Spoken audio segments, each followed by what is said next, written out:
Urban society in crisis, the jail population zoomed to by far the highest level in the industrial world, surpassing Russia and South Africa. Poverty reached new heights in deteriorating cities and rural areas, while infrastructure collapsed. Homelessness became a national disgrace. In the last half of the 1980s, hunger grew by 50%, to some 30 million people. By early 1991, even before the effects of recession of the Bush years, researchers found that 12 million children in the world's richest country, with unparalleled advantages, lack sufficient food to nourish the body and maintain growth and development. In Boston, a wealthy city and one of the world's leading medical centers, the City Hospital, which caters to the general population, was forced to set up a malnutrition clinic for children, resorting to triage because of limited facilities, particularly in the WINTER, when parents have to make the agonizing choice between heat and food. K3. In October 1, 1993, the Census Bureau reported that the ranks of poor Americans swelled 1.2 million to 36.9 million last year, while the wallets of the richest got fatter, the Wall Street Journal reported. Median family incomes were 13% below the 1989 level, and poverty levels were the same as in the depths of the fierce early 1980s recession, before the heralded boom years. Analysts expect the long-term trend of poverty rates to continue to be upward, with eroding wages, shrinking state assistance for the poor, and an increase in single-parent families as social bonds erode. The income inequalities that accelerated in the early 1980s continued into 1992, with the top fifth of American households increasing their already disproportionate share of income to 47% of the total. The rich clearly did get richer, an author of the Census Bureau stated, while incomes of the bottom fifth of families held steady at $7,328, barely a subsistence level. A 1994 Commerce Department study found that the percentage of full-time workers receiving poverty-level wages had risen by half during the Reagan years, from 12% in 1979 to 18% by 1992, $1,300 per year. The net worth of American households fell 12% from 1988 to 1991, the Census Bureau reported, having risen little during the boom years of the 1980s, and fallen for many. Child poverty increased by 47% from 1973 to 1992, reaching 20% of all children, an increase from 12 million to 14 million since the last count a year earlier. The poverty level is defined as an annual income of $1,186 for a family of 3. They learn hopelessness very quickly, the director of the Tufts University study said. Realizing that they cannot affect their environment. In a hopeless situation, people do things they would not otherwise consider, including violent crime, an epidemic to be controlled by draconian punishments, not attention to the causes, prevailing doctrine holds. During the first 2 years of the economic recovery from 1991, wages continued to fall for both blue-collar and white-collar workers, with Compton 143. You'd growth of the gap between them. Only above the 90th percentile have wages risen over 1989. Furthermore, after 28 months of recovery, unemployment had not fallen, something new in the post-war era. There is also an increase in part-time and temporary employment, not by choice but because of improvement in the flexibility of the labor market, a very good thing for economic health. According to received doctrine, flexibility is a technical term meaning that when you go to bed at night, you don't know whether you have a job the next morning.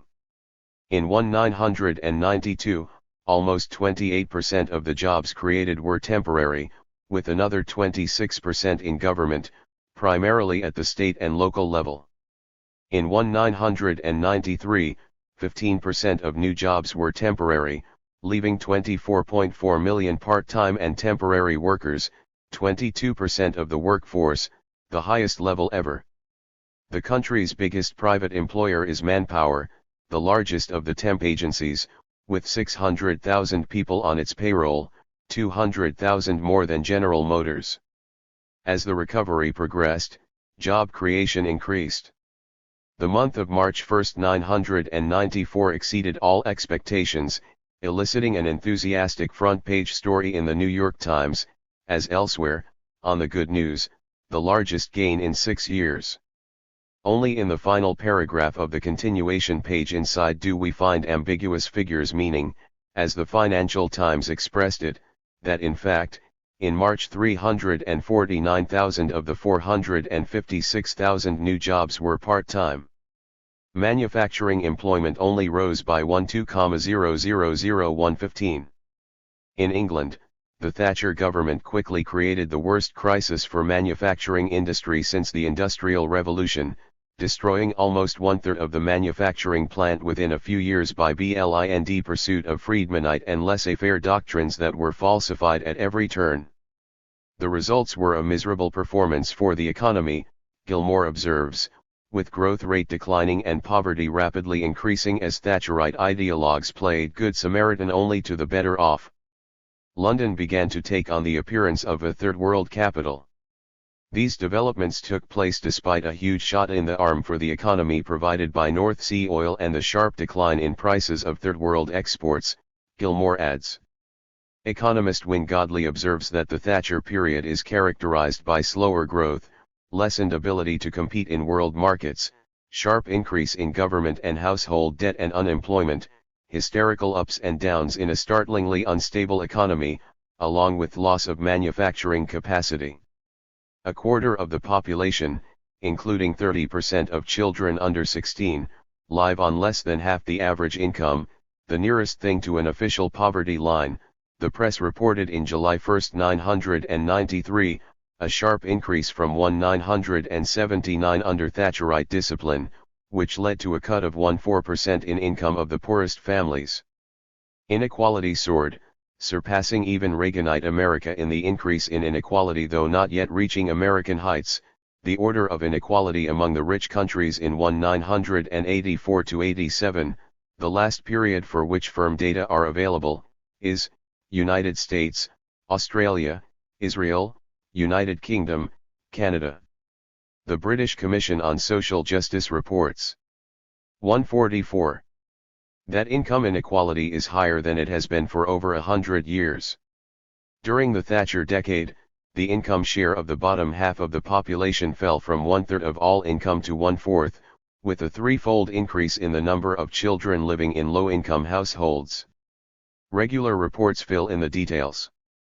The government plans to make squatting a criminal offense, eliminating the margin for survival provided by abandoned buildings and underground tube stations. Increasing numbers of people are losing water, as the private industry disconnects households unable to pay bills, a form of germ warfare, microbiologist John Pert ments. The shape of the intended future is coming more clearly into view. 16. The wealth gap, a growing feature of the 1980s, will go on widening for the next 5 years at least, the market research organization Mintel reports, noting the increasing demand for luxury goods and services, while a growing proportion of households only have sufficient income for staple products and necessities, an observation with important implications for business markets. The share of total income of the top 20% of households grew from 35% in 1979 to 40% in 1992, while the share of the bottom 20% fell from 0% to 5%. The study reports, the gap increasing more rapidly in the past few years as Thatcherite policies settled more firmly in place. The charitable organization Action for Children, founded in 1869 with the Queen as patron, concludes in a recent study that the gap between rich and poor is as wide today as it was in Victorian times, and in some ways worse. 1.5 million families cannot afford to provide their children with the diet fed to a similar child living in a Bethnal Green workhouse in 1876, a sad reflection on British society. European Commission, EC, figures show that Britain has proportionately more children living in poverty than any European country apart from Portugal and Ireland, and the proportion is rising faster than any country in Europe. The EC reports further that Britain during the 1980s became one of the poorest countries in Europe, falling behind Italy and some regions of Spain. A year earlier, Britain was sent to Europe's poorhouse, the Financial Times observed, technically poor enough to apply for extra European Community cash along with Spain, Ireland, Portugal, and Greece. As in Reaganite America, there is a veneer of prosperity resulting in large part from borrowing and shift of resources to the more wealthy, amidst social and economic decay. And in some circles, the results are welcome indeed. Finally, the payoff from Thatcher's revolution, a headline reads in Business Week, which reports enthusiastically that Britain's surprising resurgence holds some lessons for the continent, particularly declining labor costs, now a third less than the Western European average, lower corporate taxes, and greater labor flexibility, as in the United States. Credit goes largely to Margaret Thatcher, whose reforms are now bearing fruit. This new labor market has proven a potent lure to outsiders, who are happy to use Thatcher's achievements to boost profits and to drive their own workforce down to similar levels. When workers see jobs disappearing, it 145 has a salutary effect on people's attitudes, a British manufacturing director observes in the Wall Street Journal, also impressed with the payoff from Thatcher's revolution, which is leaving Britain with a low-paid, low-skill workforce. Jobs are being created thanks to the improved conditions of exploitation and the salutary attitudes they bring, but virtually all the net new jobs have been part-time, most of them go to women and pay less than full-time jobs, and the number of full-time British employees with weekly pay below the Council of Europe's decency threshold is up to 37% from 28.3% in 1979, thanks to the new labor flexibility and the weakening of unions and workers' rights. 1111. Australia danced with the same dogmas, in this case under a Labour government.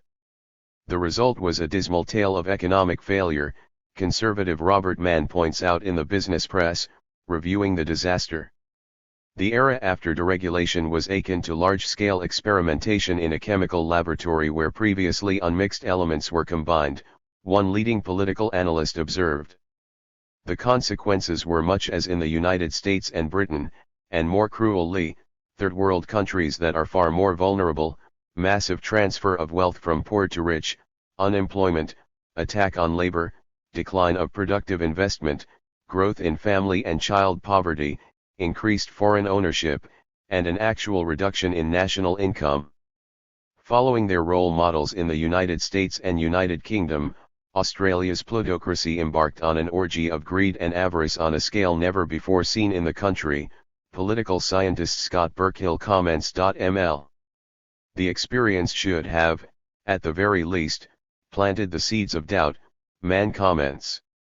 In all three societies the doubts were allayed by what MIT economist Paul Krugman describes as a combination of mendacity and sheer incompetence, referring specifically to attempts to suppress the truth by the Wall Street Journal, the U.S. Treasury Department, and a number of supposed economic experts, a record that demonstrates the extent of the moral and intellectual decline of American conservatism. 90. New Zealand danced with the dogmas of market monetarism with even greater vigor and enthusiasm, carrying out the most comprehensive economic reform program undertaken by any OECD country in recent decades, OECD economists Isabel Jumard and Helmut Reisen observe, concluding that the experiment was a near-total failure. The official recipe was instituted in 1984. Comparing the period 1977 to 84 with 1984 to 89, the OECD economists find a sharp decline in the contribution of the tradable sector, manufacture, mining, agriculture, to GDP, and in share of OECD manufactured exports. The reforms caused severe structural damage. Without them, manufactured export would have been about 20% higher, they calculate. New Zealand economist Tom Hazeldine, a specialist in international trade, carries the review of the coup by market radicals to 1993. Registered unemployment, almost non-existent before, reached 14.5%. 146, the highest level in the OECD after Spain. A huge debt, $1 billion, was quickly created.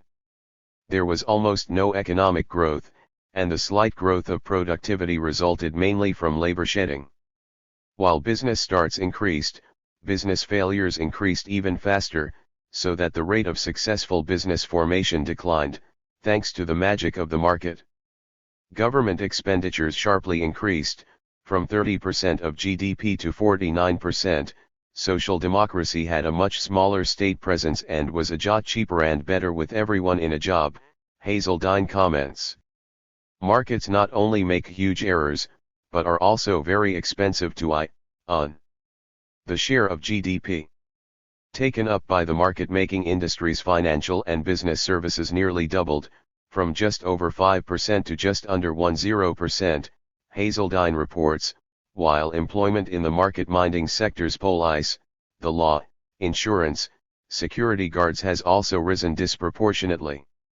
No compensating gains can be detected, apart from the usual benefits to the rich at home and abroad. Hazeldine departs from professional rigor to make a related point, of perhaps even greater long-term significance. Under the market monetarist experiments, the things that count in life sharply deteriorated along with its narrower economic conditions: love and friendship, work and play, security and autonomy, the empathy and feeling of obligation and sympathy, binding New Zealanders together in a livable society.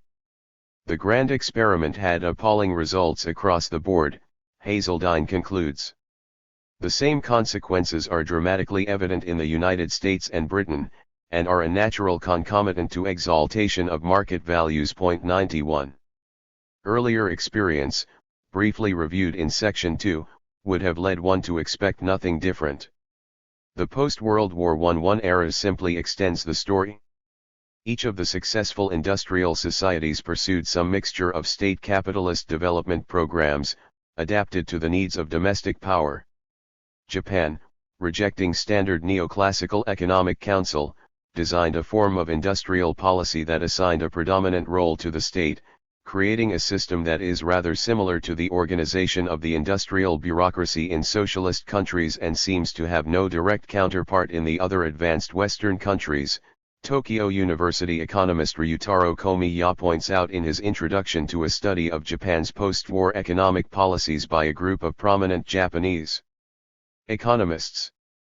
They review a variety of measures adopted to increase production, investment, research and development, modernization or restructuring in some industries while decreasing them in others, modifying market-determined allocation of resources and level of economic activity. The ideology of industrial policy during this early post-war period was not based on neoclassical economics or Keynesian thinking, but was rather neo-mercantilist in lineage, another contributor observes, and also was distinctly influenced by Marxism. One eminent conservative Japan scholar describes Japan as the only communist nation that works, Chalmers Johnson. Heavy protection, subsidies and tax concessions, financial controls, and a variety of other devices were employed. 147. To overcome market deficiencies, in violation of doctrines of comparative advantage and international specialization that would have delayed or undermined Japan's industrial progress. Market mechanisms were gradually introduced by the state bureaucracy and industrial financial conglomerates as prospects for commercial success increased. The radical defiance of orthodox economic precepts set the stage for the Japanese miracle, the economists conclude. The NICS in Japan's periphery resumed the economic development that was underway under Japanese colonialism, adopting a similar model. There are numerous other examples illustrating the positive association between state intervention and the acceleration of economic growth that is now generally accepted to prevail in cases of third world capitalist development. Alice Amston, as, indeed, for the major industrial societies throughout their histories. 91. Given its own historical experience, and its somewhat intermediate position in the neocolonial order, it is not surprising that Japan has vigorously criticized the structural adjustment programs of the World Bank and IMF. An official Japanese government critique reviews the reasons why reliance on comparative advantage, liberalization, and market mechanisms, privatization, efficiency without concern for fairness and social justice, long discredited trickle-down assumptions, and other contemporary shibboleths reflects a lack of vision that is truly lamentable. The critique passed without notice. 93. As throughout history, such experiments with laissez-faire dogma are not failures for the designers, however others may fare. They are, furthermore, undertaken without support from the general public. The West likes to pretend that democratically elected governments in the South are eagerly following the recommendations of their advisors from the rich countries, but even the briefest acquaintance with recent history and social realities suffices to dismiss this cynical pretense. Though third world opinion is typically more attributed than sampled, those who look will find that it is less than euphoric about the wave of the future. The South Commission report cited earlier is one example, ignored, like other discordant notes. Latin American bishops also labor in obscurity because of their faulty priorities. In December 1, 992, they held their fourth General Conference in Santo Domingo, attended by the Pope. The agenda was carefully managed by the Vatican, in fear that the bishops might pursue the path opened at the historic conferences of Medellin and Puebla, in which they adopted the preferential option for the poor, setting off the murderous Reagan-Bush terrorist campaigns to destroy this heresy, which threatened to help poor people take some control over their lives and address the brutal heritage of exploitation and misery in Washington's backyard. Despite Vatican controls, the bishops warned against the predominant neoliberal policy of Bush's New World Order, which has sometimes caused democratic life to deteriorate, and condemned the vast majority to even greater 148 suffering. They also called for promoting the social participation of the state as an urgently important line of pastoral work.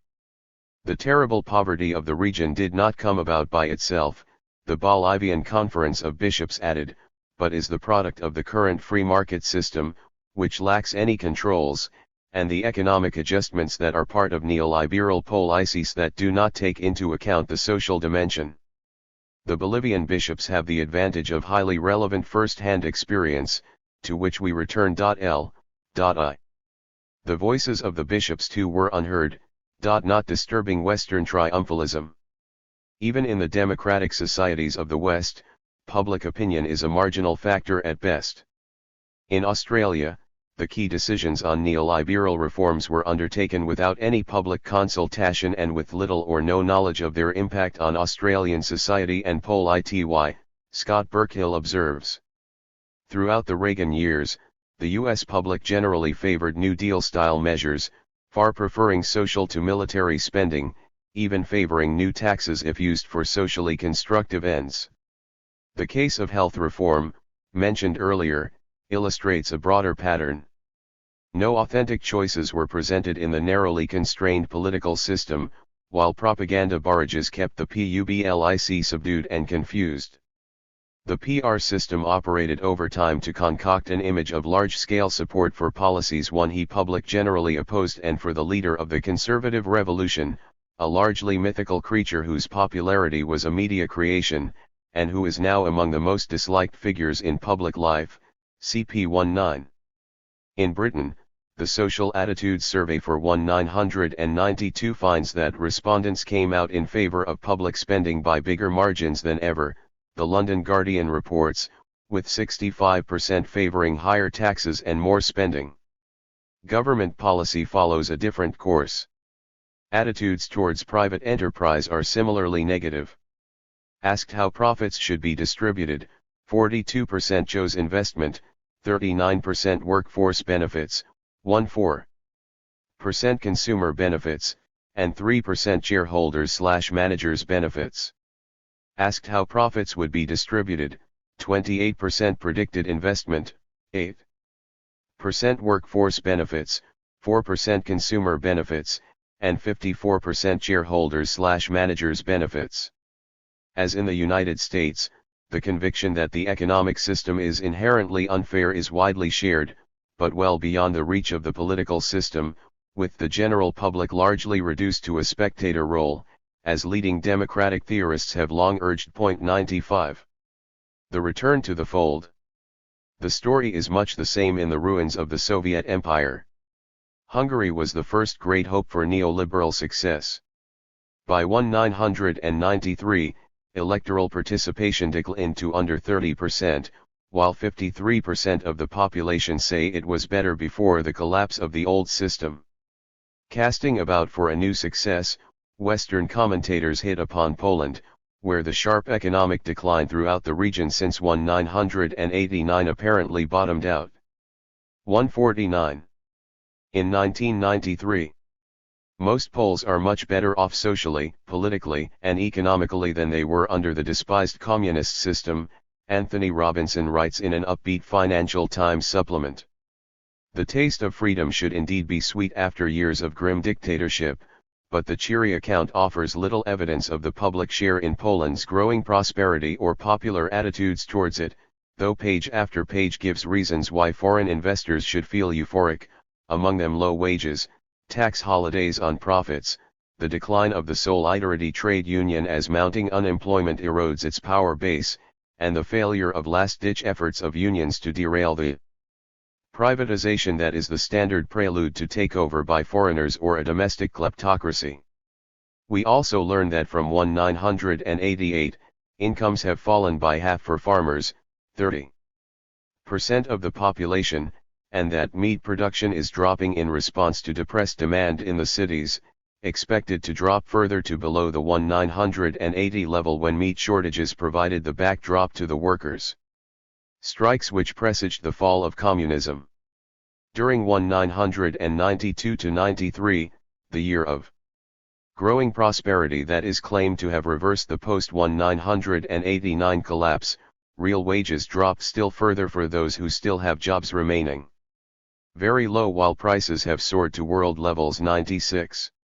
Elsewhere we discover that the glowing picture of the Polish economy that is seen as an economic success story in the Western media and as a vindication of the shock therapy economic policies advocated by Western advisors looks less cheerful on the ground. Shock therapy has divided Poland, hurt the majority of the population, and paralyzed its political process, a leading Polish journalist reports. Recent polls show that more than 50% believe that the previous political system communism was better. Furthermore, the generally rosy picture transmitted to the West overlooks the awkward fact that subsidies remain in place for households and industry, Alice Amsden notes.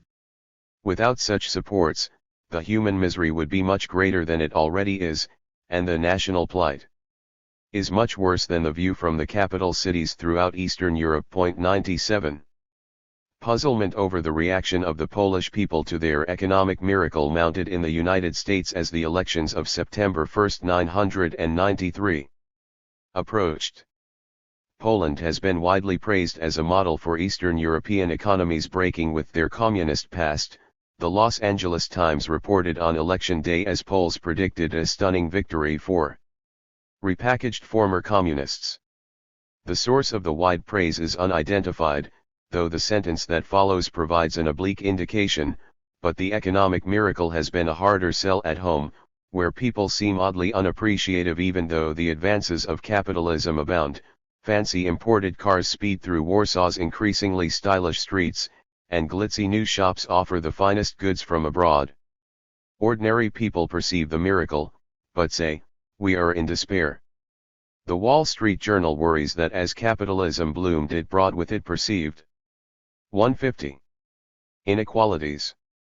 This perception portends a threat to democracy, perhaps even a grave threat, as Poland is sensing the same mood swing that carried the left back to prominence in Lithuania last year and may do the same soon in Hungary next year, and in Russia sooner still.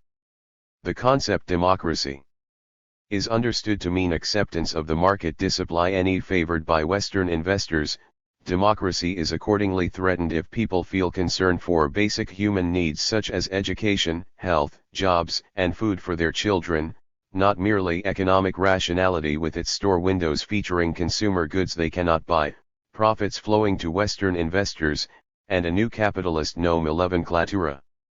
Commenting on the slick new stores that lend a patina of prosperity to the former industrial city of Lodz, an educated young woman who theoretically should be one of the winners in Poland's economic shakeout, bristles with anger. Jane Perles reports. Sure, there's some stuff in the stores, but we can't afford it, the woman comments. Look at those people, they're so crushed psychologically, you can see it in their faces. If they stay crushed, democracy is safe, but there is always a danger that they may not, As predicted, the economic miracle proved to be a hard sell at home. The free market reform-minded party that has taken Poland through its recent economic shock therapy, winning plaudits from the West, finished third in the elections, with about a tenth of the vote. Though the Puties with a social democratic aura and the Left Peasant Party won, turnout was slim, under 50%, further evidence of disinterest in what people see as a failed political system.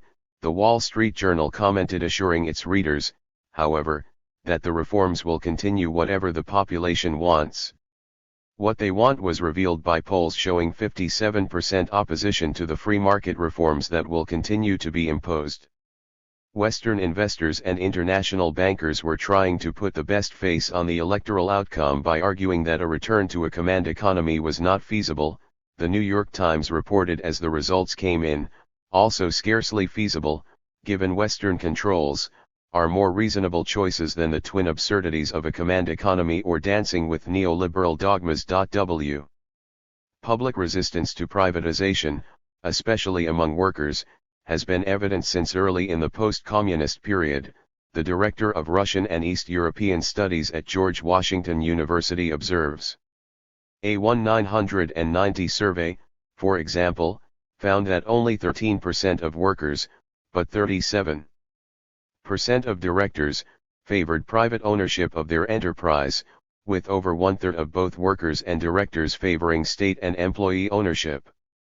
But the attitudes of the population are inconsequential in the new democracies. One reason, perhaps, why the communist era is looking better and better to Poles, another academic specialist adds. 11K1. The population in Russia also shows little enthusiasm for the rapid capitalist reforms advocated by the autocratic former Communist Party boss Boris Yeltsin, a leading Democrat by Western fiat by virtue of his advocacy of policies that are beneficial to Western investors. Within Russia, his 151 popularity dropped from 60% to 36% from 1991 to early 1993. Despite rapidly increasing support for a strong leader. An EC poll in February 1, 1993 found that most Russians, Belarusians, and Ukrainians oppose the move to a free market and feel that life was better under the old communist system. Russians are also hankering after the old political system, Financial Times. A Gallup poll of 10 East Bloc countries at the same time found that 63% opposed democracy, an increase of 10% since 1991. Generally, the more recent the overthrow of communism in a country, the greater was the enthusiasm for change, that is, before the effects of change set in. AP. Another 1993 US poll, Times Mirror Center, found that Russians favor a strong leader over a democratic form of government by 51% to 31%, almost an exact reversal of the figures for May 1, 1991, the tepid backing for Boris Yeltsin in the April 1993 referendum he called very likely reflects these sentiments. Less than a third of the respondents picked capitalism as the future model for Russian society, down from 40% 7 months ago, the same poll determined. By August 1, 1993, the New York Times reported, relatively reliable polls indicate that the number of Russians who believe that their lives will be better under capitalism has dropped from 24% to 18%. Surveys in nearly all countries show a swing back towards socialist values, with 70% of the population saying the state should provide a place of work, as well as a national health service, housing, education, and other services. Economist, point 10.1. Among those not sampled in the glowing reports that hearten Western elites are the women displayed in windows in the red light districts of Western cities, brought by criminal organizations from the former Soviet bloc into the voracious sex industry of Western Europe, where at least they can survive. Or West Europeans, including those who might not be so delighted with the opportunities for profit offered by transfer of jobs to the new Third World in the East, or with the enhanced drug flow to the West as shock therapy takes its normal course. Harvard University economist Jeffrey Sachs, who presided over Poland's experiment before moving on to ply his trade in Russia, won his spurs in Bolivia, where he created a much-admired economic miracle, a macroeconomic success and human disaster. The West applauds the statistics, Bolivians suffer the social reality while voices of concern, like those of the Bolivian bishops, do not penetrate the chambers of the privileged. The statistical successes are based in large measure on sharply increased production of illegal drugs, which may now be the major export earner, several specialists estimate. It is understandable that farmers driven to agro-export by government policy should seek maximum profit, joining international banks and chemical companies in the cocaine racket. The same processes operate in the former Soviet bloc, now becoming a major supplier to the West, notably Poland, which is currently producing the highest quality illegal drugs in Europe, including 20% of the amphetamines confiscated in 1991, up from 6% in the late 1980s. Drug use in the region is also increasing rapidly, and the Colombian cartels are 152 hiring Polish couriers to smuggle cocaine to the West. The former Soviet regions of Central Asia are expected to become major drug producers down the road. 111. There are, so far, few surprises. In particular, the attitudes expressed in polls throughout the region should come as little surprise. The IMF Yeltsin reforms constitute an instrument of third-worldization, Canadian economist Michel CHOMSKY points out accurately. A carbon copy of the structural adjustment program imposed on debtor countries in the Third World, their goal is to stabilize the economy, but their effect in Russia has been to increase consumer prices hundredfold in 1 year, to reduce real earnings by over 80%, and to wipe out billions of rubles of lifelong savings. As elsewhere, the program adopted in the name of democracy constitutes a coherent program of impoverishment of large sectors of the population while narrowly promoting the interests of Russia's merchants and business tycoons. The economic medicine kills the patient. It destroys the national economy and pushes the system of state enterprises into bankruptcy. Crucially, it blocks a transition towards national capitalism, which is as unacceptable to the foreign masters as it was in the Colossus of the South 50 years earlier. Official figures report an annual decline of 27% in industrial production, but the actual decline is variously estimated at up to 50%. Production of most consumer goods has dropped by 20 to 40%, according to official figures. Current plans for privatization might drive up to half of industrial plants into bankruptcy, leaving what remains largely in foreign hands. Health, welfare, and education are collapsing. On the other hand, there is a rapid increase in capital flight, money laundering, and the market for luxury imports financed through the pillage of Russia's primary resources. A small sector is enriched, on the Third World model, mostly comprador elites linked to foreign capital, with many of the old names and faces in charge. The system retains many totalitarian features in a careful blend of Stalinism and the free market. The collapse in the standard of living and the destruction of civil society engineered through a set of macroeconomic policy propositions is without precedent in Russian history, Chossudovsky observes, reviewing numerous examples. 1113. Reporting from Russia, the outstanding Israeli journalist Amnon Kapelyuk describes desperate misery and pauperization, with 87% of the population below the poverty line, sharp deterioration in food consumption from 1989, apart from bread and potatoes, the food of the very poor, with food purchases taking over 80% of family income, collapse of Soviet science, of education, hospitals, and welfare, while tuberculosis, diphtheria, and other forgotten diseases rapidly spread, mass graves because people cannot pay for burial, huge inflation, and destruction of social values as the concept solidarity has disappeared from the vocabulary in a society where each is for himself. 1114. In Eastern Europe, as throughout the Third World, elites favor the reforms, from which they benefit, and the West, which holds the power. 153. Insists upon them. Accordingly, they will be rammed through in the name of democracy, properly understood. Recall Lord Bentinck's insight, long ago, CP 116. The major beneficiaries, of course, are sectors of Western power. Material and human resources offer wonderful opportunities for profit. Investors are enriching themselves as the 11 clad 11 RA capitalists of the new Third World sell off its resources at bargain rates. The new labor pool offers a double benefit to Western investors: profitable direct investment exploiting trained and skilled workers at very low wages and with few benefits, and a means to reduce labor costs at home under the threat of shift of production a few miles to the east. In short, the usual Third World amenities. Other beneficiaries are the Western experts and advisors competing for taxpayer subsidies theoretically directed to the East. When the West recruited an army to mop up after the Cold War, the Wall Street Journal observes, it didn't want aid workers. It wanted a corps of corporate role model consultants, bankers, and entrepreneurs to clinch a friendly takeover. Foreign aid was designed for that purpose, the leading recipient being Poland, seen as the easiest prize and the most willing to follow the neoliberal rules. Of the $25 billion the West pledged to Poland, under 10% reached Poland as pure gifts, about half the cost of a highway.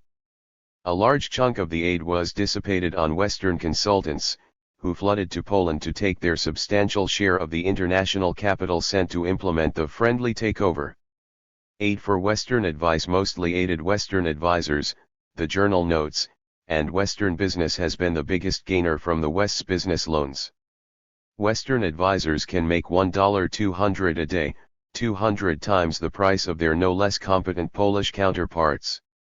Western consulting firms are doing a booming business, their revenue coming largely from aid agencies, 80%, one London representative estimates, yet another phone of welfare entitlements for the rich.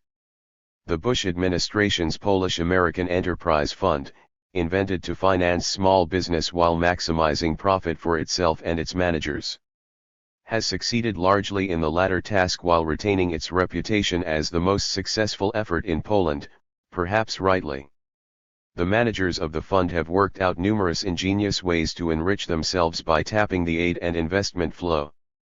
As for credits, donors require that more than half must be spent on Western exports from com to economists. Western businesses and experts are doing nicely, while Poles watch with increasing annoyance. The story in Russia was much the same. US aid has been a windfall. The journal concludes, but for US consultants, it has led to dancing in the streets, though not the streets of Russia. The chief celebrants are the hordes of US consultants who are gobbling up much of the US aid pie, pocketing between 50% and 90% of the money in a given aid contract, and also doing what they can to ensure that US equipment will be used for any development that might leak through the newly formed trade groups use. 154. US taxpayer funds low help American businesses expand in Russia. Pillsbury's Green Giant unit, for example, using a $3 million aid grant to expand its presence in the potentially huge Russian canned good market.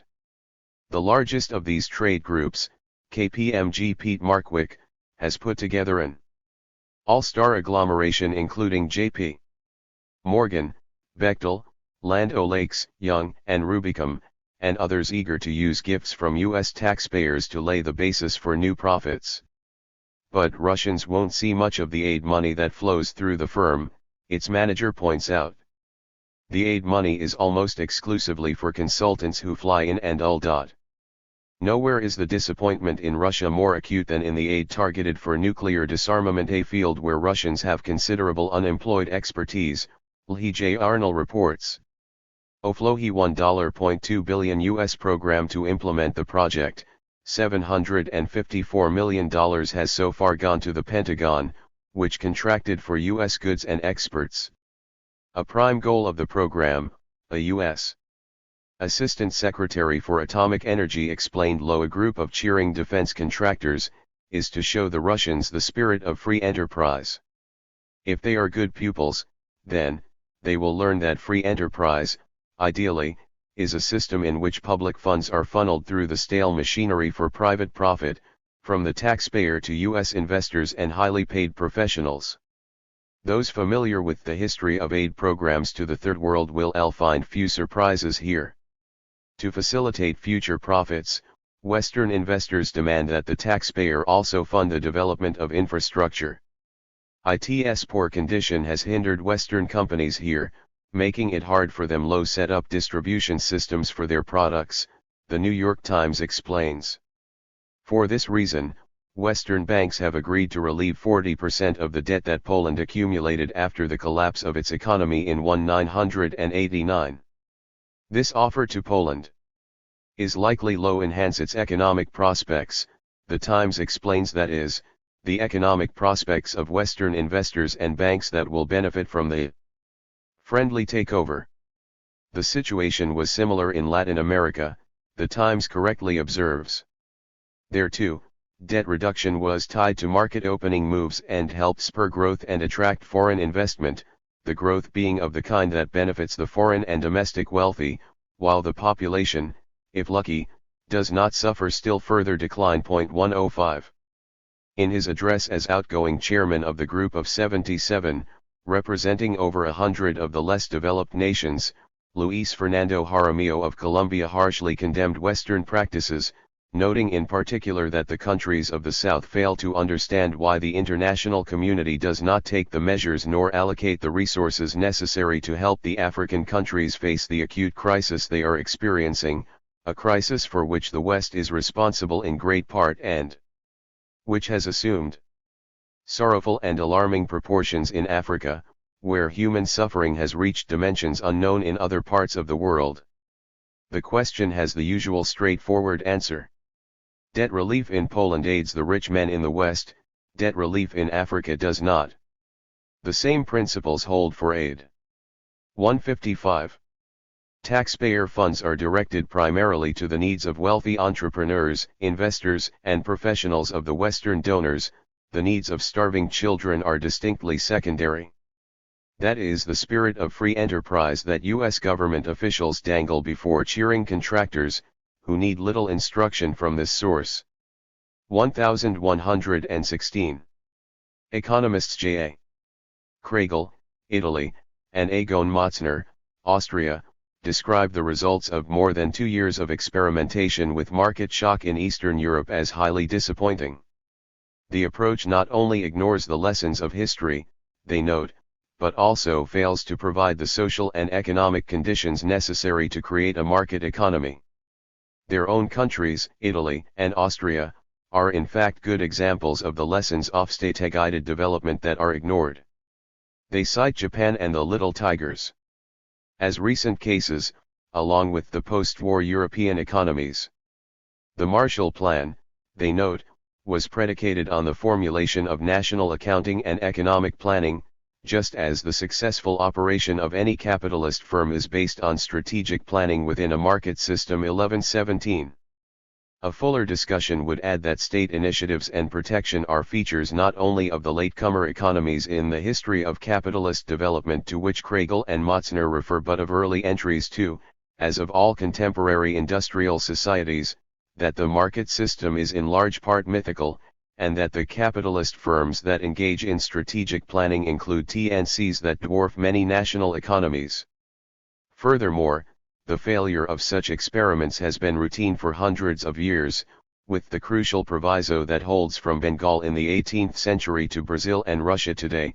Adam Smith's observation that the principal architects of policy regularly do quite nicely The impact of the reforms was reviewed in a UNICEF study that considers them unavoidable, desirable, and indispensable, though they involved economic, social, and political costs far greater than anticipated. The shock therapy confidently designed by the experts, whose arrogance matched their ignorance, has been shown not to work effectively in practice and is the cause, the UNICEF analysts believe, for the largest yearly increases in poverty and other deleterious social consequences. These have been extraordinary.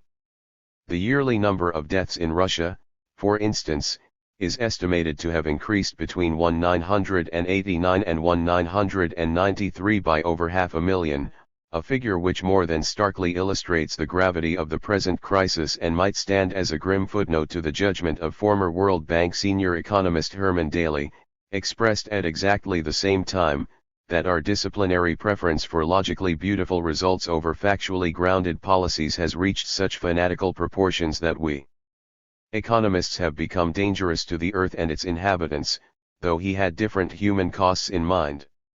From 1989 to 1993, crude death rates increased by 17% in Romania, by 12% in Bulgaria, by commensurate amounts in Albania and Ukraine, and by 32% in Russia.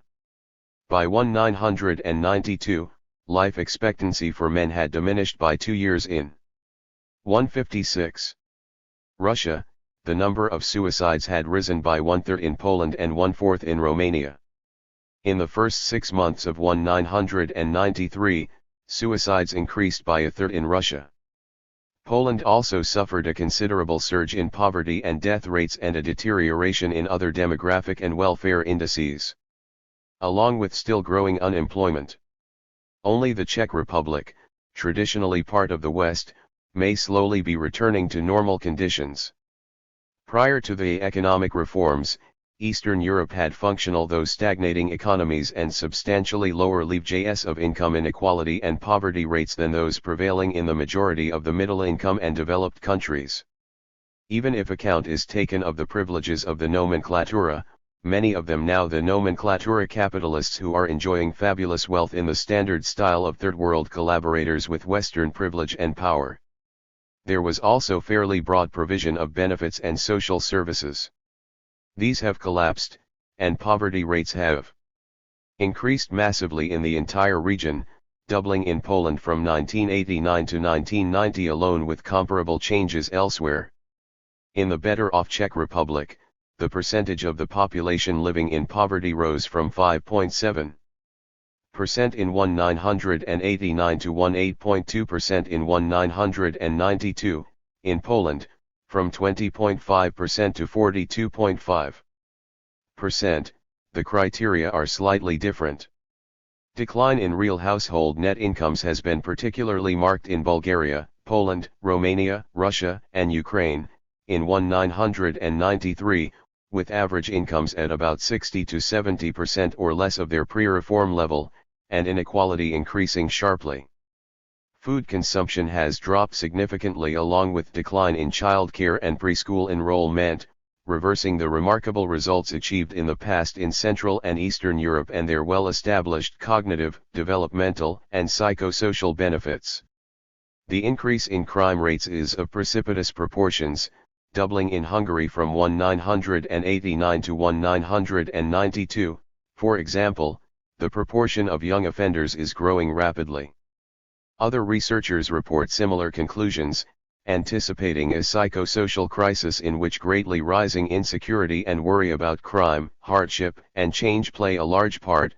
Judith Shapiro, a British academic working with the Russian Finance Ministry. 11111. With regard to Eastern Europe, Western business reactions are so far mixed. Profits have been slow in coming. The fact is that reforms are a bust. In Eastern Europe, a leading U.S. business monthly reports, citing a damning report of the European Commission which find the villains to be the shock therapists, such as Harvard's Jeffrey Sachs, who mechanically apply abstract economic principles that lack empirical support without concern for the social realities, bringing pain but not life to economies that remain rigid, unreformed, and bureaucratic, hence not profitable enough for foreign investors. 1119.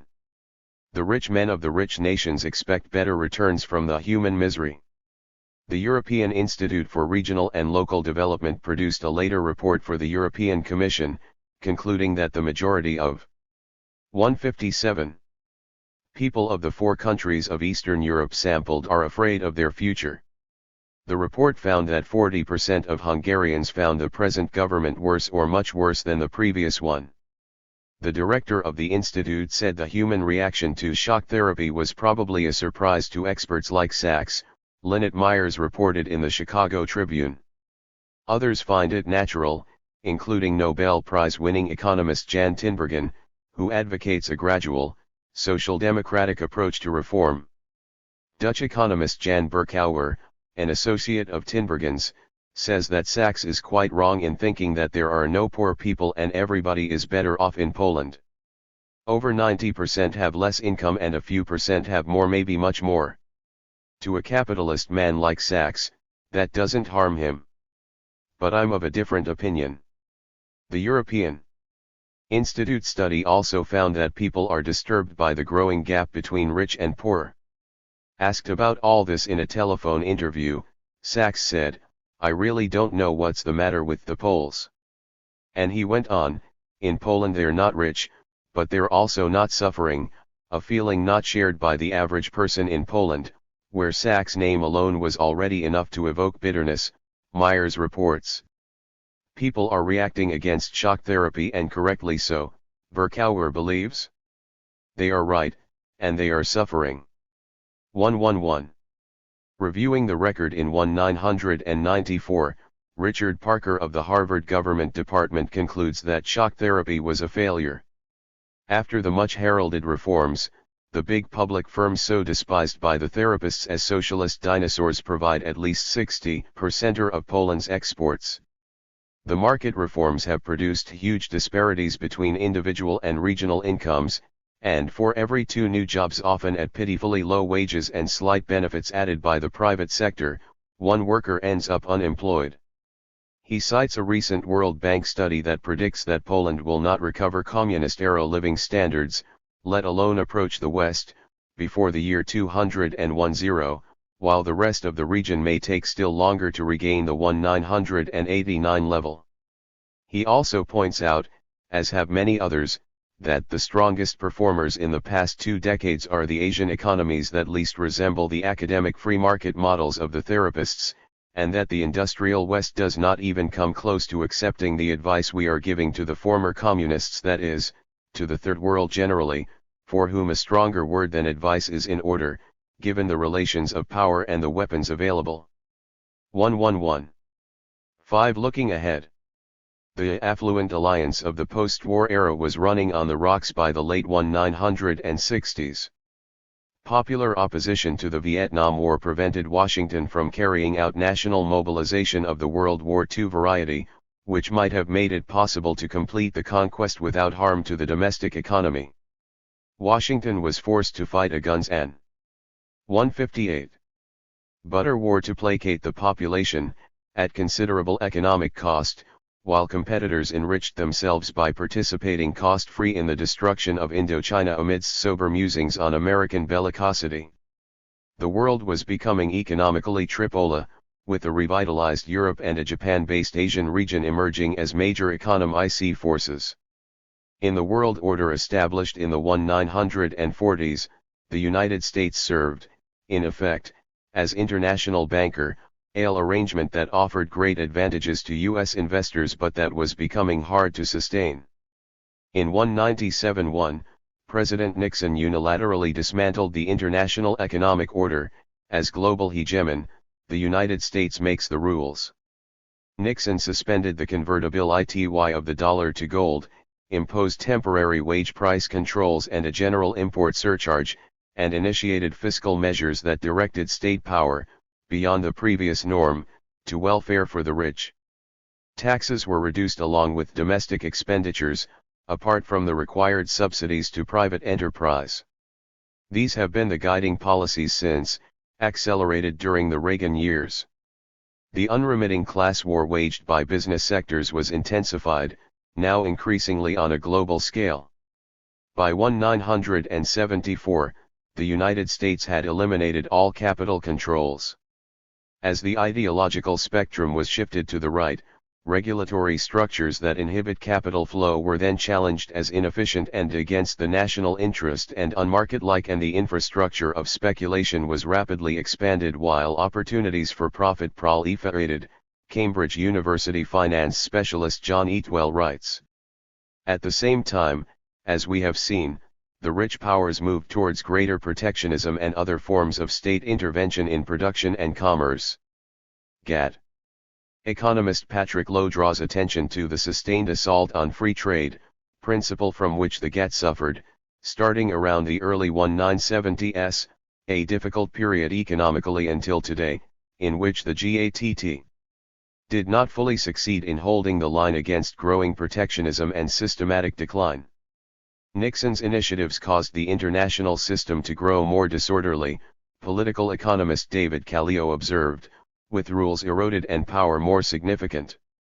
There was less rational control over national economic life, hence great advantages to internationalist business and banking, freed from capital controls and official restraint and secure in the expectation of a state-organized public bailout if something goes wrong.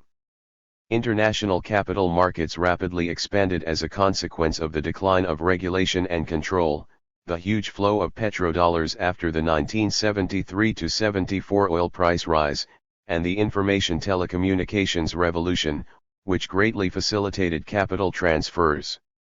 Vigorous bank initiatives to stimulate new borrowing contributed to the Third World debt crisis and the instability of the banks themselves, cased by the socialization of their bad debts. The breakdown of regulatory structures and the huge increase in unregulated capital have had a large-scale impact on the international economy. 159. Eatwell notes the striking fact that in 1997, just before the collapse of the Bretton Woods fixed exchange rate system, about 90% of all foreign exchange transactions were for the finance of trade and long-term investment, and only about 10% were speculative. Today those percentages are reversed, with well over 90% of all transactions being speculative. Daily speculative flows now regularly exceed the combined foreign exchange reserves of all the G7 governments. From 1986 to 1990, such capital flows rose from under $300 billion to $700 billion daily, and are expected to exceed $1.3 trillion in 1994. One consequence is that economic performance in the 1970s and 1980s has been poor throughout the industrial nations of the OECD, with growth in each G7 country about half that of the 1960s, unemployment at least doubled, and productivity growth in manufacturing industry sharply down. Furthermore, the sheer scale of speculative flows can easily overwhelm any government's foreign exchange reserves. Repeatedly in recent years, national banks have been unable to protect their currencies against speculative attack. National economic planning is increasingly difficult even for the rich, market instability is increasing, and governments are driven to deflationary policies to preserve market credibility. Driving economies toward a low growth, high unemployment equilibrium, with declining real wages and increasing poverty and inequality. 112. The World Bank currently estimates the total resources of international financial institutions at about $1.4 trillion. The rich societies are no longer immune. Not only can European central banks not defend national currencies, but the European monetary system has effectively collapsed as EC. Governments have experienced the power of today's freewheeling global capital markets, the Financial Times reports in a review of the world economy and finance. The huge and unregulated international capital market controls access to capital, but global investors impose a price. If a country's economic policies are not attractive to them, they will use their power to induce changes. Such pressures may not be fatal to the very rich, but for the Third World, the international capital market is no more than an unacceptable arm of economic imperialism, which the countries cannot resist in an era when governments even in the rich countries are on the defensive and global investors have gained the upper hand. 13. Even the world's largest economy and most powerful state is facing these problems. The United States can freely disregard IMF advice, as the Bush administration showed in October 1, 1992, when the IMF prescribed deficit-cutting measures including new taxes and fundamental health care reforms, the kind of advice that amounts to orders for the Third World.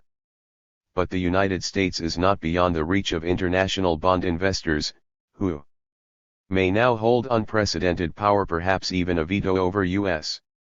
economic policy. The Wall Street Journal reported immediately after the 1992 election.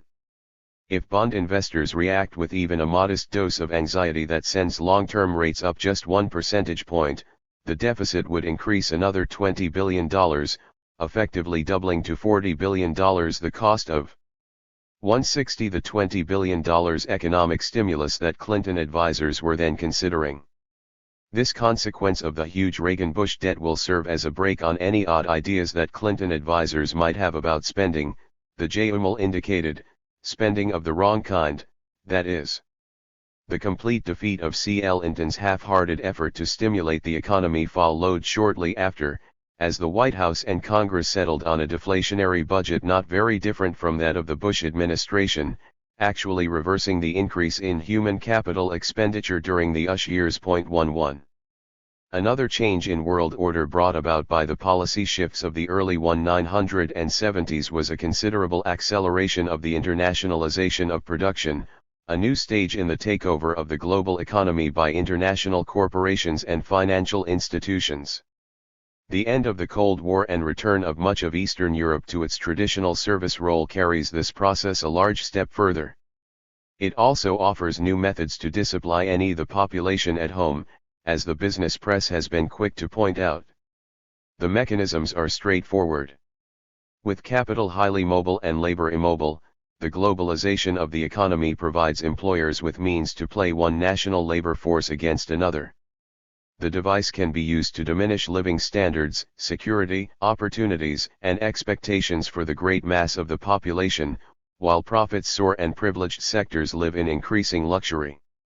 Note that the mobility of capital and immobility of labor reverses the basic conditions of classical economic theory, which derived its conclusions about the benefits of comparative advantage and free trade from the assumption that capital is relatively immobile and labor highly mobile, assumptions that were realistic in Ricardo's day. General Motors plans to close 24 plants in the United States and Canada, but it has become the largest employer in Mexico, taking advantage of the economic miracle that has driven wages down sharply in the past decade. To much applause, labor's share of personal income in Mexico declined from 36% in the mid-1970s to 23% by 1992.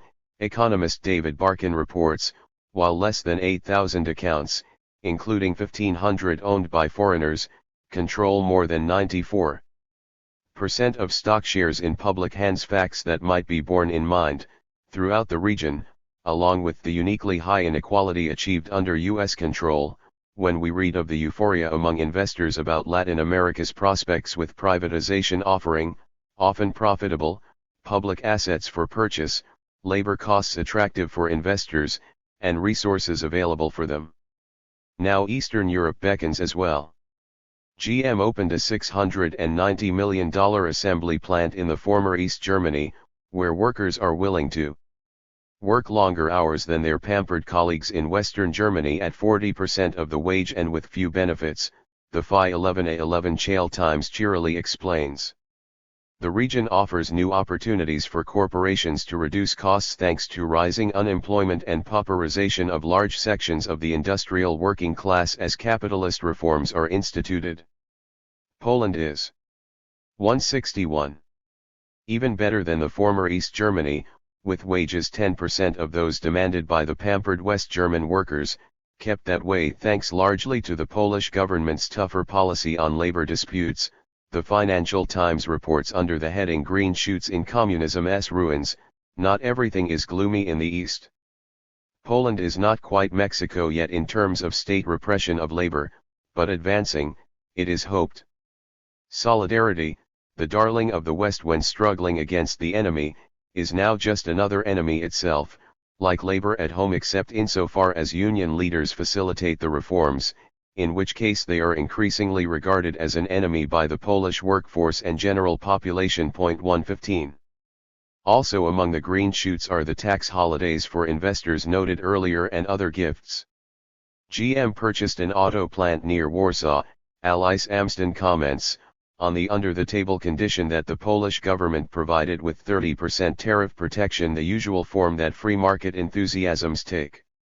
Similarly, VW is capitalizing on low labor costs to build cars in the Czech Republic for export to the West, but the tortuous journey towards free markets includes a very attractive deal in which VW was able to reap the profits and to leave the government with the debts and with enduring problems like how to clean up pollution, while stiff tariffs guarantee the profits of the foreign investors.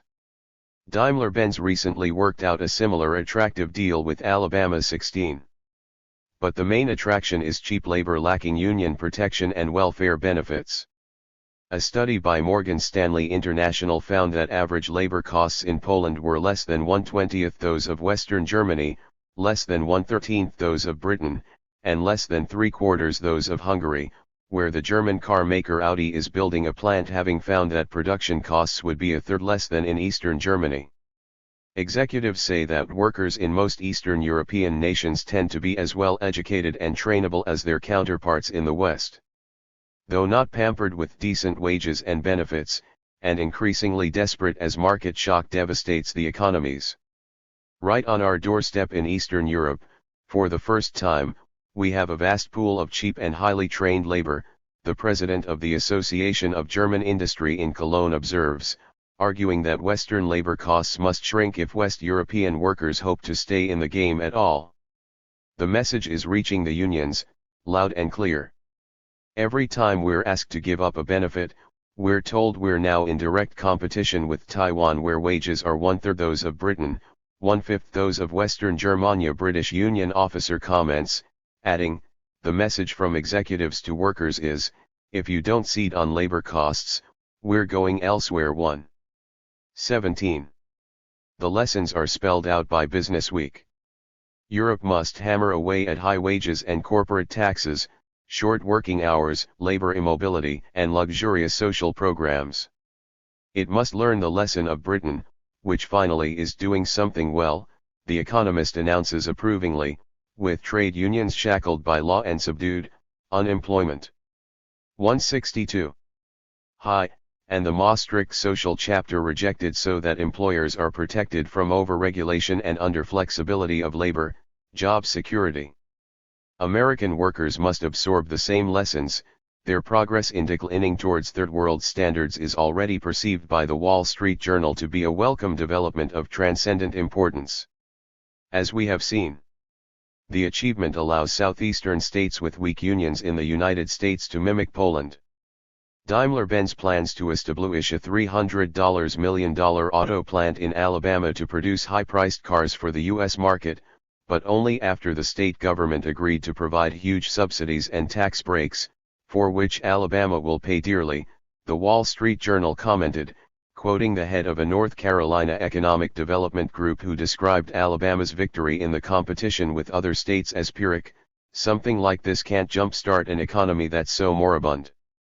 That state has a third world economy. They're losing money to invest in their people, their roads, their state in general. For a state like Alabama, which needs money for education, that's a problem. For its people, that is, international investors have no problem with the policies that are bringing the third world model to the rich societies themselves. 111. The guiding doctrine is straightforward: profit for investors is the supreme human value, to which all else must be subordinated. Human life has value insofar as it contributes to this end. As the economy becomes globalized, living and environmental standards can be harmonized globally, but harmonized down, not up. It is hardly likely that integration into the U.S. economy under NAFTA will lead to any significant rise in wages in Mexico, with its well-established methods of repression of labor and millions of peasants driven off the land as local farming is overwhelmed by U.S. agribusiness under free trade. Economists predict that several million Mexicans will probably lose their jobs in the first 5 years after the NAFTA accord takes effect. The New York Times reported after the House vote approving the agreement, the effect on wages is predictable. A study carried out by Mexico's leading business journal, El Financiero, predicted that Mexico would lose almost a quarter of its manufacturing industry and 14% of its jobs in the first 2 years. These consequences are anticipated in a country that has lived through a decade of economic reform that has devastated much of the population, while winning much applause in the corporate world and doctrinal institutions. The number of people living in extreme poverty in rural areas has increased by almost a third, and half the total population lacks resources to meet basic needs, a dramatic increase since 1980. Following IMF World Bank prescriptions, agricultural production was shifted to export and animal feeds, benefiting agribusiness, foreign consumers, and affluent sectors in Mexico. While malnutrition became a major health problem, agricultural employment declined, productive lands were abandoned, and Mexico, formerly self-sufficient in agriculture, began to import massive amounts of food. As noted, 163. Real wages suffered a severe decline and labor's share in gross domestic product, which had risen until the mid-70s, fell by well over a third, the standard concomitant of neoliberal reforms. But while further impoverishing the majority and enriching the few and foreign investors, its economic virtue has brought little reward to Mexico's economy generally, the Financial Times observes, reviewing 8 years of textbook market economic policies that produced little growth, most of it attributable to unparalleled financial assistance from the World Bank and the United States, determined to keep the miracle on course. High interest rates partially reversed the huge capital flight that was a major factor in Mexico's debt crisis, though debt service is a growing burden, its largest component now being the internal debt owed to the Mexican rich. 119. The issues are sharpened by comparison with the formation of the European Community. Poorer countries were admitted on condition that their labor and environmental standards harmonize upwards, and were granted assistance to this end. Not so as free trade is brought to North America under NAFTA, by a great power under more effective business control. The basic goals were outlined by the Chief Executive Officer of United Technologies, Harry Gray, in 1983, we need a worldwide business environment that's unfettered by government interference, such as packaging and labeling requirements and inspection procedures to protect consumers. The meaning of his injunction was driven home at once as the World Health Organization voted 118-I to condemn the Nestle Corporation's aggressive marketing of its infant formula in the Third World. The Reagan administration, well aware of the likely toll in infant disease and death, cast the sole negative vote, leading the way in the noble cause of free market capitalism. 1ZN. Gray does not, of course, object to government interference of the kind that permits his corporation, an offshoot of the Pentagon system, to survive. Neoliberal rhetoric is to be selectively employed as a weapon against the poor, who are required to sacrifice in the name of neoclassical efficiency. The wealthy and powerful will continue to rely on state power, violating the rules as they choose. It is in this context that the trade agreements, GATT, NAITA, etc., should be understood. The shift of production to high repression, low-wage areas will continue independently of these agreements, as will the attack on environmental and health standards. But, as explained by Eastman Kodak Chairman Kay Whitmore and a host of other commentators in the press, the business community, and the academic world, NAFTA may lock in the opening of Mexico's economy so that it can return to its protectionist ways, that is, to a course of independent development. In a study of developing countries, the OECD found rates of protection in 1966 to be lowest in Mexico, much lower than the next lowest country, Taiwan. NAITA should enable Mexico to solidify its remarkable economic reforms. The Director of Economic Studies at the Council on Foreign Relations, Michael 164. Aho, comments, referring to the economic miracle for the rich that has been a catastrophe for the poor majority. The attraction of NAFTA for many Mexican government technocrats, the business press reports, is precisely that it would tie the hands of the current and future governments with regard to economic policy. It may fend off the danger noted by a Latin America Strategy Development Workshop at the Pentagon in September 1, 1990, WHH found current relations with the Mexican dictatorship to be extraordinarily positive, untroubled by stolen actions, death squads, endemic torture, scandalous treatment of workers and peasants, and so on. They did, however, see one cloud on the horizon. A democracy opening in Mexico could test the special relationship by bringing into office a government more interested in challenging the U.S. on economic and nationalist grounds. 121. The danger is developments that might challenge U.S. state corporate power, linking up with labor and other popular movements in the United States, which might not agree with international finance on the desirability of a low growth, high unemployment equilibrium. Once again, the basic threat is functioning democracy. As discussed earlier, there is a spectrum of opinion on the issue, differing on whether the ignorant and meddlesome outsiders are permitted to be spectators, at least aware of what the responsible men are doing, or whether even this concession grants them too much, as statist reactionaries of the Reaganite school hold. Agreements of the NAFTA-GATT variety represent a move towards the reactionary end of the narrow anti-democratic spectrum, not only as concerns Mexico. Whatever one's views concerning a free trade agreement, it is surely a matter of considerable importance for the people of the United States. The version of NAFTA enacted is an executive agreement, reached on August 1, 1992, just in time to become a major issue in the U.S. presidential campaign. It was mentioned, but barely, and then mainly because a maverick third-party candidate, the billionaire Ross Perot, made it a centerpiece of his campaign. The Trade Act of 1974 requires that the Labor Advisory Committee, LAC, based in the unions, must advise the executive branch on any trade agreement.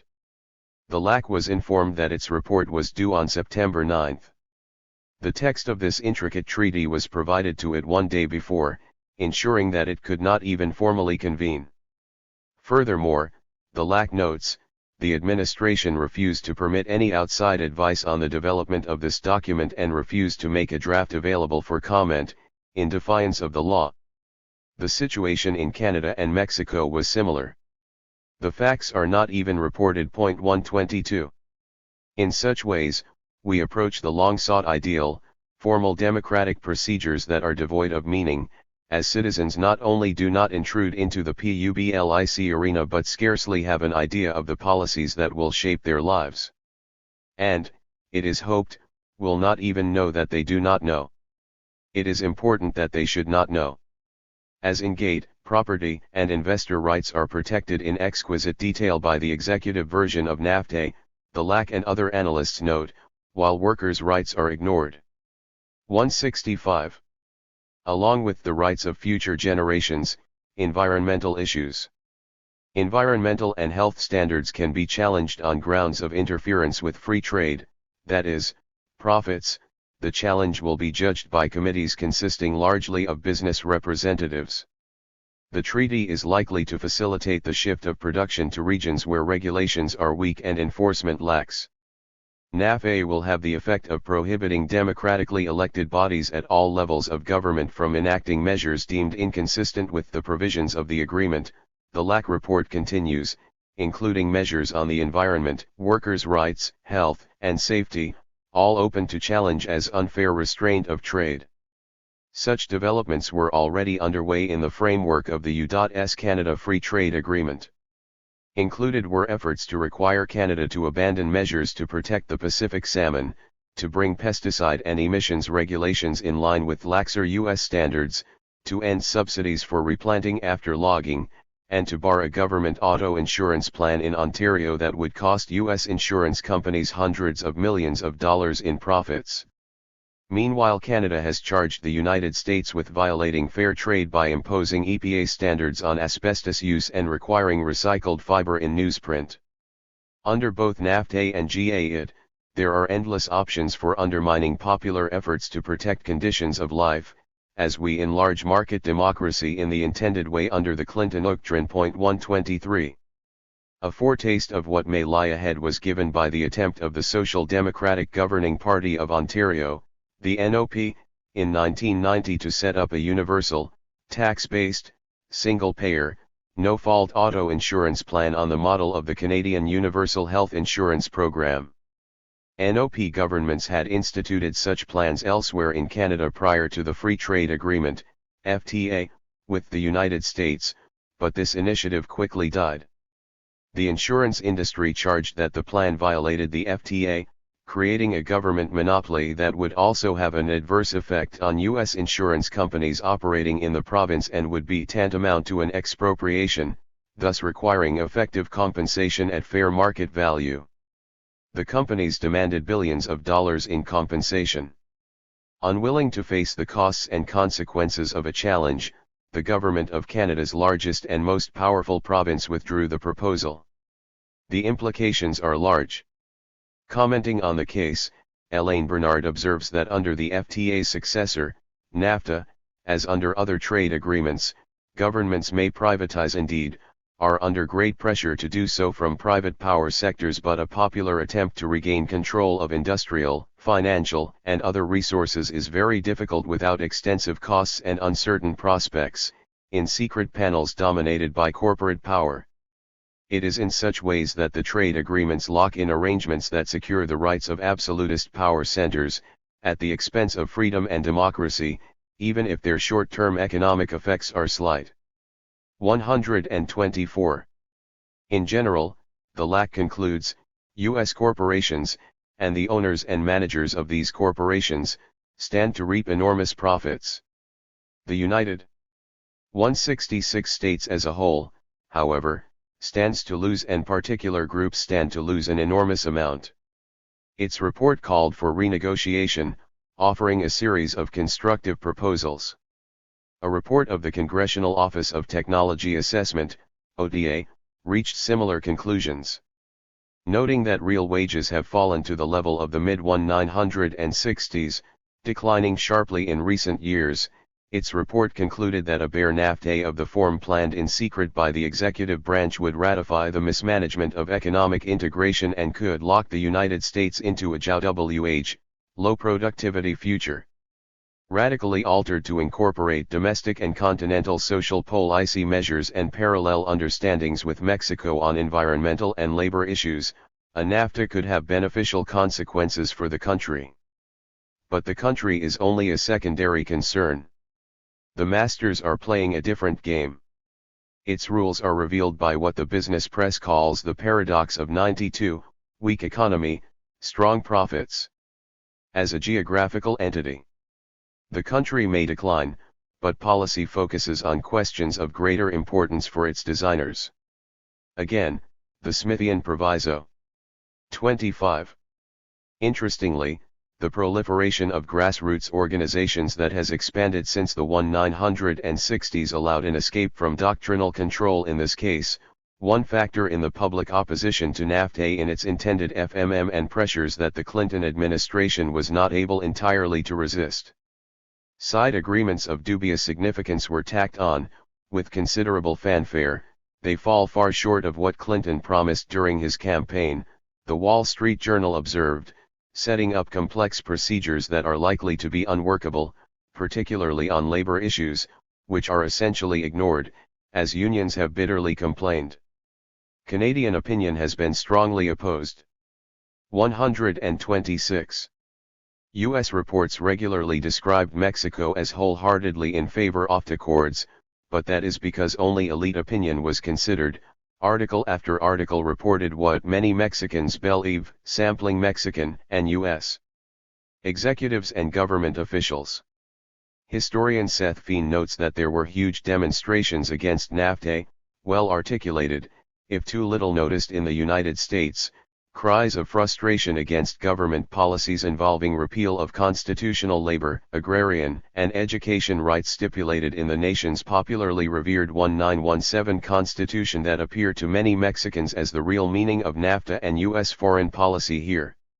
Realistically, in the Los Angeles Times, Juanita Darling reported the great anxiety of Mexican workers about the erosion of their hard-won labor rights, likely to be sacrificed as companies trying to compete with foreign companies look for ways to cut costs. A prime reason why the executive versions of NAFTA and other trade agreements, carefully crafted to protect investor but not labor rights, are so appealing to business leaders. Again, the likely effects elsewhere are apparent. A November 1, 1993 communication of Mexican bishops on NAFTA condemned the agreement along with the economic policies of which it is a 167. Part because of their deleterious social effects.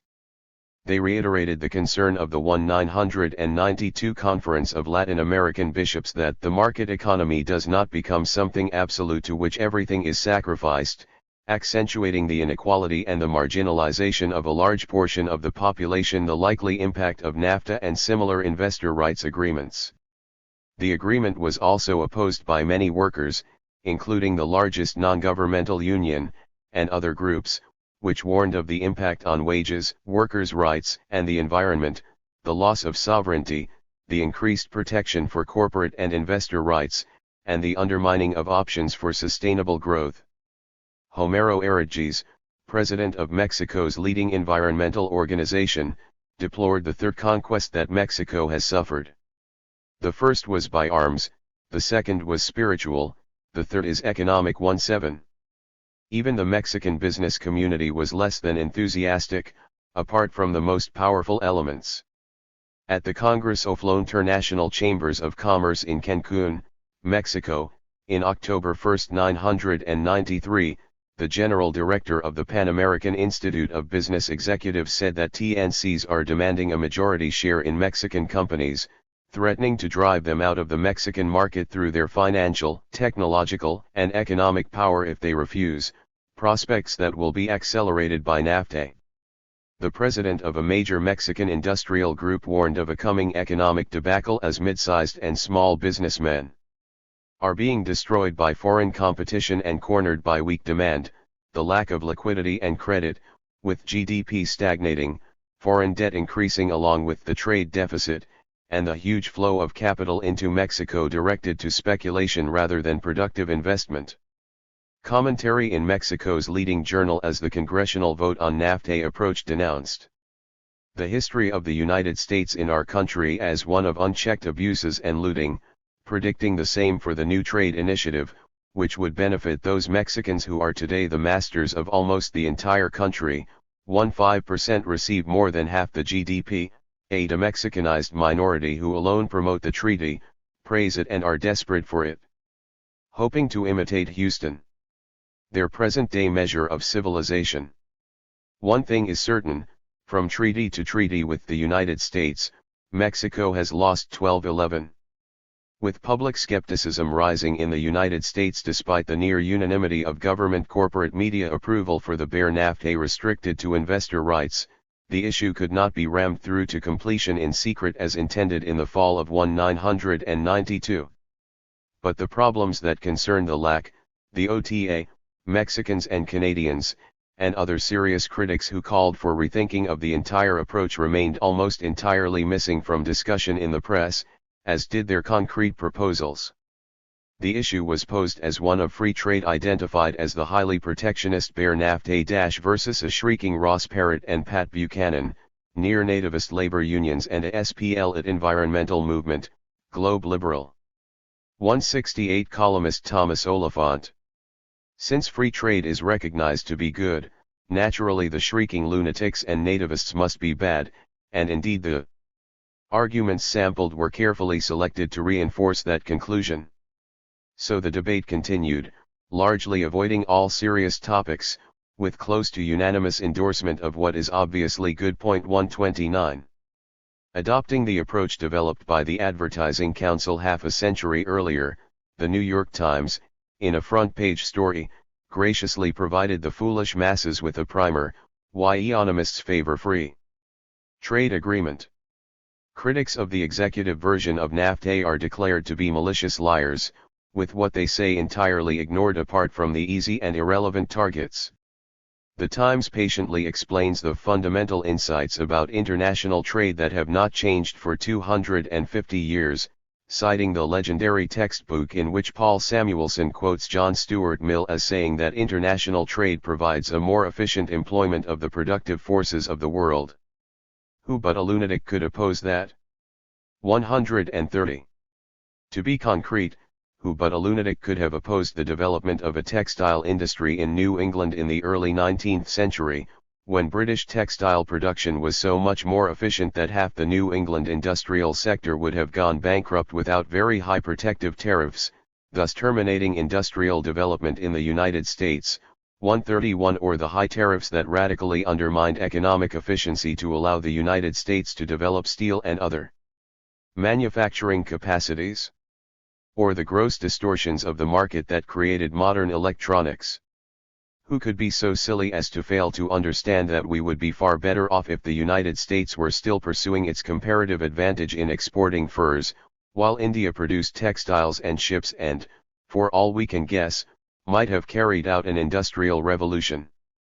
Perhaps joined by Egypt, which would not have had to rely on such radical violation of market principles as elimination of the native population and slavery to enable King Cotton to fuel the Industrial Revolution, as the British and Americans did. And who could be so ridiculous as to contemplate a NAFTA designed to reflect the interests and concerns that are actually articulated by critical voices in all three of the countries to be linked by treaty arrangements? No reflections on these matters appear in the primer offered to the backward peons. Despite the drumbeat, opposition to the bare NAFTA remains steady, arousing no little concern about the impending crisis of democracy. President Clinton denounced the real roughshod, muscle-bound tactics of organized labor, the raw muscle, the sort of naked pressure that the labor forces have put on, even going so far as to resort to pleading. Based on friendship and threatening. Based on money and work in the campaign. When they approached their elected representatives, a shocking interference with the democratic process. Front-page stories featured the president's call to Congress to resist the hardball politics of the powerful labor interests. Even months after the defeat, the press was still shuddering from the threat. 169. Of all the bullying from labor organizations while reporting Clinton's efforts to rescue NAFTA supporters from labor's revenge, fortunately weak muscle flexing by the broad anti-trade coalition extended even beyond the labor movement, the Wall Street Journal reported grimly, including upscale environmentalists, suburban parrot supporters and thousands of local activists nationwide, extremists who believe that NAFTA is designed for the benefit of multinational corporations and whose rhetoric is pure down-with-the-rich populism, laced with conspiratorial, anti-elitist arguments. At the far left of the spectrum, Anthony Lewis berated the backward, unenlightened labor movement for the crude threatening tactics it employed to influence Congress, motivated by fear of change and fear of foreigners. In a lead editorial the day before the vote, the New York Times denounced local Democrats who opposed NAFTA in fear of the wrath of organized labor with its political action committees that contribute handsomely to their election campaigns. A box recorded labor contributions to NAFTA opponents an unsettling pattern, the editors ominously observed.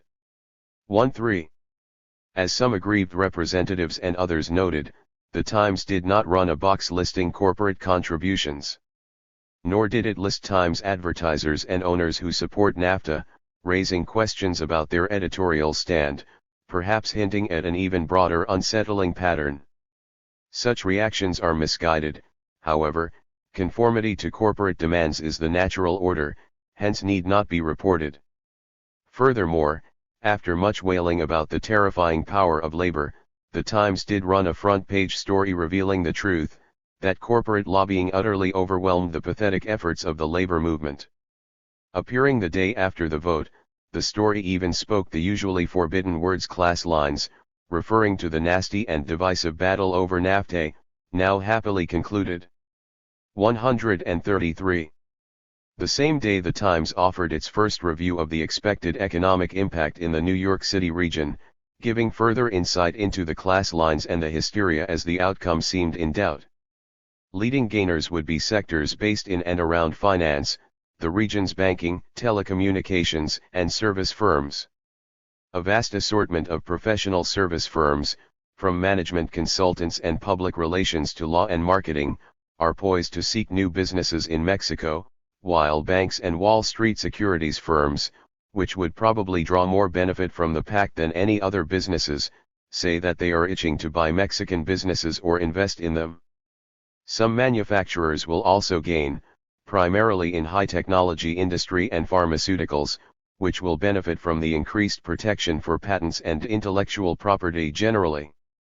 Other potential gainers include the region's two largest manufacturing industries, the capital-intensive chemical industry and publishing, more ominous signals, by the logic of the editors. There will also be a few losers, the report noted in passing, predominantly women, blacks, and Hispanics, and semi-skilled production work. 170 ERS generally, that is, most of the population of New York City, where 40% of children already live below the poverty line, suffering health and educational disabilities that lock them into a bitter fate. But these are the inevitable concomitants of progress and a healthy economy, not important enough to disturb the upbeat analysis. Change can indeed be painful, as Anthony Lewis had admonished the labor movement for some, at least. 134. The passionate denunciations of labor had a curious impact on public attitudes. As noted, most people continued to oppose the version of NAFE that was being considered, but about two-thirds criticized unions as unreasonably opposed to change and too involved in politics, particularly on the NAFE issue. The propaganda barrage seems to have left opinions on NATA relatively unchanged, while causing people to oppose the major popular forces that represented those opinions and sought to protect them in the political arena. 135. While economic models offer no clear conclusions about job flow, the conclusions about further polarization are widely shared. Many economists think NAFTA could drag down pay, Stephen Perlstein reported in the WASHI 11 GTO 11 post, expecting that lower Mexican wages could have a gravitational effect on the wages of Americans. A study by one leading specialist, Edward Leamer of UCLA, concludes that the kind of globalization that is enhanced by this NATA would add about $3,000 a year to the earnings of professional and technical workers by the end of the decade, while reducing the income of everyone else by $750, a loss of about $200 a year for the average American. The only negative consequences of NAFE would be a slight fall in the real wages of unskilled U.S. workers, that is, about 70% of the workforce, the leading trade specialist Paul Krugman observed. The gravitational effect is not a consequence of immutable economic laws, but of the specific social policies designed by the powerful, and buoy into their version of trade agreements. 136. The aftermath of the NATA vote was no less instructive. In Mexico, workers were fired from Honeywell and GE plants for attempting to organize independent unions, standard practice. The Ford Motor Company had fired its entire workforce in 1987, eliminating the union contract and rehiring workers at far lower salaries, protected from protests by brutal repression. VW followed suit in 1992, firing its 14,000 workers and rehiring only those who renounced independent union leaders, again backed by the neoliberal government. These are central components of the economic miracle that is to be locked in by NAFE. As the agreement went into effect on January I, a rebellion broke out among Mayan Indians, the most oppressed sector of the population. The leaders called NAFE a death sentence for Indians, which will deepen the divide between narrowly concentrated WIA and mass misery, and destroy what remains of the indigenous society, though the problems go far beyond NAFE. After initial efforts to crush the rebellion by force and to attribute it to outside troublemakers, the Mexican government backed off, probably concerned that the pleas of the rebels might evoke broad 171. Sympathy. Within a few weeks, In fact, Mexican polls showed that 75% of the population approved of the stated motives of the Chiapas uprising and its Zapatista army. 137. In the United States, immediately after the NAFTA vote, the Senate passed an anti-crime bill of unprecedented severity, increasing six-fold the federal subsidies to states to fight crime, the finest anti-crime package in history, Senator Orrin Hatch observed from the far right. The bill calls for 100,000 new police, high-security regional prisons, boot camps for young offenders, extension of the death penalty and harsher sentencing, and other onerous conditions. Law enforcement experts doubted that the legislation would have much effect because it did not deal with the causes of social disintegration that produce violent criminals. Primary among these are the social and economic policies polarizing American society, carried another step forward by NAFTA. The concepts of efficiency and health of the economy preferred by wealth and privilege offer little to the growing sectors of the population that are useless for profit-making, driven to poverty and despair. If they cannot be confined to urban slums, they will have to be controlled in some other way. 13K. With the acclaim for his NAFTA triumph still reverberating, President Clinton went off to the Asia-Pacific Summit in Seattle, where he expounded his grand vision for Asia, bringing leaders together to preach the gospel of open markets and to secure America's foothold in the world's fastest-growing economic community. This may be the biggest rethinking of American policy toward Asia since World War II, David Sanger observed, reporting Clinton's speech outlining the new vision before a cheering throng. Inside a giant airplane hangar at the Boeing Company, a model for companies across America with its booming Asian business and its plans for multimillion-dollar job-creating investments outside the United States on a scale that would terrify NAFTA's opponents. 139. The choice was apt. Boeing is also the model for radical state intervention to shield private profit from market discipline. It would not be America's leading exporter, nor probably even exist, were it not for a huge public subsidy funneled through the Pentagon and NASA, institutions in large part designed to serve that function for high-tech industry. The grand vision of a free market future, then, is that the taxpayer should provide massive welfare payments to investors and their agents, safely protected from interference by public or workforce, pursuing profit and market share as they choose, by job-creating investments abroad if that suits their interests. The model for the gospel of open markets is largely a product of the state-coordinated World War I economy, when Boeing shared in the astronomical increase in profits of the aeronautical industry, profiteering from the war, about 92% of its investment being federal funds. Frank CHOMSKY points out in his study of the early history of America's greatest free market success. Boeing had made virtually no profits before the war, and its phenomenal financial history in the years that followed was based on 172 taxpayer largesse, enabling the owners of the aircraft companies to reap fantastic profits with minimal investment on their part. Boeing increased its net worth from $9.6 million in 1940 to $49.2 million in 1945, doing its patriotic duty. Recognizing that the aircraft industry today cannot satisfactorily exist in a pure, uncompetitive, unsubsidized, free enterprise economy.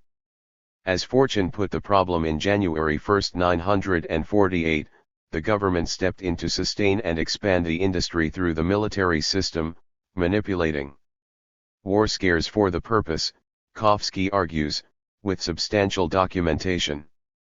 The spillover effect for U.S. industry generally was enormous. The Pentagon, later Kennedy's NASA expansion, provided new mechanisms to maintain the grand vision of the free market. The contribution of public funding to commercial successes would be difficult to estimate precisely in later years because of the many indirect effects, but there is no doubt that it remains substantial, and still does. 1411. China alone now buys one of every 6 of Boeing's planes, Sanger continued. And lofty rhetoric aside, Clinton's one achievement at the summit was to open the door to more exports to China, expected to be the magic elixir that can cure many of the ills of the American economy. Apple, Clinton arranged for sales of supercomputers and nuclear power generators. The manufacturers, Cray, GE, are also leading beneficiaries of Tire state-subsidized private profit system. The items sold can be used for nuclear weapons and missiles, Pentagon officials and other experts observed, a problem, perhaps, because of a ban on such exports imposed in August 1, 1993. After American intelligence agencies produced conclusive proof that China was engaged in missile proliferation, while also continuing nuclear cooperation with Iran, possibly weapons production. But the problem was easily resolved. Secretary of State Warren Christopher informed China that Washington would interpret an American law governing the export of high technology to China to allow the export of 2 of the 7 sophisticated American-made satellites banned by sanctions imposed on China in August, senior administration officials said, adding that there was no linkage between the new sales and the issue of proliferation. GM's Hughes aircraft unit can therefore join Boeing, GE, and Cray as a model of the free market future. These decisions illustrate the very different notion of national security to which C.L. Hinton is drawn, with the communist threat having receded. Reported by Thomas Friedman in an adjacent column, Promoting Free Trade and Stemming Missile Proliferation 141. There was also no linkage to human rights, another slight problem, if only because of Clinton's impassioned campaign rhetoric denouncing his predecessor for ignoring China's horrendous record in order to enhance private profit, jobs. Just as Clinton was preaching the new gospel, a fire killed 81 workers in a factory with doors and windows locked to keep people inside the factory during working hours, a spokesman said.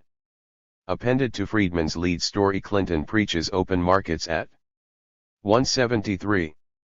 Summit. The next day was a brief notice of deadly accidents involving fire and poisonous gas that had killed 100 workers, including these, in booming Guangdong province, widely hailed as a free market miracle. 142. It could be argued that concern over human rights in China is unfairly selective, since the pattern is so routine in free market miracles. Take Thailand, one of the most lauded, where some 240 young workers, locked inside by security guards, were burned to death and 500 more injured in a fire in a Cater toy factory on May 1, 1993, reportedly the world's worst factory fire. Hong Kong-based with wealthy Thai and Taiwanese investors, the corporation employs mostly young women from rural areas, who prefer these options to the flourishing sex industry, one of the major free market triumphs. The factory was a death trap in which 3 earlier fires had been ignored, AFL-CIO President Lane Kirkland commented in a press release to business, foreign, and labor editors. This particular factory supplied more than a dozen major U.S. companies, including Tyco, Fisher-Price, J.C. Penney, and Hasbro, more than 20 other U.S. companies, including Toys R Us and Walmart, purchase goods made in Cater factories in Thailand, where conditions are similar.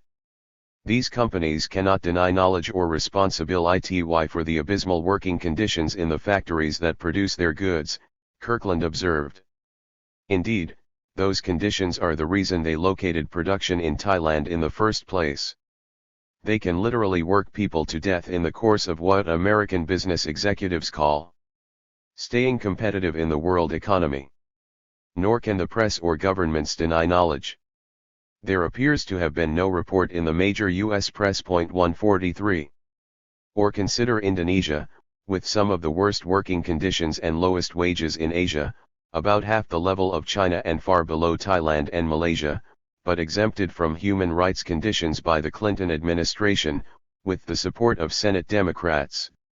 Announcing that Washington would suspend its annual review of Indonesian labor practices, Trade Representative Mickey Cantor commended Indonesia for bringing its labor law and practice into closer conformity with international standards out of concern that Congress might override Indonesia's friends in the White House. Reforms hastily pushed through by the Indonesian government in recent months include withdrawing the authority of the military to intervene in strikes, allowing workers to form a company union to negotiate labor contracts, and raising the minimum wage in Jakarta by 27% to about $2 a day, the London Guardian reports. The company unions so magnanimously authorized must, to be sure, join the state-run All Indonesia Labor Union, and to ensure that there is no misunderstanding, authorities also arrested 21 labor activists. We have done much to change and improve, Indonesia's foreign minister said, so according to us there is no reason to revoke the trade privileges. New Democrats agreed. Senator Bennett Johnston, explaining his opposition to sanctions, noted that he was impressed by the steps 174 Indonesia has taken to improve conditions for workers. He also explained his leading role in blocking congressional efforts to bar military training and arms sales to Indonesia because of its massive human rights violations in East Timor and elsewhere. Such sales enable us to have a constructive dialogue with the Indonesian military and to maintain our leverage and influence, he informed the public, quoting the commander of the U.S. forces in the Pacific, Admiral Larson, who observed that by studying in our schools, Indonesian Army officers gain an appreciation for our values specifically respect for human rights, adherence to democratic principles, and the rule of law. Senator Johnston avoided some more pertinent references, for example, Secretary of Defense Robert McNamara's boast to President Johnson that U.S. military assistance to the Indonesian Army had encouraged it to undertake the boiling bloodbath of 1965–66 when the opportunity was presented. Particularly valuable, McNamara said, was the program that brought Indonesian military personnel to the United States for training at universities. Congress agreed, noting the enormous dividends of U.S. military training of the mass murderers and continued communication with them. Senator Johnston's intervention in the present case merely supplemented White House maneuvers. Congress had cut funds for military training in protest against the atrocities in East Timor, but, on the anniversary of the U.S.-backed invasion, the State Department announced that Congress's action did not ban Indonesia's purchase of training with its own funds, so it can proceed despite the ban. 144. Under the heading Growing Labor Unrest Roils Foreign Businesses in China, Sheila Teft reported from Beijing that industrial tragedies and labor disputes are stirring tensions between Chinese workers and their foreign bosses, referring to the November fire that killed 81 women trapped behind barred windows and blocked doorways and another a few weeks later that killed 60 workers in a Taiwanese-owned textile mill. More than 11,000 Chinese workers were killed in industrial accidents in the first 8 months of 1993, double the 1992 rate, the Labor Ministry reported. Chinese officials and analysts say the accidents stem from abysmal working conditions, which, combined with long hours, inadequate pay, and even physical beatings, are stirring unprecedented labor unrest among China's booming foreign joint ventures.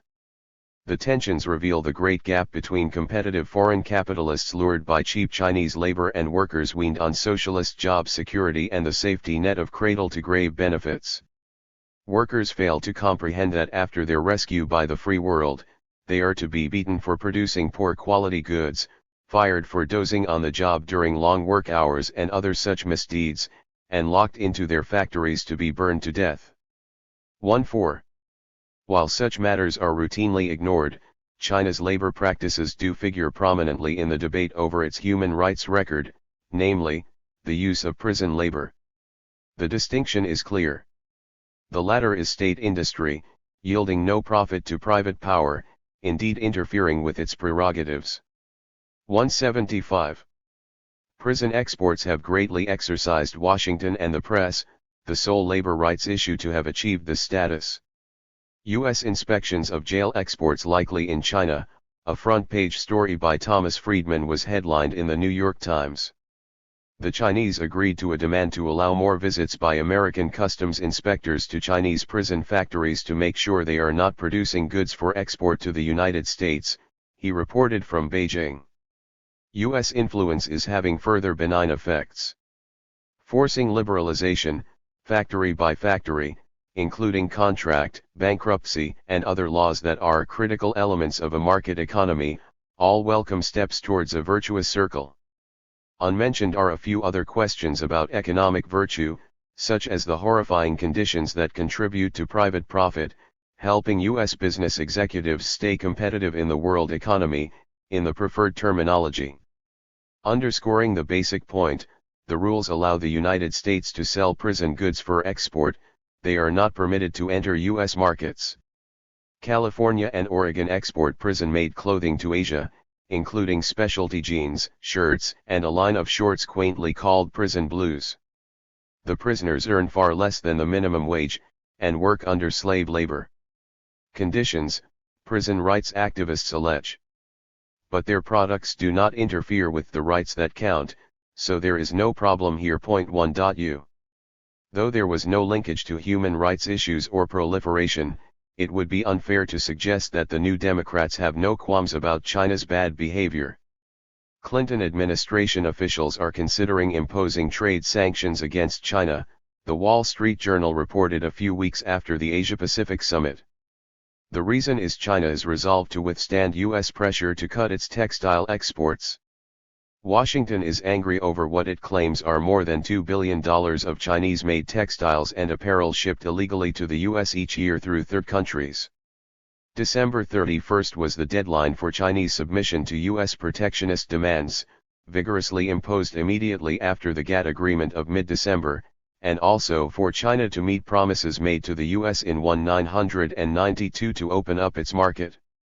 After China failed to live up to these paired obligations, the Clinton administration is set to slash China's textile quotas by as much as a third while also lifting a ban on the sale of 2 communication satellites to Beijing, the journal reports further, describing this as the good cop, bad cop style.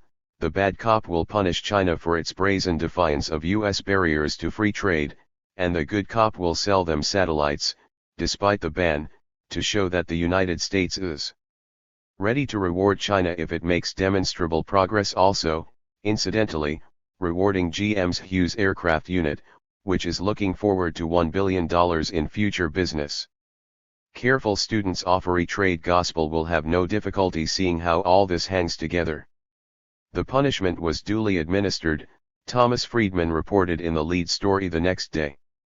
U.S. Trade Representative Mickey Cantor announced harsher quotas that should cost China over $1 billion, to ensure that 176 China abides by its commitments to follow fair, non-discriminatory trade practices and to show the administration's determination to stand up for U.S. jobs as demanded by the textile manufacturers' lobby, noted for its single-minded dedication to jobs. China soon conceded. 147. The close ENG months of 1993 shed much light on the grand vision opening before us.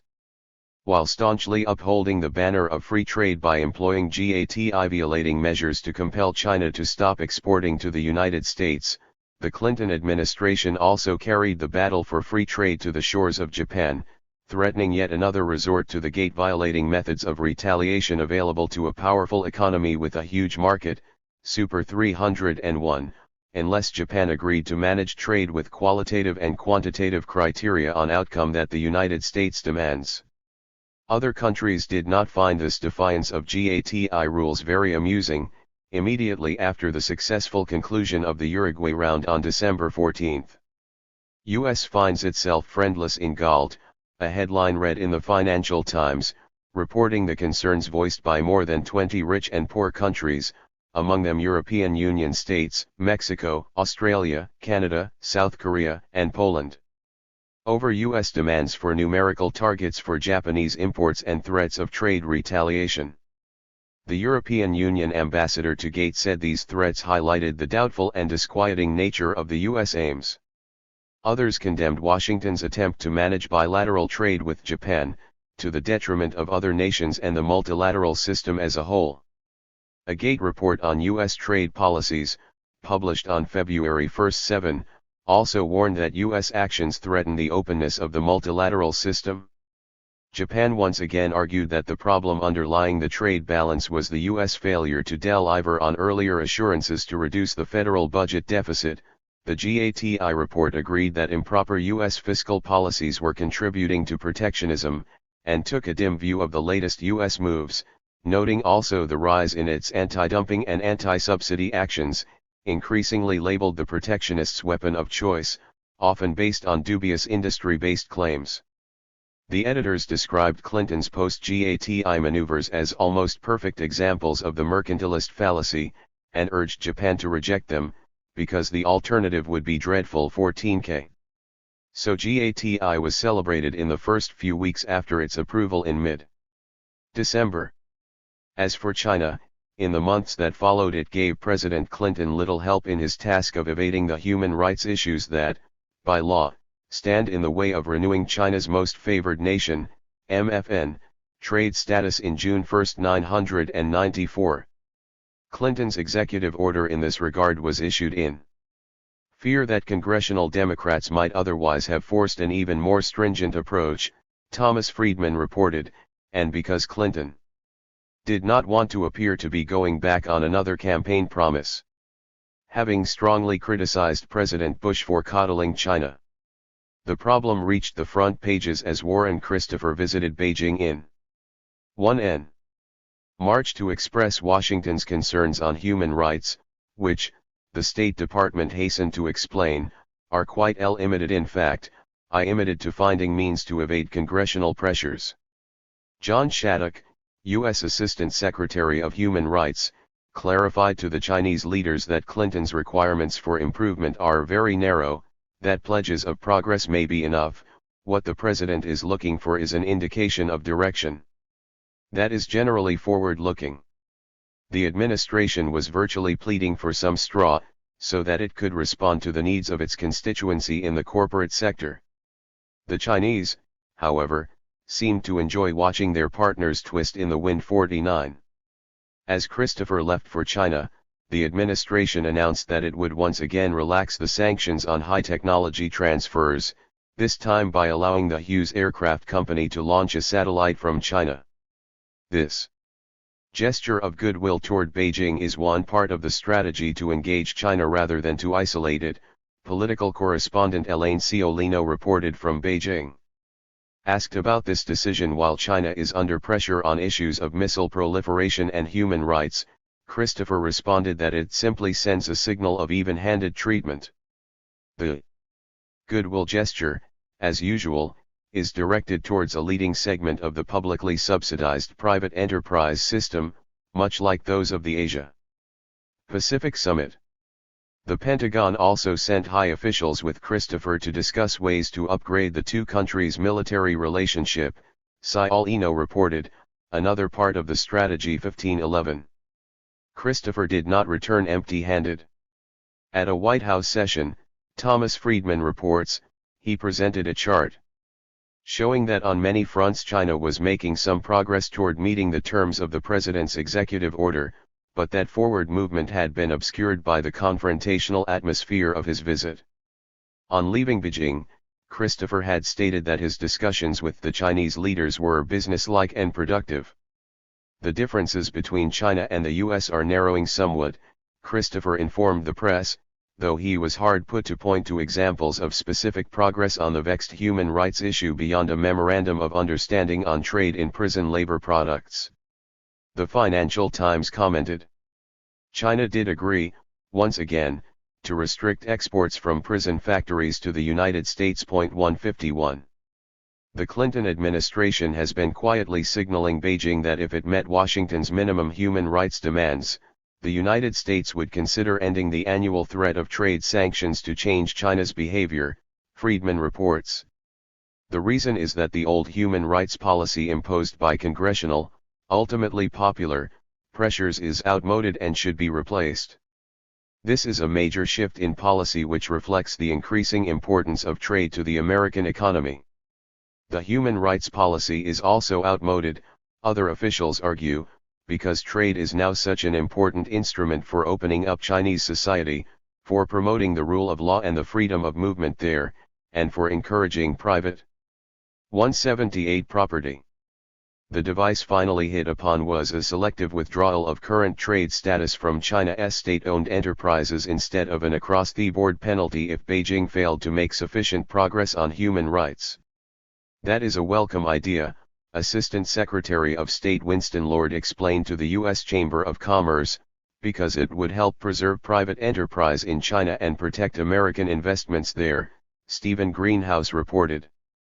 It might even encourage some state enterprises to become private, with further benefits to Western investors. 5. The hypocrisy is stunning, though hardly more than the human rights policy that is now outmoded, which was always carefully crafted to avoid endangering profits and to somehow not see huge atrocities carried out by U.S. clients under Washington's sponsorship. Human rights concerns have been a passion in the case of Nicaragua and Cuba, subjected to crushing embargoes and terror. In such cases, trade is not an instrument that induces good behavior. The criminals have to be restored to their service role. If cynical posturing about human rights contributes to that end, well and good. Vastly worse atrocities that the United States was supporting and organizing right next door were never a candidate for sanctions, naturally. The same was true of the Soviet Empire. Until it was returned to its traditional Third World role, trade was not an instrument to help lift the chains. Similarly, China, until it began to open its doors to foreign investment and control, offering wonderful opportunities for profit. 6. The contours of the New World Order. Structures of governance tend to coalesce around domestic power, in the last few centuries, economic power. The process continues. In the Phi 11A11 Chale Times, BBC economics correspondent James Morgan describes the de facto world government that is taking shape: the IMF, World Bank, G7, GATT, and other structures designed to serve the interests of TNCs, banks, and investment firms in a new imperial age. At the other end of the bludgeon, the South Commission observes that the most powerful countries in the North have become a de facto board of management for the world economy, protecting their interests and imposing their will on the South, where governments are then left to face the wrath, even the violence, of their own people, whose standards of living are being depressed for the sake of preserving the present patterns of operation of the world economy, that is, the present structure of wealth and power. 53. A particularly valuable feature of the rising de facto governing institutions is their immunity from popular influence, even awareness. They operate in secret, creating a world subordinated to the need of investors, with the public put in its place, the threat of democracy reduced. This reversal of the expansion of democracy over the past centuries is a matter of no slight importance, alongside the new forms of perversion of classical liberal doctrine in the international economy. These developments are naturally regarded with much concern throughout the South, and the growing Third World at home should be no less. 179. Concerned. In his last address to the Group of 77, Chairman Luis Fernando Jaramillo contemplated the hostile international environment and the loss of economic and political standing of the developing nations in the so-called New World Order. At the dawn of the 21st century, factors that cause real adversity that contrasts sharply with the euphoria engendered by the end of the Cold War. Economic liberalization programs, and the GATT agreement.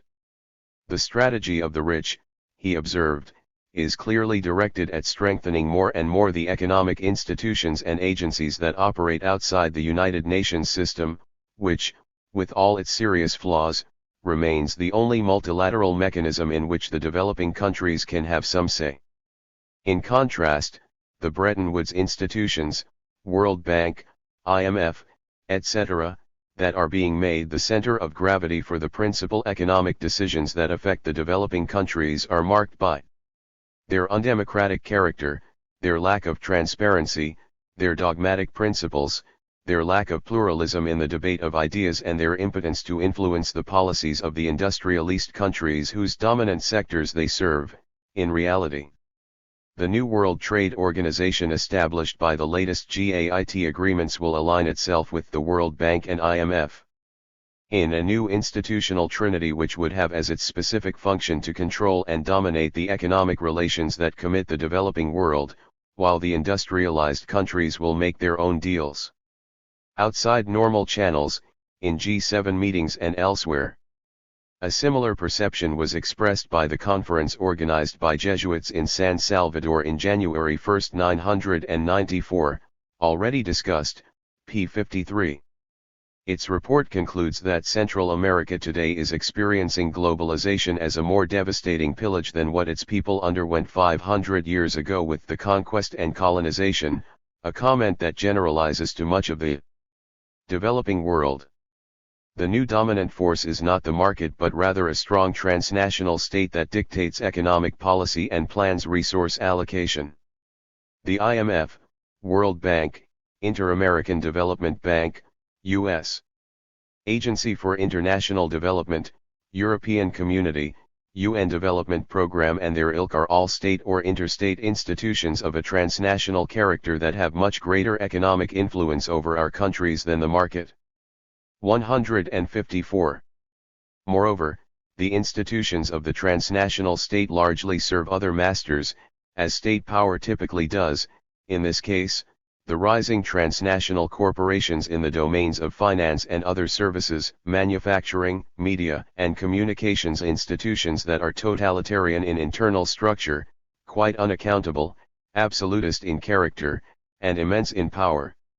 Within them, a participant takes a place in a fairly rigid hierarchy of domination, implementing orders from above, transmitting them downwards. Those outside may try to rent themselves to the masters and may purchase what they produce, but few other options are open to the great mass of the population. One may imagine what classical liberals would have thought of this new form of unaccountable, absolutist power, with its extraordinary scale. 180 Thomas Jefferson, for example, with his scorn for a single and splendid government of an aristocracy, founded on banking institutions and moneyed incorporations, through which the few would be riding and ruling over the plundered ploughman and beggared yeomanry, a nightmare realized beyond anything he might have dreamed. Or even Adam Smith, in a pre-capitalist era, with his skepticism about joint stock companies, corporations, particularly if they would become in effect immortal persons, entities with the rights of persons, without time limit, rights that were accorded them through the 19th century, largely by judicial decision. We may recall in the same connection Smith's belief that under perfect liberty there would be a natural tendency towards equality, a condition for efficient market function. 155. One consequence of the globalization of the economy is the rise of new governing institutions to serve the interests of transnational economic power. Another is the spread of the two-tiered third world social model to the industrial world. The United States is taking the lead, another consequence of the unusual power and class consciousness of the business sector, which has been able to resist the social contract that popular struggle has achieved elsewhere. Increasingly, production can be shifted to low-wage areas, and directed to privileged sectors in the global economy. Large parts of the population thus become superfluous for production and perhaps even as a market, unlike the days when Henry Ford realized that he could not sell cars unless his workers had a decent wage in a more national economy. GATT, NAFFA, and the like are called free trade agreements. That is a misdescription. Firstly, the term trade hardly applies to a system in which some 40% of U.S. trade is intrafirm, centrally managed by the same highly visible hands that control planning, production, and investment. Over half of U.S. exports to Mexico, for example, do not enter the Mexican market, consisting of transfers from one to another branch of a U.S. corporation, to maximize gains from lower labor costs and environmental standards. Such internal operations, including pricing policies aimed at tax benefits and the like, also introduce various market distortions that amount to non-governmental non-tariff barriers, NTBs, of no small scale, though not considered in the trade agreements and the neoliberal fetishism that accompanies them. Calculations of alleged trade efficiencies overlook numerous other factors. Former World Bank senior economist Herman Daly notes that they do not take into account such mailers as the artificial reduction of transport costs by government subsidy of energy through investment tax credits and research, as well as military expenditures that ensure access to petroleum and control its price, a large part of the function of the Pentagon system. Environmental costs of fuel burning are also externalized, another factor that would greatly reduce the alleged advantages of trade. In the case of U.S. Mexico trade, he observes, U.S. corn subsidized by depleting topsoil, aquifers, oil wells, and the federal treasury can be freely imported to Mexico, so that it is likely that NAFTA will ruin Mexican peasants when 181. Inexpensive U.S. agribusiness exports, subsidized in such ways, undercut them and drive them to the cities, lowering wages there, and indirect IY in the United States as well. 156. A UN report on transnationals, UNCTAD World Investment Report 1993, WIR, estimates that TNCs control one-third of the world's private sector productive assets, while their overseas investment is a bigger force in the world economy than world trade, Tony Jackson reports in the Financial Times, with $5.5 trillion in sales outside the country of origin compared with $4 trillion of total world exports, including the huge flow of intra-firm exports. These figures, trade analyst Chakravarti Raghavan adds, do not reflect the number of firms that carry on transnational activities and, with little or no foreign direct investment, FDI, exert control over foreign productive assets through a variety of non-equity arrangements, subcontracting, franchising, licensing, etc., as well as through strategic alliances. The WIR reports that FDI is highly concentrated, with about 1% of TNCs owning over half of the FDI stock or total affiliate assets. It notes further that the 1993 GATI agreements increase the rights of TNCs to pursue their activities, which are advancing the economic integration of the global economy on a scale and at a pace that is unprecedented, Raghavan observes. In contrast, they impose no corresponding obligations on TNCs. Similarly, the World Bank publishes guidelines for treatment of private FDI by host governments, but they do not deal with the obligations of foreign investors, except in very general ways, the WIR points out. Attempts to develop a code of conduct for TNCs broke down in July 1, 1992, this brings to a formal and the most comprehensive effort to create a global and balanced framework for FDI, the WIR notes. 157. As in GATI and NAFTA, investor rights are to be protected and enhanced. People are incidental to market democracy, in its current perversion.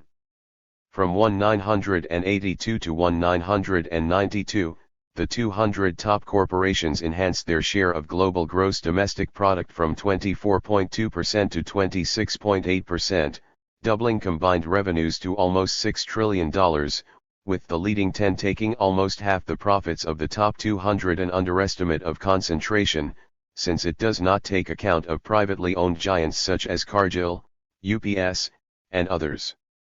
Meanwhile, the world's top 500 firms have shed over 400,000 workers yearly over the past decade, notwithstanding the upsurge of their combined revenues, Frederick Claremont and John Kavanagh observe. The phenomenon is reflected within the United States.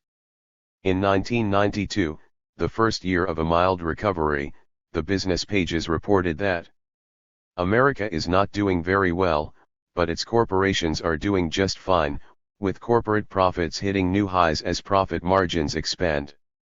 Paradox of 92, weak economy, strong profits, the headline read, capturing the quite non-paradoxical consequences of a bitter and successful class war, extended successfully through the first Clinton year.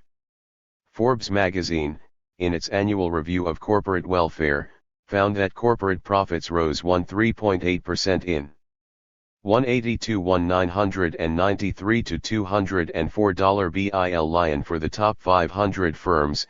Assets expanded 10.2% to $8.9 trillion, and market value rose 6.9% to $3.6 trillion, and total employment declined about 1%, extending the cutback of jobs, now reaching nearly 10% of total employment, 1.8 million jobs, since 1999. Profits grew 4 times faster than sales among the 785 companies in the Forbes list. 15K.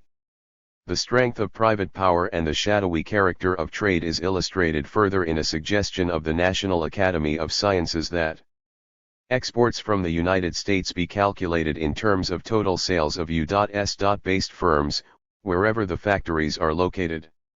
Using that method, the Wall Street Journal reports, Commerce Department economists calculated that the U.S. would have posted an overall trade surplus in goods and services of $1.64 billion in 1999, rather than a $28 billion deficit, another indication of how the nation's economy can thrive while its people suffer. 159. In an important critical analysis of the GATT, World Bank economists Herman Daly and Robert Goodland point out that in prevailing economic theory, firms are islands of central planning in a sea of market relationships. As the islands get bigger, they note, there is really no reason to claim victory for the market principle, particularly as the islands approach the scale of the sea, which departs radically from free market principles, and always has, because the powerful will not submit to these destructive rules. 160. Apart from not being remotely free, the free trade agreements are only partially related to trade, not only because they enhance the power of TNCS and thus reduce trade, in any meaningful sense. The agreements go far beyond trade. One leading feature is the demand for liberalization of finance and services, which means allowing international banks to displace domestic rivals so that no country can carry out the key and of national economic planning that enabled the rich countries to develop. And, needless to say, Adam Smith's principle that free circulation of labor is one of the cornerstones of free trade, while constantly invoked by the Third World, is dismissed out of hand by the champions of neoliberalism, who also have little use for their hero's conclusion that working people will be devastated by market forces unless government takes some pains to prevent this outcome, as must be assured in every improved and civilized society. Furthermore, the rich powers, and dominant elements within, remain opposed to free trade as they commonly have been, except when they feel they can prevail in competition. In other ways as well, the current trade agreements reflect the hostility of the rich nations to the neoliberal doctrines that are imposed on the poor to ensure more efficient plunder. One primary U.S. objective is increased protection for intellectual property, including software and patents, with patent rights extending to process as well as product. The U.S. International Trade Commission estimates that U.S. companies stand to gain $61 billion a year from the Third World if U.S. protectionist demands are satisfied at GATT, as they are in the NAFTA, a cost to the South that will dwarf the huge debt service. 183. Flow when extrapolated to other industrial countries. Such doctrines which the United States and other rich countries never accepted when they were developing, up to recent years, are designed to ensure that U.S.-based corporations control the technology of the future, including biotechnology, which, it is hoped, will allow state-subsidized private enterprise to control health and agriculture, and the means of life generally, locking the poor majority into dependence on high-priced products of Western agribusiness, biotechnology, the pharmaceutical industry, and so on. It is important to ensure that India not produce drugs at a price that its people can afford.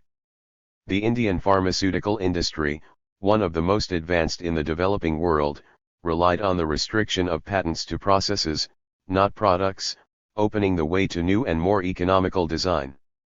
These principles, on which today's wealthy powers had insisted as they were developing, are now to be eliminated by the new protectionism, carefully crafted to preserve the power of the TNCs. The same procedures also hamper technological innovation, as does the increased protection of patent rights itself. The prohibitive costs of international patents will also deter even those individual/research establishments that may wish to get into the business of patenting, a leading biologist of the Indian Institute of Science observes, noting that his institution lacks the resources to deal with more than 2 patents a year. By accepting these features of the GATT agreements, the director of a major Indian pharmaceutical company adds, "We have compromised on 2 crucial areas of the country's well-being, food and health, placing ourselves at the mercy of multinationals, which will be able to destroy Indian pharmaceutical corporations and raise drug costs to prohibitive levels. These measures are in sharp contrast to the principles of free trade so sanctimoniously proclaimed by the West, a leading Indian journal comments, and are a serious impediment to our scientific and technological advance, undermining progress and independence, steps towards rule by transnational corporations and a mockery of people's sovereignty and parliamentary democracy. 161. More generally, U.S. corporations must control seeds, plant varieties, drugs, and the means of life generally. By comparison, electronics deals with frills. The same measures are being employed to undermine Canada's annoyingly efficient health services, a rotten apple right next door, by restricting the production of generic drugs, thus sharply raising costs and profits to U.S. corporations. 162. The executive version of NAFTA also includes other protectionist features, some already discussed, and was supported by industry for just such reasons. The only respect in which it is a genuine North American free trade agreement is that it applies to North America. It is not free, it is not about trade, and it is surely not based on an agreement among the irrelevant public. The free trade agreements impose a mixture of liberalization and protection, going far beyond trade, designed to keep wealth and power firmly in the hands of the masters of the new imperial age. 184. U.S. attitudes towards free trade are illustrated further by its reliance on embargo and sanctions as weapons against its third world enemies, from democratic capitalist Guatemala and Chile to Cuba, Vietnam, Nicaragua, and other transgressors. Of 16 cases of sanctions used since World War II, 80% were initiated by the United States alone. These measures, which radically violate free trade doctrine, have often received international condemnation, including decisions of the World Court and Gate Council. Gate rules do offer recourse to victims of such measures. They may retaliate in kind. Thus the United States may retaliate if it feels that Nicaragua discriminates against it, and Nicaragua can impose sanctions on the United States and even demand the reparations called for by the World Court, abandoned by Nicaragua under U.S. threat. As recognized by the founders of the Chicago School before it was taken over by ideological extremists, freedom without power, like power without freedom, has no substance or meaning, another truism drowned out in the enthusiastic free market chorus. 1. Reviewing Chile's economic miracle, Latin Americanist Kathy Schneider comments that, quite apart from the standard economic features of market reforms sharply increasing poverty rates, inequality, and so on, the transformation of the economic and political system has had a profound impact on the worldview of the typical Chilean. Most Chileans today, whether they own a small, precarious business or subcontract their labor on a temporary basis, work alone. They are dependent on their own initiative and the expansion of the economy. They have little contact with other workers or with neighbors, and only limited time with their family.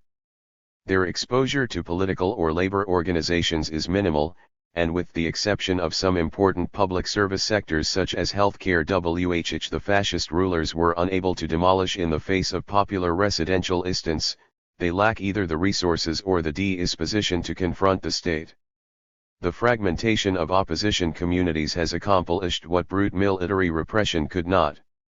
It has transformed Chile, both culturally and politically, from a country of active participatory grassroots communities, to a land of disconnected, apolitical individuals. The cumulative impact of this change is such that we are unlikely to see any concerted challenge to the current ideology in the near future. 1 RW. Exactly as intended, market reforms have undermined the basis for functioning democracy, leaving people isolated, each for oneself, if not yet crushed as in Eastern Europe and other places mired more deeply in third world misery. One finds much the same in American working-class communities, where people who once struggled courageously and successfully for social justice and human rights are now often hopeless, demoralized, and alone. Among the more deeply impoverished of America's growing third world, criminal violence and other forms of social pathology have reached shocking proportions as human values erode under the impact of selective marketization. Where there was a lively social democratic tradition as in New Zealand and Costa Rica, the effect of the reforms is to undermine its basic values. 2. 185.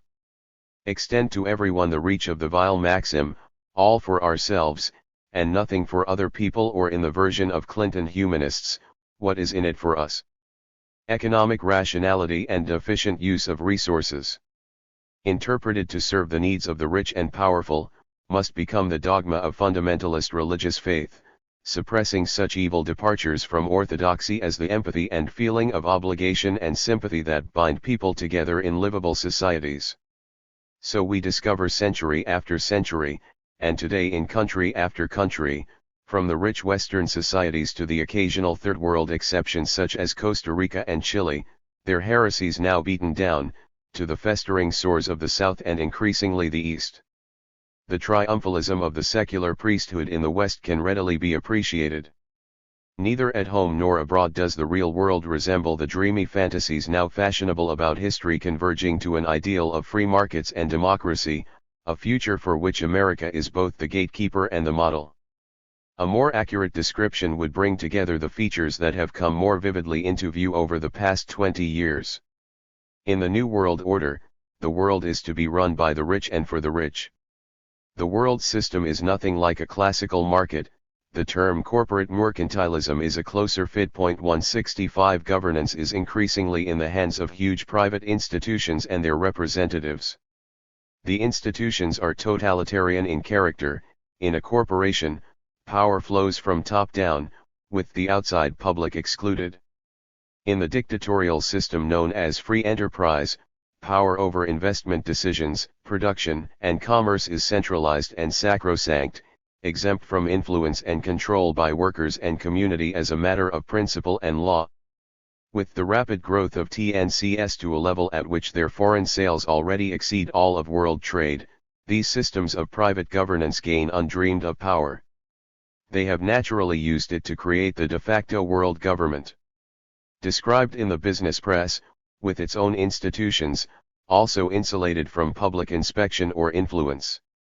As for world trade, well over a third is already intrafin, that is, centrally managed commercial interactions, not trade in any serious sense.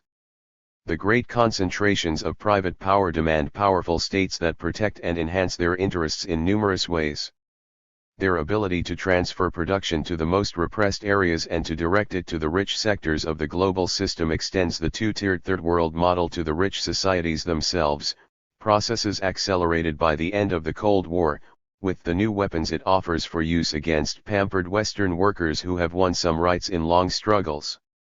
The processes are enhanced by the huge expansion of unregulated international capital, and the radical shift of capital from productive investment and trade to speculation. These factors have also contributed to the slowdown of economic growth and have undermined national economic planning. National governments, which in varying ways involve some measure of public participation, are constrained by such external factors to serve the interests of the rich and powerful even more than in the past. 186 The present era evokes memories of important periods of the past. The enthusiastic resort to classical, now neoliberal, economic doctrine as a weapon of class war is a striking example. Another is the resort to new technology to create a form of progress without people, not as a consequence of the nature of technology or the pursuit of efficiency and cost-effectiveness, as David Noble has shown in important work, noting, for example, that the extreme inefficiencies of automation had to be masked through the usual resort to the Pentagon's system of public subsidy and market distortion. As in the early Industrial Revolution, the technology is designed to increase profit and power, ownership, and managerial control at the expense of meaningful work, freedom, human life, and welfare. Other social arrangements could develop its liberatory potential. Similarly, current debates about welfare workfare can hardly fail to evoke memories of Malthus and Ricardo, whose new science allegedly showed that the poor majority could only be harmed by efforts to help them. A demonstration with the certainty of the principle of gravitation, Ricardo declared. 166 Someone who lacks independent wealth has no claim of right to the smallest portion of food, and, in fact, has no business to be where he is, apart from what his offer of labor will bring in the market, Malthus proclaimed in highly influential work. Efforts to mislead the poor into believing that they have further rights are great evils. And violations of natural liberty, Ricardo held, as shown by the economic science of which he was the leading figure, and the unchallengeable moral principles on which it was based. As Karl Polanyi observes in his classic study of these developments, nothing could be more obvious than that the wage system imperatively demanded the withdrawal of the right to live as proclaimed in earlier legislation, reflecting pre-capitalist mentality. To later generations nothing could have been more patent than the mutual incompatibility of institutions like the wage system and the right to live. The latter therefore had to go, in the interests of all. 167. By the 1830s, the results of the science were becoming established. Law, and the right to live, an outmoded relic of earlier delusion, succumbed to the wage system and the workhouse prison. Thus was mankind forced into the paths of a utopian experiment, Polanyi writes. Never perhaps in all modern history has a more ruthless act of social reform been perpetrated. It crushed multitudes of lives while merely pretending to provide a criterion of genuine destitution in the workhouse test. But almost immediately the self-protection of society set in, he continues, factory laws and social legislation, and a political and industrial working class movement sprang into being. To stave off the entirely new dangers of the market mechanism. Widespread despair and suffering led to disorder and upheaval, first riots, later the rise of organized social movements that began to challenge the principles that raised capital accumulation to the supreme human value and ominously for the master, to challenge their right to rule. The implicit submission with which men resign their own sentiments and passions to 187. Those of their rulers, the foundation of government as Hume had written, was being eroded. The same happened in the United States as the industrial order became established, with its free labor that workers saw as wage slavery. In the face of riots and disorder and worse, Chartist and socialist organizing elite opinion shifted, and the science took new forms based on the discovery that the right to live had to be preserved. Laissez-faire doctrines fell into further disrepute as the new rulers came to understand that they still required state power, as in the past, to enhance their privilege and to protect them from market discipline. We move on to various forms of welfare state capitalism, at least in those societies that had won their place in the sun by terror, oppression, and robbery. This history has, in fact, been relived over and over. There is little that is new in neoliberal programs, trickle-down theories, and the rest of the doctrinal baggage that serves the interests of privilege and power. The ideology of oppression may differ in form when applied to third world service areas and domestic populations, but similarities are apparent, and current enthusiasms are hardly more than a recapitulation, often sordid, of earlier devices to justify the privilege of those who hold the reins. As in the early 19th century, we are now once more to understand that it is a violation of natural liberty and even science to deceive people into thinking that they have some rights beyond what they can gain by selling their labor power. Any effort to depart from such right thinking leads directly to the Gulag, leading thinkers soberly explain. The present era is highly reminiscent of the moments of enthusiasm before the unseemly noises of the rabble had become too threatening to overlook, a fact that carries lessons that are not too obscure. Amidst an atmosphere of general dismay and fear, there are also signs of resistance, taking varied forms. Compare two cases, the 1992 riots in south-central Los Angeles, and the Mayan uprising in Chiapas, Mexico, on January 1, 1994. In both cases, the uprisings reflected the increasing marginalization of people who do not contribute to profit-making under prevailing institutional arrangements, and therefore lack human rights or value. People who live in the slums of Los Angeles once had jobs, in part in the state sector that plays a critical role in the free market capitalist society, in part in factories that have been shifted to places where labor can be more savagely exploited and destruction of the environment can proceed unhampered. By absolute measures, they are considerably wealthier than the Mayans of Chiapas, who recognize that what remains of their lives faces destruction as the investor rights agreements, NAFTA, GATT, extend their sway. But the Los Angeles riots proceeded quite differently from the Chiapas rebellion. The contrast reflects the difference between communities that have become demoralized and devastated by external forces and others that have retained their inner cohesion and vitality. The specific problems that lie ahead are quite different. The crying need for solidarity and constructive participation could hardly be more clear, in the face of the global experiment now underway. 188 The nature of the experiment is graphically illustrated by a report of the International Labour Organization, which estimates that about 30% of the world's labor force was unemployed in January 1, 1994, unable to earn enough to sustain a minimum standard of living. This long-term persistent unemployment is a crisis of the scale of the Great Depression, the ILO concludes. Vast unemployment persists alongside of huge demands for labor. Wherever one looks, there is work to be done of great social and human value, and there are plenty of people eager to do that work. But the economic system cannot bring together needed work and the idle hands of suffering people. Its concept of economic health is geared to the demands of profit, not the needs of people. In brief, the economic system is a catastrophic failure. Of course, it is hailed as a grand success, as indeed it is for a narrow sector of privileged people, including those who declare its virtues and triumphs. 1611. How far can this go? Will it really be possible to construct an international society on something like the Third World model, with islands of great privilege in a sea of misery, fairly large islands, in the richer countries, and with controls of a totalitarian nature within democratic forms that increasingly become a facade? Or will popular resistance, which must itself become internationalized to succeed, be able to dismantle these evolving structures of violence and domination, and carry forth the centuries-old process of expansion of freedom, justice, and democracy that is now being aborted, even reversed? These are the large questions for the future. 3. History's greatest prize. Reviewing briefly, the New World Order constructed from the ruins of World War II kept closely to the Churchillian guidelines, amended by the crucial footnotes.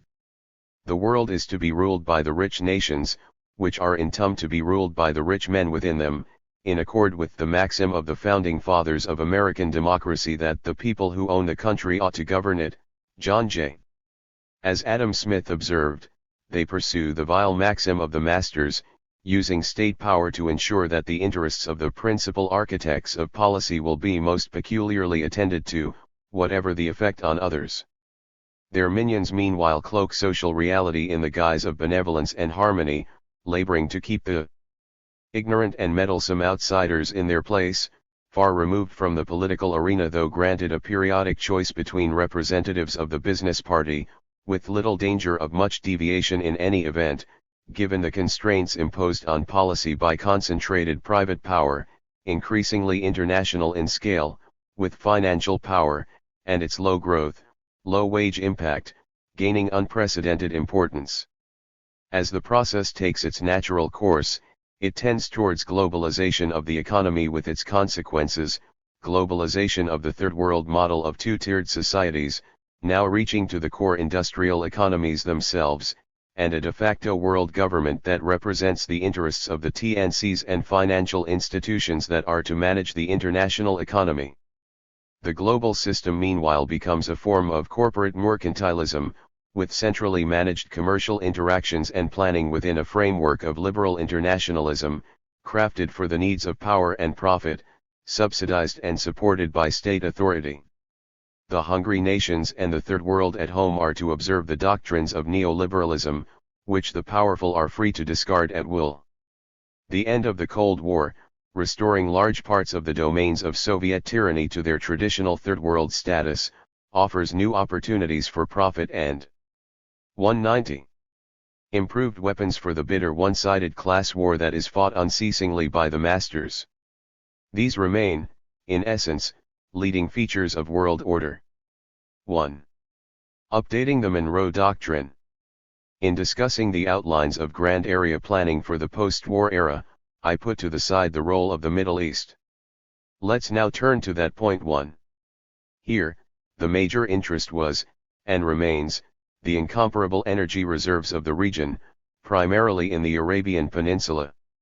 The central policy goal was to establish U.S. control over what the State Department described as a stupendous source of strategic power, and one of the greatest material prizes in world history, probably the richest economic prize in the world in the field of foreign investment, the most strategically important area in the world, as Eisenhower later described the peninsula. As in Latin America, it was necessary to displace the traditional imperial powers. France was unceremoniously expelled, though Britain was accorded a considerable role in this region, gradually declining as power relations dictated. U.S. corporations gained a leading role in Middle East oil production, while dominating the Western Hemisphere. Within our little region over here, as Secretary of War Henry Stimson termed the Western Hemisphere, rival powers were expelled. Venezuela is the most important case, remaining the world's leading oil exporter until 1970, when it was displaced by Saudi Arabia and Iran, also U.S. clients. After World War I, the United States supported its violent and corrupt dictator Juan Vicente Gómez, who opened the country to American corporations while barring British concessions under U.S. pressure. In the New World Order after World War II, the U.S. oil industry took control over the country's economy. Relations were particularly close, and profitable for U.S. corporations, during the 1949-58 dictatorship of Pérez Jiménez, who surpassed Vicente Gómez in brutality and rapacity.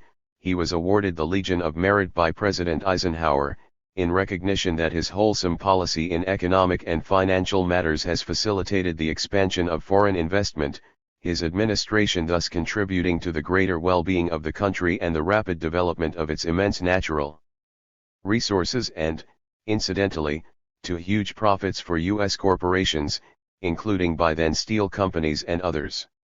About half of Standard Oil of New Jersey's profits came from its Venezuelan subsidiary, to cite just one example. The Kennedy administration followed its standard Latin American policy of support for the military to suppress labor and other popular forces. The policies and results were, not surprisingly, rather as in Brazil, the other jewel in the Latin American crown. Point 2.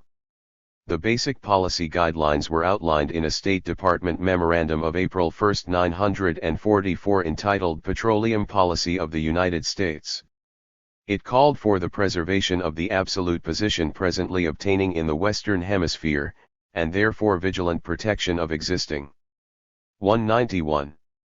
Concessions in United States hands coupled with insistence upon the open door principle of equal opportunity for United States companies in new areas. In brief, really existing free market doctrine: what we have, we keep, closing the door to others; what we do not yet have, we take, under the principle of the open door. The policies were implemented, much to the dismay of the major competitor. Declining power led Britain to accept an arrangement that reserved a privileged position for the U.S. domestic oil industry, David Painter writes, while exposing all of Britain's oil production, which was in other countries, to the competition of the powerful U.S. international oil companies. Washington was thus able to extend to the Middle East the closed door policy that had been successfully imposed in the Western Hemisphere, outlined most succinctly by the Woodrow Wilson administration in 1918. Department considers it most important that only approved Americans should possess oil concessions in the neighborhood of the Panama Canal. Secretary of State Lansing informed Central American officials when he learned of British efforts to obtain concessions, which must be barred.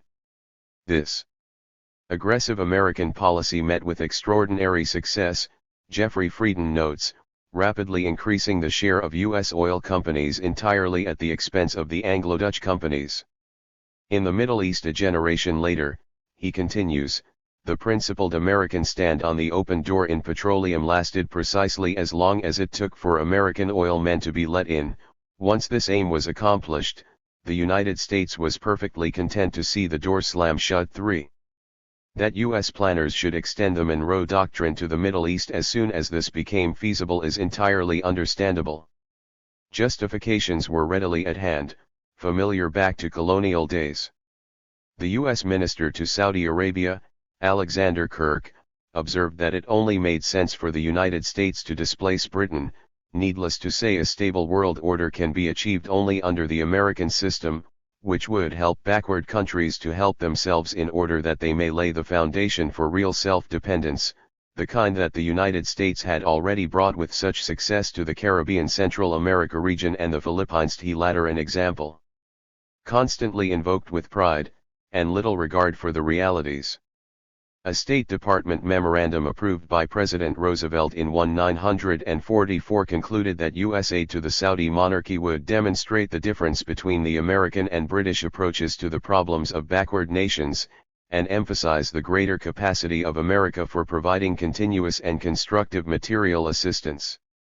To ensure that British conniving would not lead either Ibn Saud or his successors to diddle American companies out of the concession and the British into it, William Bullitt, a leading foreign policy advisor, recommended that the United States provide Lend-Lease assistance. The President recognized the Saudi Arabian monarchy as one of the democratic allies fighting the Nazis, making it 192 eligible for Lend-Lease aid, including scarce construction materials. The defense of Saudi Arabia is vital to the defense of the United States. Roosevelt declared the aggressor being Great Britain. The Saudi royal family merited U.S. support because Ibn Saud was a man of vision and executive ability ready to lead his people in keeping with the progress of the world, Roosevelt's special representative to the Middle East. Patrick Hurley. Bin Saud was depicted as a progressive and far-sighted monarch who, under U.S. tutelage, would ensure that Saudi Arabian riches were properly deployed in the U.S.-dominated New World Order. The United States did not need Middle East oil for itself. Rather, the goal was to ensure that the enormous profits from the energy system flow primarily to the United States, its British CL&T, and their energy corporations, not to the people of the region, and that oil prices stay within the range most beneficial to the corporate economy, neither too high nor too low. A related goal was to dominate the world system. The case of Japan is instructive. Though Japanese prospects were generally disparaged until the 1960s, some far-sighted analysts recognized that problems of insubordination might arise even here. George Kennan proposed in 1949 that the United States keep control over Japanese oil imports, so as to hold veto power over Japan's military and industrial policies. Japan was helped to industrialize, but the United States maintained control over its energy supplies and oil refining facilities, though after the shock of the early 1970s, Japan's programs of diversification of energy resources and improving efficiency have reduced the power of the veto considerably. 2. Containing the internal enemy. As elsewhere, the primary concern in the Middle East was independent nationalism, in the region itself as well as southern Europe.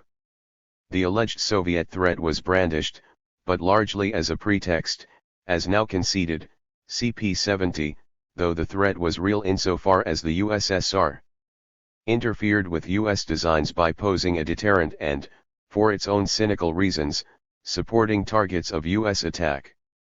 The first major post-war counterinsurgency campaign, in Greece, was motivated in part by the danger of the rotten apple effect of a victory by the peasant and worker-based forces that had fought the Nazis under communist leadership. The rot might infect the Middle East, Dean Acheson grimly warned Congress while seeking to garner support for the Truman Doctrine. Although Acheson had reference to the oil of the Middle East deleted from the president's address announcing the Truman Doctrine, David Painter observes, concern over U.S. access to the region's chief resource played an important role in the revolution in U.S. foreign policy. 5. A CIA study warned of the possible loss of the petroleum resources of the Middle East if the revolt against the right-wing government imposed by British military force were not crushed.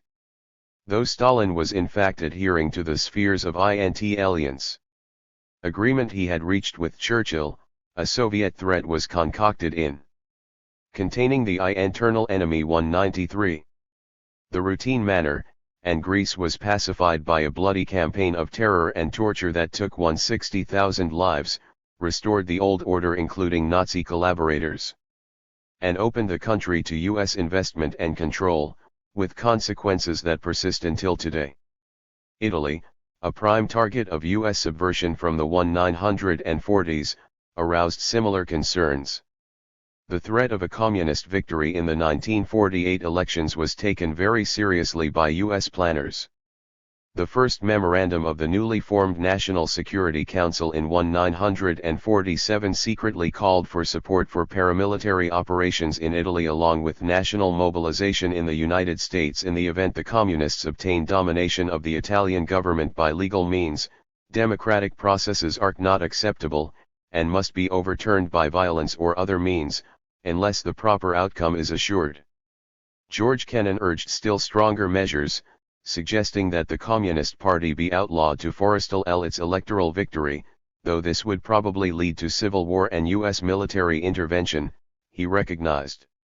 He was overruled, on the assumption that other means of coercion would suffice, as proved to be the case. The United States was able to subvert the election by methods similar to those employed in Nicaragua in 1990, including a very credible threat of starvation if people voted the wrong way. Here too, the Middle East was a major concern. U.S. strategic interests required control over the line of communications to the Near East outlets of the Saudi Arabian oil field through the Mediterranean, a 1945 interagency review observed. These interests would be threatened if Italy were to fall into the hands of any great power. In translation, if it were to escape from the hands of the proper great power. The threat of independent nationalism led to the CIA coup restoring the Shah in Iran in 1953, overthrowing the conservative parliamentary Mossadegh government. Nasser was viewed in similar terms, later Khomeini, leading the United States to provide Saddam Hussein with decisive support in the Iran-Iraq War. The tyrant shifted overnight from favored friend to reincarnation of Genghis Khan when he broke the rules in August 1, 990 by invading Kuwait, a U.S. British client. The primary fear throughout has been that nationalist forces not under U.S. influence and control might come to have substantial influence over the oil-producing regions. The family dictatorships, in contrast, are considered appropriate partners, managing their resources in conformity to basic U.S. interests, and helping to fund U.S. projects of terror and subversion throughout the Third World. Underlying attitudes sometimes reach the general public. Thus, after the restoration of the Shah and the takeover by U.S. companies of 40% of the British oil concession, the New York Times commented editorial that this was good news indeed, however costly to all concerned Iranians in the Shah's torture chambers, for example. The affair may yet be proved worthwhile if lessons are learned from it, the editors observed. The primary lesson is stark and simple: underdeveloped countries with rich resources now have an object lesson in the heavy cost that must be paid by one of their 194 number which goes berserk with fanatical nationalism. It is perhaps too much to hope that Iran's experience will prevent the rise of Mossadeghs in other countries, but that experience may at least strengthen the hands of more reasonable and more far-seeing leaders, who have a better grasp of our priorities. As is the norm, media coverage kept to government policy guidelines with precision.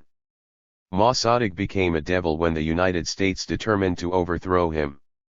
As the U.S.-backed terror regime took command after the coup, the New York Times praised it for its highly successful campaign against subversive elements and its long record of success in defeating subversion without suppressing democracy, noting with particular pleasure the suppression of the pro-Soviet Today party, formerly a real menace but considered now to have been completely liquidated, and the extreme nationalists who had been almost as subversive as the communists, all liquidated without suppressing democracy. The Shah remained a hero until the peacock throne began to totter in 1978. Human rights concerns suddenly became an issue when the United States lost control in 1979, having been missed before, as was the CIA coup, long known, but suppressed. Furthermore, the shameful media record, exposed in readily available work, teaches no lessons and was quickly forgotten, if ever noticed. Lessons are drawn for policy, however, we should think more carefully about the likely staying power of tyrants we impose. Point 6. The dominant lines of thinking are often articulated with particular clarity at moments of crisis. When popular demonstrations on July 2, 1953, undermined British efforts to subvert the parliamentary Mossadegh regime, British Charge George Middleton reported in panic that the court had been fatally weakened, describing the day as a turning point in Iranian history. Previously the small ruling class determined the prime minister, with the Shah as umpire. Now the consent of the mob is the decisive factor. Another instructive example is the U.S.U.K. reaction to the military coup by nationalist officers in Iraq in July 1, 1958, the first serious break in Anglo-American control of the oil-producing regions, Iran having been returned to the fold. Concerns were high, sufficiently so that Washington apparently considered the use of its nuclear arsenal. President Eisenhower was referring to nuclear weapons, William Quandt concludes, when he ordered the chairman of the Joint Chiefs of Staff to be prepared to employ, subject to Eisenhower's approval, whatever means might become necessary to prevent any unfriendly forces from moving into Kuwait. Eisenhower's emphasis, the issue was discussed several times during the crisis, Quandt adds. He concludes further that the United States intended to help look after British oil interests, especially in Kuwait when it landed Marines in Lebanon after the Iraqi coup. The major irritant at the time was Egypt's Gamal Abdel Nasser and his independent nationalism. Point 7. Immediately after the Iraqi coup, British Foreign Secretary Selwyn Lloyd consulted in Washington with Secretary of State John Foster Dulles. In a containing the Internal Enemy 195 secret telegram to the Prime Minister, Lloyd discussed several policy options. One possibility would be immediate British occupation of the semi-dependency of Kuwait. The advantage of this action, he noted, would be that we would get our hands firmly on the Kuwait oil. Nevertheless, he recommended against military occupation because it might arouse nationalist feelings in Kuwait and the effect upon international opinion and the rest of the Arab world would not be good. It would be more sensible, he proposed, to offer Kuwait a form of nominal independence, turning the protectorate into a kind of Kuwaiti Switzerland where the British do not exercise physical control, but without relinquishing actual control, rather like what Saddam Hussein planned after invading Kuwait. Top U.S. government officials feared, see pages 12 to 14. Crucially, Britain must recognize the need, if things go wrong, ruthlessly to intervene, whoever it is has caused the trouble. Lloyd stressed the complete United States solidarity with us over the Gulf, including the need to take firm action to maintain our position in Kuwait and the similar resolution of the United States in relations to the Aramco oil fields in Saudi Arabia. The Americans, he continued, agree that at all costs these oil fields in Kuwait, Saudi Arabia, Bahrain, and Qatar must be kept in Western hands, meaning, in U.S.U.K. hands, and outside the hands of the only serious challengers, namely indigenous elements. 6 months before the Iraqi coup, Lloyd had noted that minor changes in the direction of greater independence are inevitable for Kuwait, while summarizing the major British and indeed Western interests in the Persian Gulf: a. to ensure free access for Britain and other Western countries to oil produced in states bordering the Gulf; b. to ensure the continued availability of that oil on favorable terms and for sterling, and to maintain suitable arrangements for the investment of the surplus revenues of Kuwait; c. to bar the spread of communism and pseudo-communism in the area and subsequently beyond, and, as a precondition of this, to defend the area against the brand of Arab nationalism under cover of which the Soviet government at present prefers to advance. Declassified U.S. documents outline U.S.U.K. goals in similar terms. The UK asserts that its financial stability would be seriously threatened if the petroleum from Kuwait and the Persian Gulf area were not available to the UK on reasonable terms, if the UK were deprived of the large investments made by that area in the UK, and if sterling were deprived of the support provided by Persian Gulf oil. These British needs, and the fact that an assured source of oil is essential to the continued economic viability of Western Europe, provide an argument for the United States to support, or if necessary assist, the British in using force to retain control of Kuwait and the Persian Gulf. The disadvantage is that U.S. relations with neutral countries elsewhere would be adversely affected. In November 1, 958, the National Security Council recommended that the United States be prepared. 196.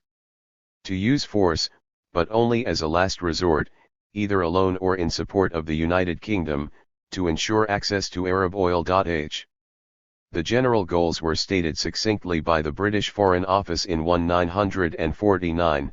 Kuwait must remain under British supervision even if granted nominal independence, because if the way were open to Egyptian and Iraqi penetration, there would be a real danger that Kuwait would be rapidly infected with all the ultranationalist maladies from which those two countries are at present suffering. The perspective and even the terminology is standard in U.S. internal documents, along with the recognition that it was long the British policy to keep the people flanking the sea route to India in a state of primitive economy, and they remain for the most part ignorant, poverty-stricken, and diseased, as the State Department put it. Minor irritants in the exercise of foreign policy, historian Mark Curtis comments. What is important is to protect them from the malady of independence and control over their own resources. 9. By the early 1970s, the United States was coming to rely on Gulf oil and riches for its own increasingly troubled economy. Capital flow from Saudi Arabia, Kuwait, and the other Gulf principalities to the United States and Britain has provided significant support for their corporations, banks, and the national economy generally. These are among the reasons why the United States and Britain have often not been averse to increases in oil price. The 1973-74 price rise preceded by comparable increase in price of U.S. coal, uranium, and agricultural exports yielded temporary advantages for the U.S. and British economies, providing windfall profits for the energy corporations, primarily U.S. and British, and inducing them to bring into production high-cost oil Alaska, North Sea, that had been withheld from the market. For the United States, rising energy costs were substantially offset by military and other exports to the Middle East oil producers and huge construction projects for them. Their profits also flowed to Treasury securities and investment as local managers carried out their primary responsibility, to support the economies of the United States and Britain. The stable policy guidelines expressed in the secret diplomatic record underlie the decision of the United States and Britain ruthlessly to intervene in response to Saddam's invasion of Kuwait in August 1, 1990, blocking the threat of a negotiated Iraqi withdrawal that would defuse the crisis. While other powers were only reluctantly dragged into this unilateral military operation. The record also lays out clearly the basic interests and the perceived threat to them, a special case of much more general policy perspectives, as we have seen. It is understandable that it was so rigorously suppressed in 1990-91, when it was so clearly pertinent and informative. As in Latin America, economic nationalism was unacceptable in the Middle East, which must keep to the principle of comparative advantage, sacred because it guarantees subordination, under prevailing conditions. Governments of the region requested assistance to develop manufacturing industry, but the United States insisted on sound economic principles. Containing the internal enemy 197, which required that they specialize in raw materials production while the United States and Europe monopolize industry and technology. The case of Egypt is again instructive. With the British yoke being removed in the post-war period, Egypt once again sought to industrialize. The U.S. reaction was not unlike Palmerston's a century earlier. 111 The director of the American Economic Mission in the Middle East, James Landis, commented in a December 1, 944 speech that the United States would not aid Egypt if it followed a path of mercantilism, uneconomic and political subsidies, narrow nationalism, group preferences, that is, if Egypt were to adopt any of the measures that have led to development elsewhere, including the United States. U.S. advisors recommended that economic aid be contingent on Egyptian assurances that such assistance would not result in strengthening Egyptian nationalism, with all its resultant restrictions and controls. Egyptian industry should confine itself to a series of simple operations within the capacity of the Egyptian worker, another report advised. The country should remain a primary producer if it hoped to receive financial or technical assistance, British and American advisors recommended. These instructions were harmful enough, but still harsher strictures made them impossible to follow. Under pressure from domestic cotton interests, the United States moved to protect its cotton production from Egyptian competition. This arbitrary quota was the chief cause of Egypt's dollar shortage, the National Bank of Egypt alleged, criticizing the United States for not fully practicing the principles of commercial non-discrimination which she is preaching to others. As always, the principles we honor are fetters for the weak that do not bind the powerful. The basic point captured in the State Department petroleum policy of the United States and Clinton's national export strategy, among many other policy initiatives, was expressed in simplified form by U.S. oil magnate Howard Pugh, a firm advocate of free trade, who explained in 1949 that American tariffs should be seen as a defense mechanism, rather than as a barrier to free trade. Lacking dollars and unable to obtain what it needed from Britain in its post-war straits, Egypt entered into a barter arrangement with the USSR in 1948, earning quick condemnation from the State Department, which patiently explained that such measures divert trade into uneconomic channels and reduce the volume and benefits of world trade, the lessons now taught to Americans by the New York Times primer discussed earlier.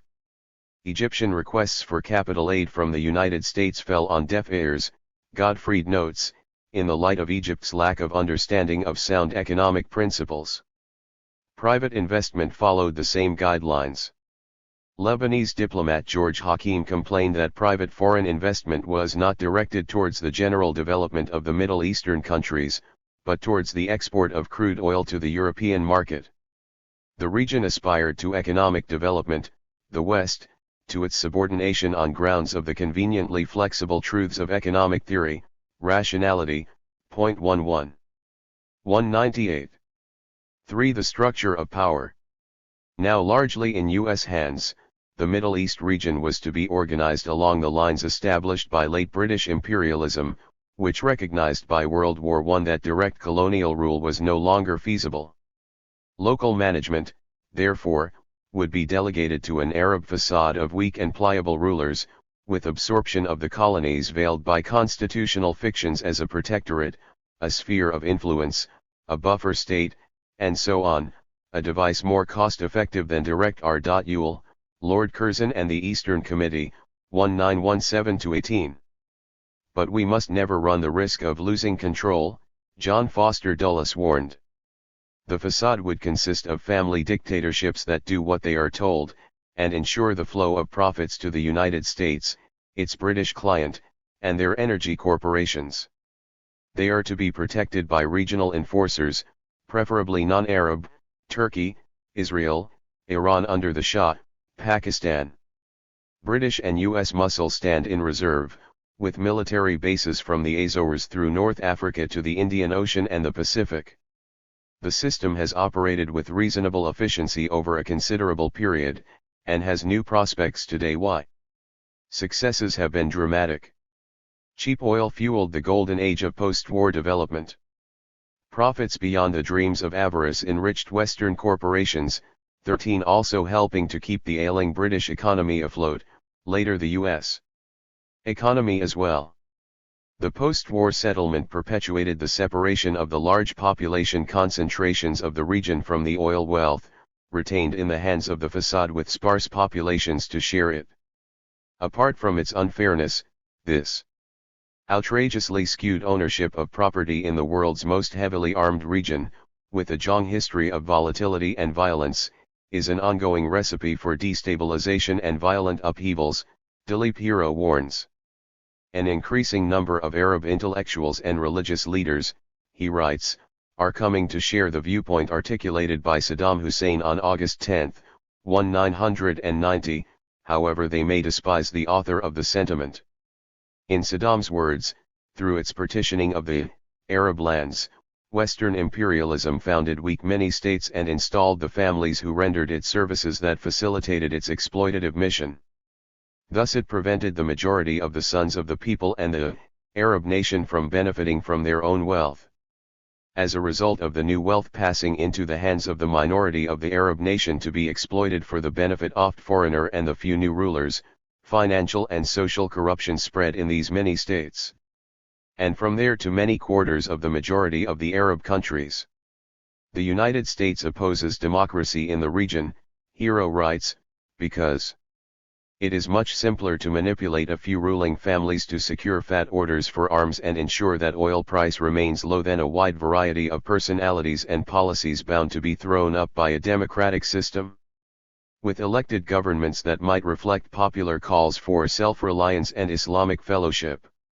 Hence the persistence of Washington's policy of supporting dictatorships to maintain stability, Ahmed Chalabi, and the admitted preference for the Iron Fist 14.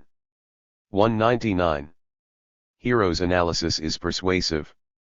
The roots of policy lie deep in firmly established institutional structures of power, with effects that have long been evident worldwide. The basic policy thrust is occasionally recognized with some regret by world leaders. Reflecting on British policy in the Middle East, Prime Minister Harold Macmillan found it rather sad that circumstances compel us to support reactionary and really rather outmoded regimes because we know that the new forces, even if they begin with moderate opinions, always seem to drift into violent revolutionary and strongly anti-Western positions. 15. We need only add the usual gloss: a violent revolutionary position may be nothing more than one that seeks an independent path, becoming strongly anti-Western when that path is barred by Western power, a tragedy that has been enacted over and over again. Rights accrue to regional actors by virtue of their position within the three-tiered strategic conception.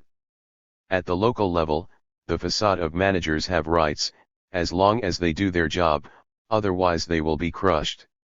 For internal stability, the Iron Fist has often been preferred, exactly as the State Department currently explains through the medium of the Times chief diplomatic correspondent. The regional guardians also have rights, as does the British assistant. And the United States naturally has rights without qualifications. As for Kurds, Palestinians, slum dwellers in Cairo, and others who contribute nothing to the basic structure of power, they have no rights, by the most elementary principles of statecraft. Perhaps they can occasionally be used in one or another power play, but that is where their rights end. Much of the modern history of the Kurds reflects these realities, as when they were supported in their revolt against Iraq in the early 1970s in the interests of Washington's Iranian client, then left to be slaughtered when that episode was successfully terminated, leading Henry Kissinger to comment acidly, in response to criticism, that foreign policy is not to be confused with missionary work. Contemporary events, reviewed earlier, add another ugly chapter to the story. Today, it is not hard to understand Eisenhower's lament that the problem is that we have a campaign of hatred against us, not by the governments but by the people, p. 79. One might ask, however, why that should have already been true in July 1, 958, when the words were spoken, not long after the United States had expelled Britain, France, and Israel from the Egyptian territory they had conquered in their 1956 invasion, and well before the special relationship with Israel was in place. It is easy to explain the hatred in Iran 5 years after the restoration of the Shah. Washington's rejection of attempts to undertake independent development was also unlikely to have elicited warm feelings. A decade of CIA operations in Syria may shed further light on the matter. Syria had traditionally been pro-American, but clandestine U.S. intervention helped reverse a century of friendship, Douglas Little observes in a review of these operations. In 1948, the CIA approached Chief of Staff Hosni Zaim to discuss the possibility of an army-supported dictatorship. 200. A result achieved when Zaim overthrew the government a few months later. Zaim approved the Aramco oil pipeline, Taplin, concession in accord with U.S. wishes, and Cal led for peace talks with Israel, offering to resettle 250,000 Palestinian refugees, a diplomatic opening that Israel chose not to pursue. Zaim was overthrown a few months later. In 195-1, Col. Adib Shishakli overthrew the government once again and set up a military dictatorship, with clandestine U.S. support. Matters drifted out of control again. And in March 1, 956, Eisenhower approved Project Omega, which aimed to overthrow the increasingly pro-Nasser regime in Syria as part of a more general plan to undermine Nasser. Operation Straggle, organized jointly with British intelligence to overthrow the government of Syria, was timed, apparently, at British initiative, for the day of the invasion of Egypt, which France and Britain had kept secret from Washington. Possibly Britain's goal was to keep the United States preoccupied elsewhere. In any event, Syrian counterintelligence had uncovered the plot, and it quickly unraveled. Several further clandestine operations sought to subvert the government of Syria, leading finally to a bungled CIA effort again penetrated by Syrian intelligence. The Eisenhower Doctrine, approved by Congress in March 1, 957, authorized the President to provide assistance, including U.S. troops, to secure and protect the territorial integrity and political independence of such Middle Eastern nations, requesting such aid, against overt armed aggression from any nation controlled by international communism. While Egypt was the publicly designated culprit, U.S. officials believed that Syria was more nearly under the control of international communism, Douglas Little concludes. The end result of a decade of such machinations was hostility to the United States, close Syrian relations with the USSR, and much hysteria in Washington about losing the whole Middle East to communism. 16. The similarity to Cold War history in Latin America, Southeast Asia, and Africa is unmistakable, and its sources in U.S. policy are easy enough to detect. For the regional actors, American relations with regional actors developed within the context of the strategic thinking just outlined, in most cases successfully from the standpoint of U.S. strategic and economic interests. Successes include the autocracies of the Gulf, Iran under the Shah's tyrannical rule for a quarter of a century after the CIA coup, Israel's expansion and military dominance, and the mass of superfluous people, effectively subdued. Sometimes efforts misfired, as in the case of Syria. Egypt is an example of particular importance because of its unique position in the region and the complexity of the case. Initially, the United States faced two problems in integrating Egypt into the New World Order of the post-war era. The first was the Egyptian interest in development in violation of the principles of comparative advantage and international 201. Specialization, the problem of economic nationalism, already discussed. The second problem was the role of Britain. The U.S. economic mission was somewhat annoyed that Britain was blocking sterling balances and otherwise impeding U.S. commercial activities. 17 Dissatisfaction with British policies continued. By the late 1950s, the United States had largely displaced Britain in the region. The United States may have supported the I-952 revolution in Egypt, and was initially disposed rather favorably towards the Nasser regime. By the mid-I-950s, that attitude was changing because of Nasser's neutralist and independent stance, which inevitably led him to accept Russian assistance in response to Western hostility. U.S. intelligence recognized that the USSR was reacting to Western initiatives. At Eisenhower's request, Dulles prepared a memorandum, March 28, I-956, that became the basis for Project Omega, which aimed to displace Nasser by supporting the Gulf dictatorships, scuttling the Aswan Dam project, and withholding aid. Commenting on Dulles's memorandum in a diary entry, Eisenhower noted that the growing ambition of Nasser is the fundamental problem, which could be overcome, he hoped, by building up some other individual as a prospective leader of the Arab world. My own choice of such a rival is King Saud. The United States could not be unsympathetic to the British and French intention to overthrow Nasser by force, Dulles informed congressional leaders in August 1956. He warned that fulfillment of Nasser's ambitions would result in reducing Western Europe literally to a state of dependency, the usual apocalyptic reaction to loss of some degree of control. The United States nevertheless opposed the British-French-Israeli invasion of late October 1, 956, partly, it is reasonable to suppose, because of uneasiness over the reassertion of an independent French and British role in a region that the United States was taking over for itself, but more specifically because of the timing. A few weeks earlier, Eisenhower had opposed internal U.S. government proposals to overthrow Nasser because there was so much hostility at present in the Arab world. It would be necessary to delay until after his re-election in 1956, Eisenhower felt. When that was past, a time free from heated stress holding the world's attention would have to be chosen. The invasion also disrupted the planned U.S. coup in Syria.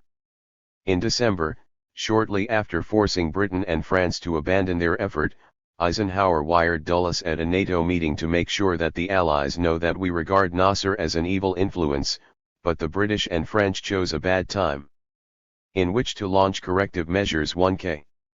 By January 1, 958, Washington had become seriously concerned about Arab reactions to U.S. policies. The National Security Council recognized that in the eyes of the majority of Arabs the United States appears to be opposed to the realization of the goals of Arab nationalism. They believe that the United States is seeking to protect its interest in Near East oil by supporting the status quo and opposing political or economic progress. The 202 perception is difficult to counter, the NSC recognized, since our economic and cultural interests in the area have led not unnaturally to close U.S. relations with elements in the Arab world whose primary interest lies in the maintenance of relations with the West and the status quo in their countries. It is difficult, in short, to counter perceptions that are plain, why accurate. Britain hoped to convince Washington of the need to use force to maintain Anglo-American control. Anything that brings home to them the problems of an administering or protecting power is to be encouraged. We can all agree that force is to be deprecated and that it solves no problems eminently, perhaps because superior force is brought to bear on the other side. But theories of this kind are not a very helpful guide when the mob is battering at the gates. 19. The implication is that force is a legitimate means to control the mob if counter-force need not be feared, another theme that persists into the post-Cold War era. By then, Lebanon too was becoming a problem, with the Kamoun regime facing serious internal problems. Dulles informed President Kamoun in May 1, 958 that U.S. troops would be available if his government could not control rising popular opposition.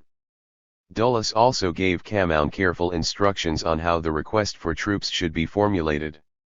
It would not be possible to appeal to the Eisenhower Doctrine, Dulles explained, since there was no way to conjure up armed aggression from a communist-controlled nation. U.S. combat forces could, however, be sent on the dual mission of a. protecting American life and property and b.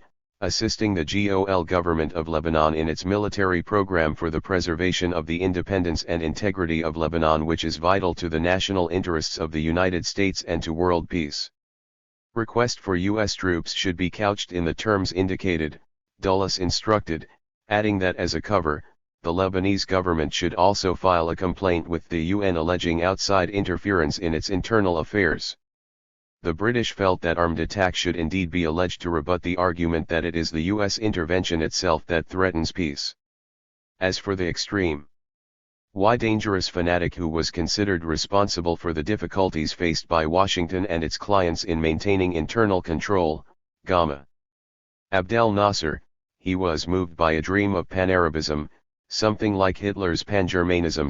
Dulles informed Israeli ambassador Abba Eban, complaining that there are no international practices for dealing with his type of intervention, May 1, 958. It is much like the economic and ideological infiltration from the East that the British Foreign Office had described as something very like aggression 10 years earlier. Once again, a rotten apple was inciting the poor to plunder the rich, their age-old crime. Other allies felt much the same way.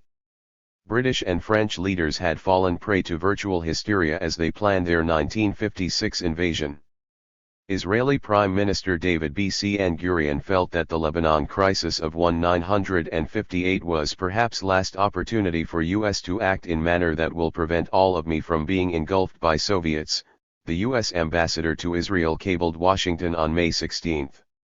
Israel believed that objectively the security of Lebanon and 203 Israel were equivalent.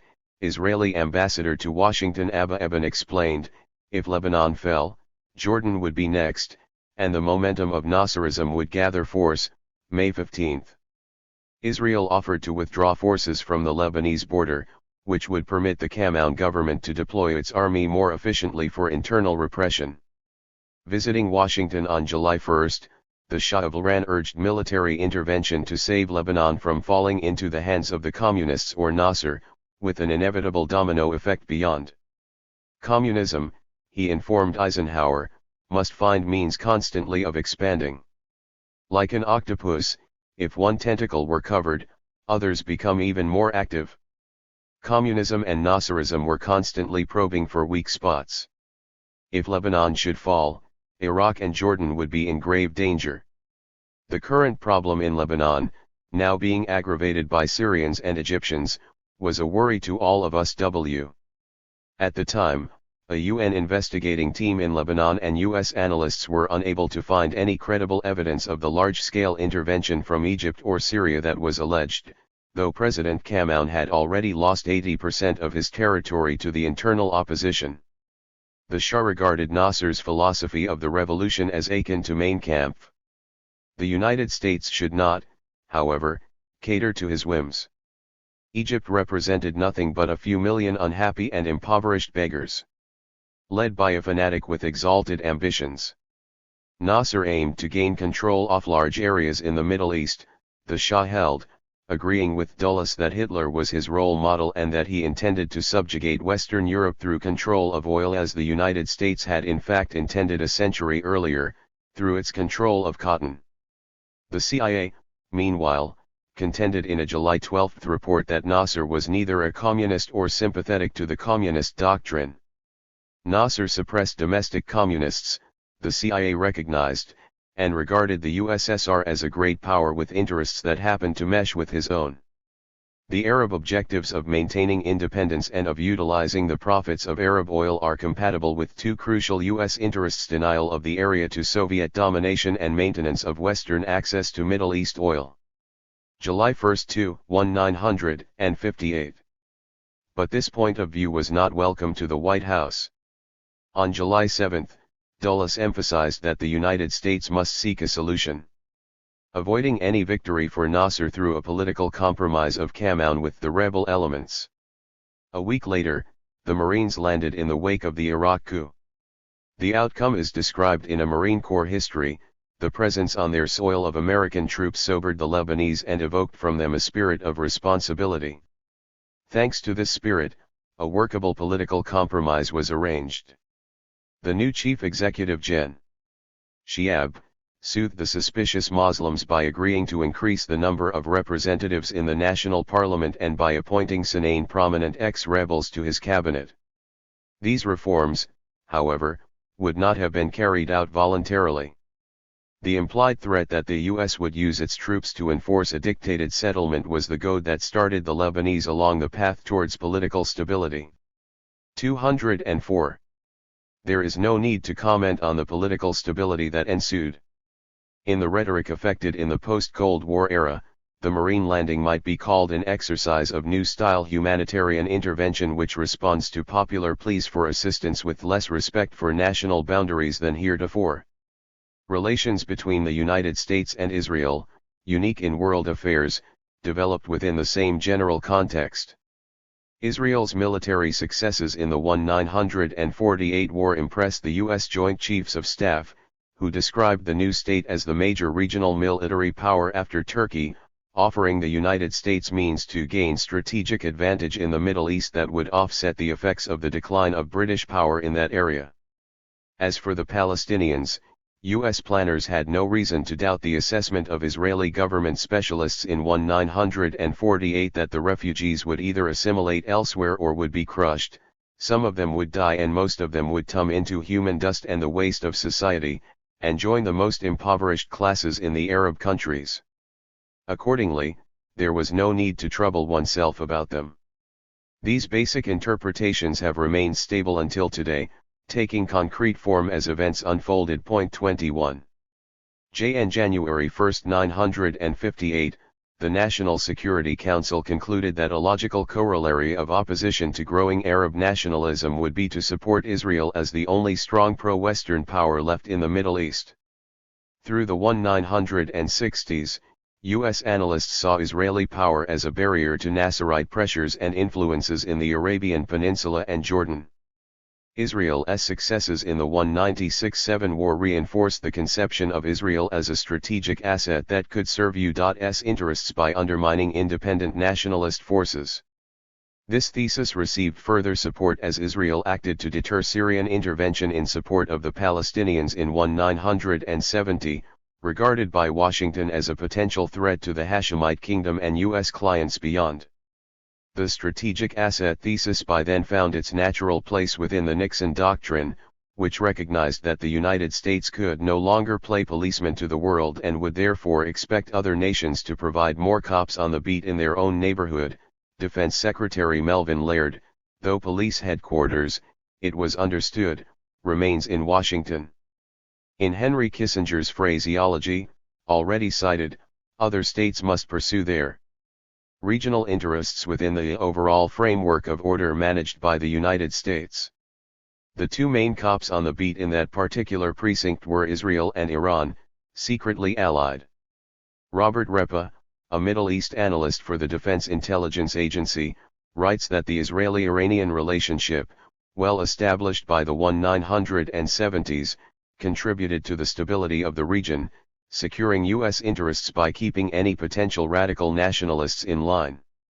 In May 1, 1973, the Senate's ranking expert on oil and the Middle East, Henry Jackson, emphasized the strength and Western orientation of Israel on the Mediterranean and Iran on the Persian Gulf, two reliable friends of the United States, who, along with Saudi Arabia, have served to inhibit and contain those irresponsible and 205 radical elements in certain Arab states, who, were they free to do so, would pose a grave threat indeed to our principal sources of petroleum in the Persian Gulf, sources that the United States scarcely used at the time, but that were needed as a reserve and as a lever for world domination, and primarily for the vast wealth they yield, which is to flow primarily to the United States and Britain.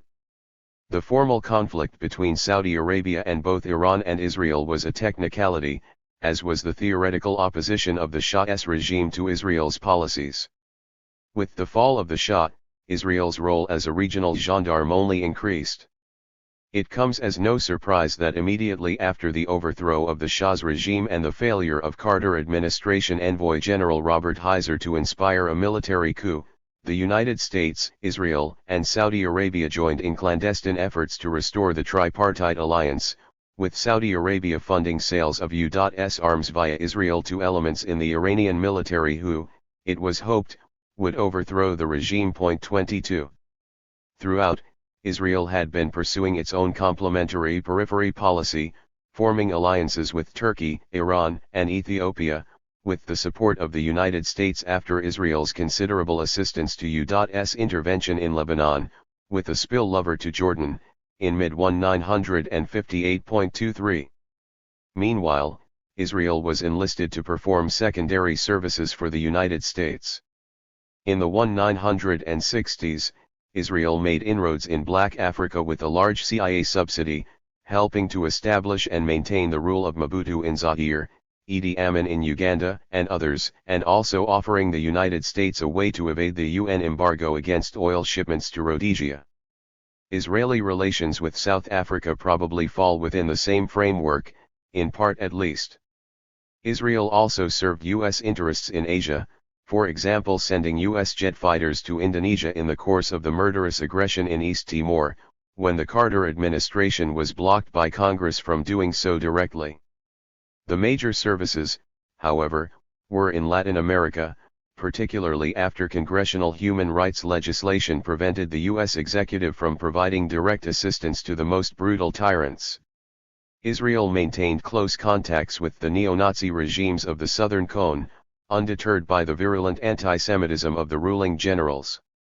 It supported Somoza until virtually the last days of his bloody rule, through the period when his National Guard had slaughtered some 40,000 people while Carter's ambassador Lawrence Petsulo advised that the bloodbath should continue, and the administration sought to keep the Guard in power even if Somoza could not be sustained.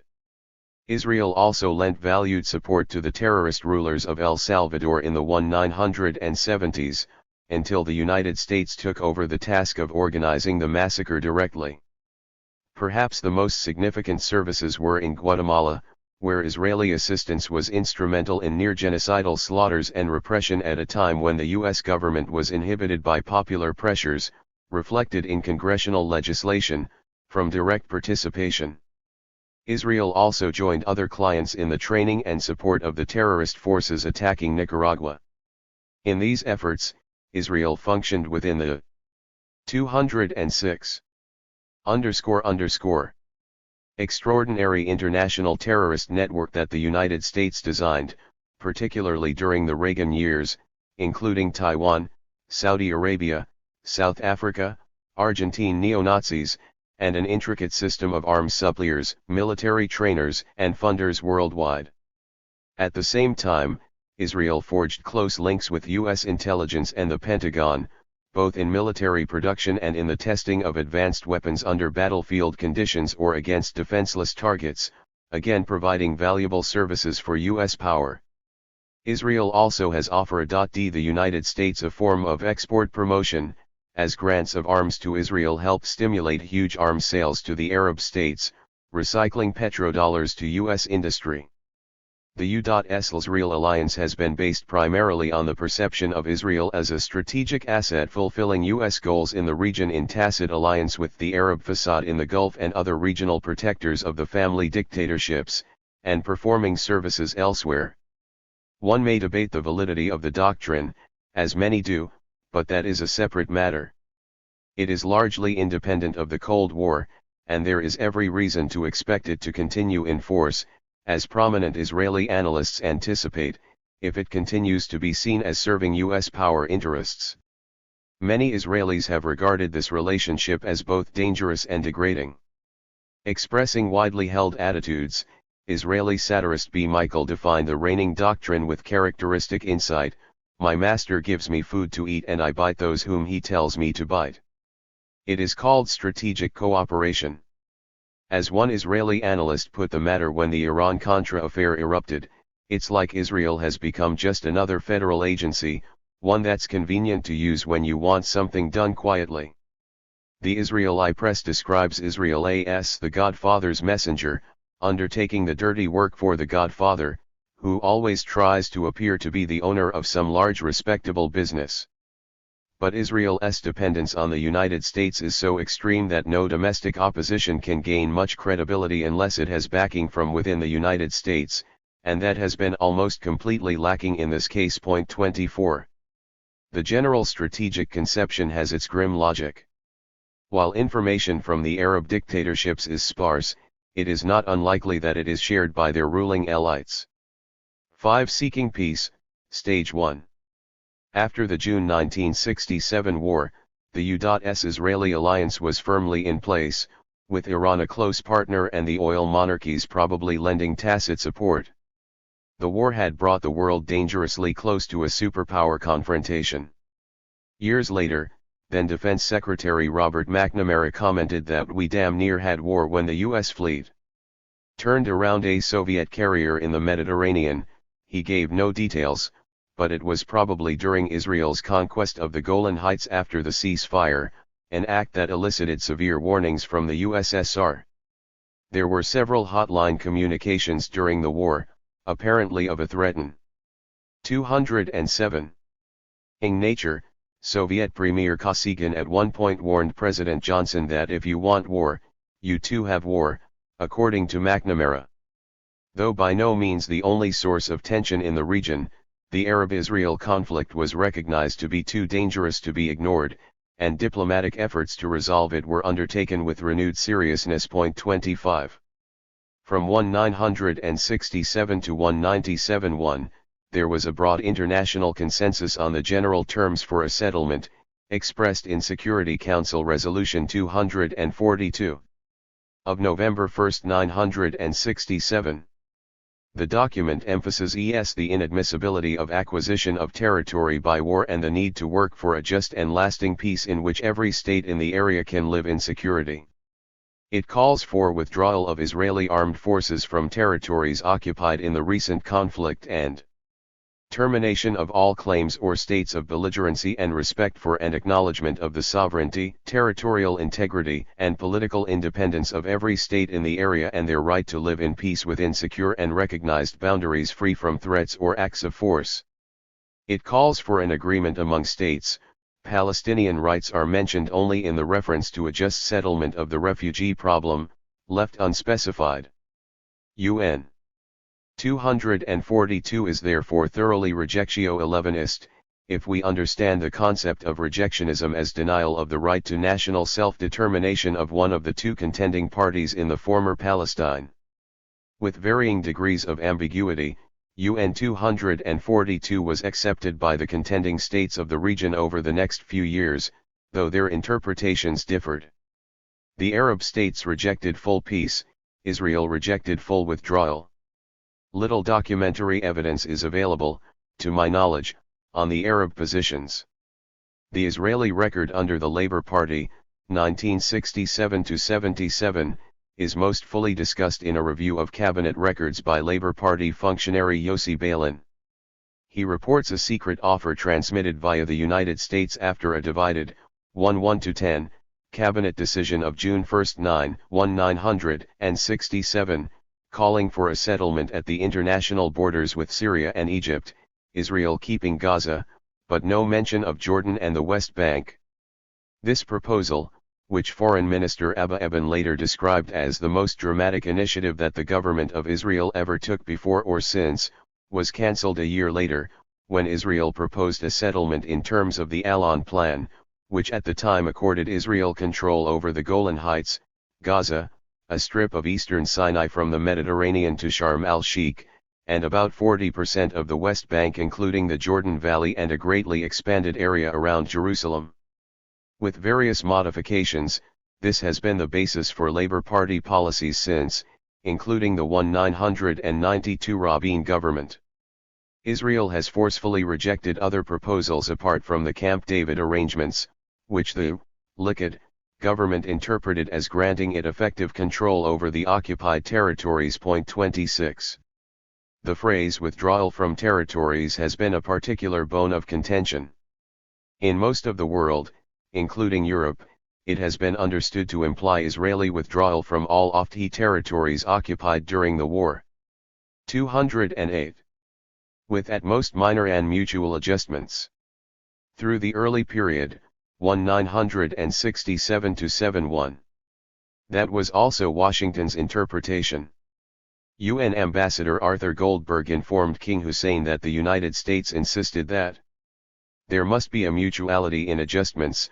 A classified State Department history observes, to both Israel and the Arab states, U.S. officials emphasized that any territorial adjustments would be limited in nature and would not, of necessity, be detrimental to the Arab states.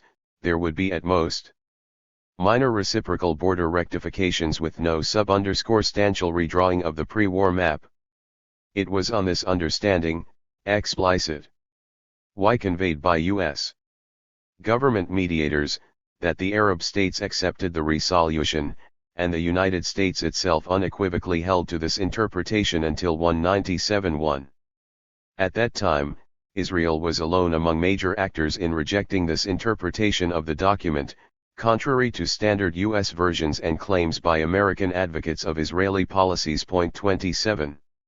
The disagreements over interpretation came to a head in February 1, 1997-1, when UN mediator Gunnar Jarring presented a proposal to Egypt and Israel that called for full peace between them in return for full withdrawal from Egyptian territory, in accord with the general consensus on UN 242.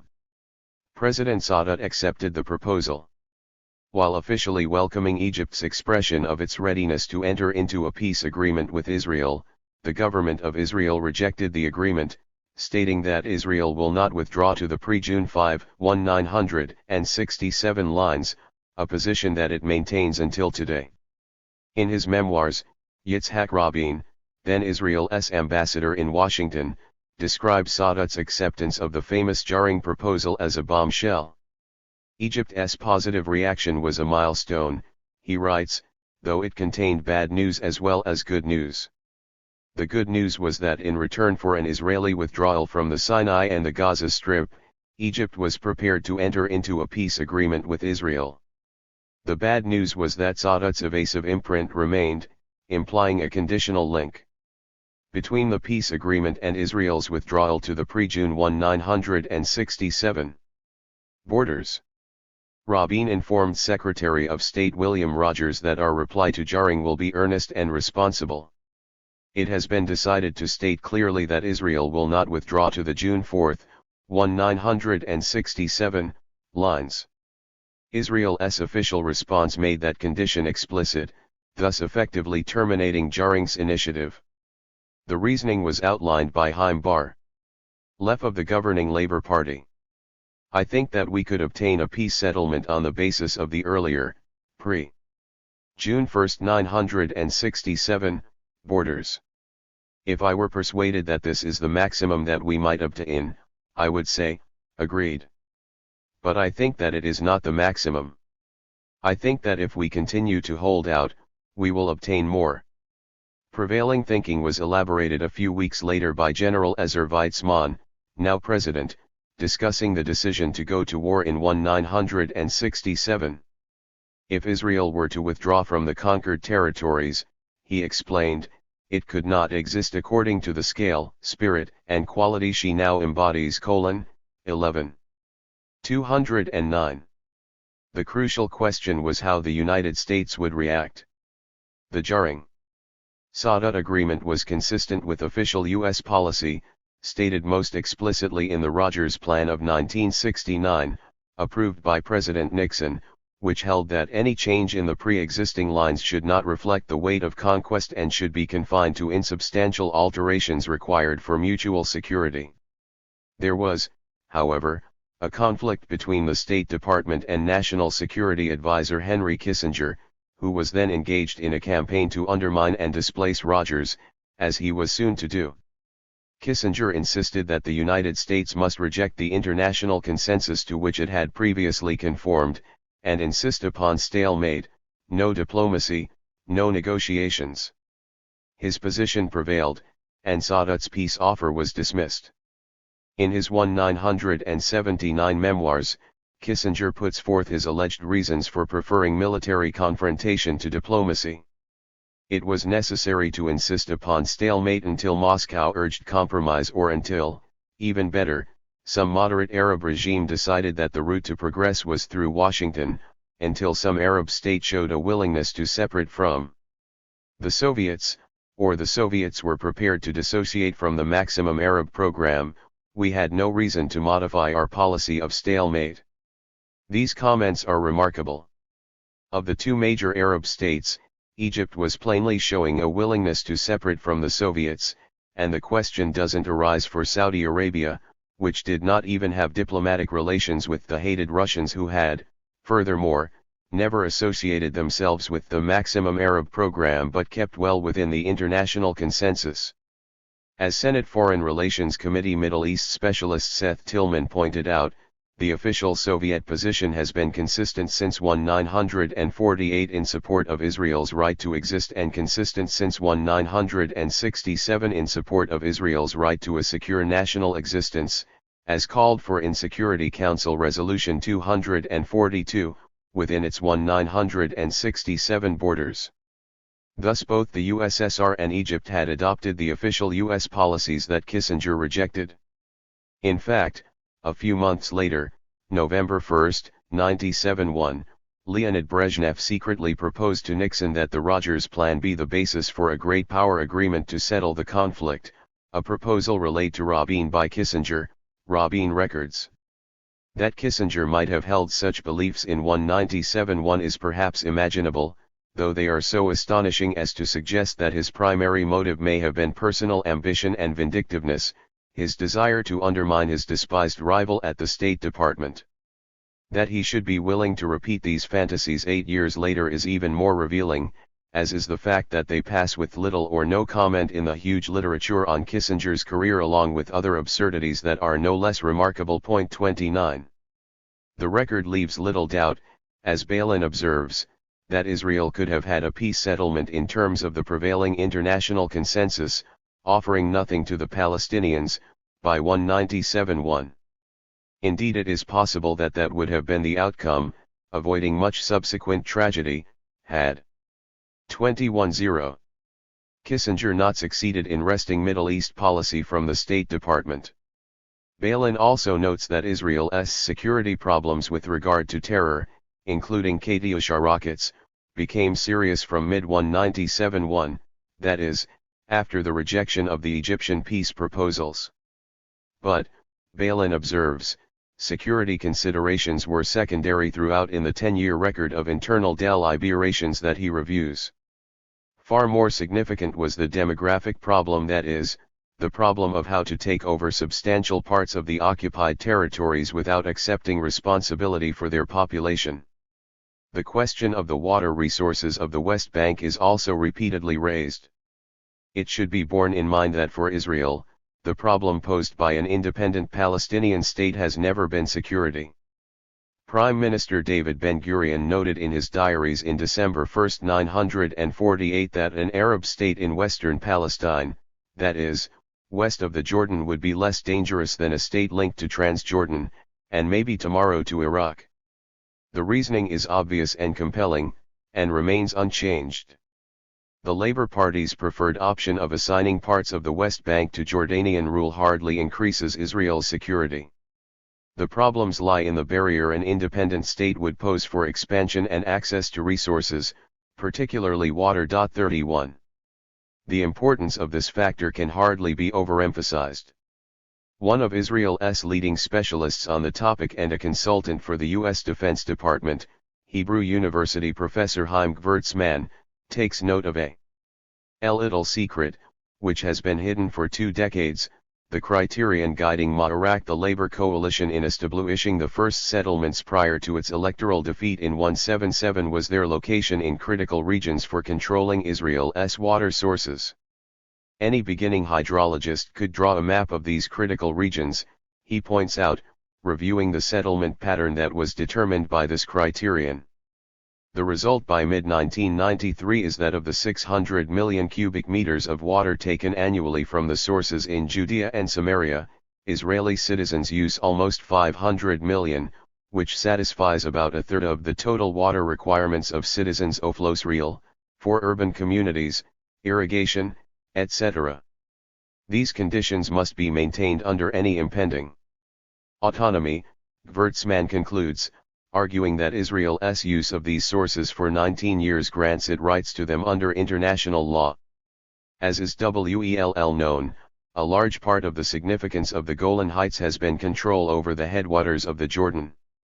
In an earlier interview, Gewurtzman had expressed his relief that the new Minister of Interior, Yossi Sarid of the Dovish Meretz Party, had come to understand the hydraulic system of the entire land of Israel, and the implications under autonomy. His own view is that the autonomy authorities must never be given any power over the water resources of their areas.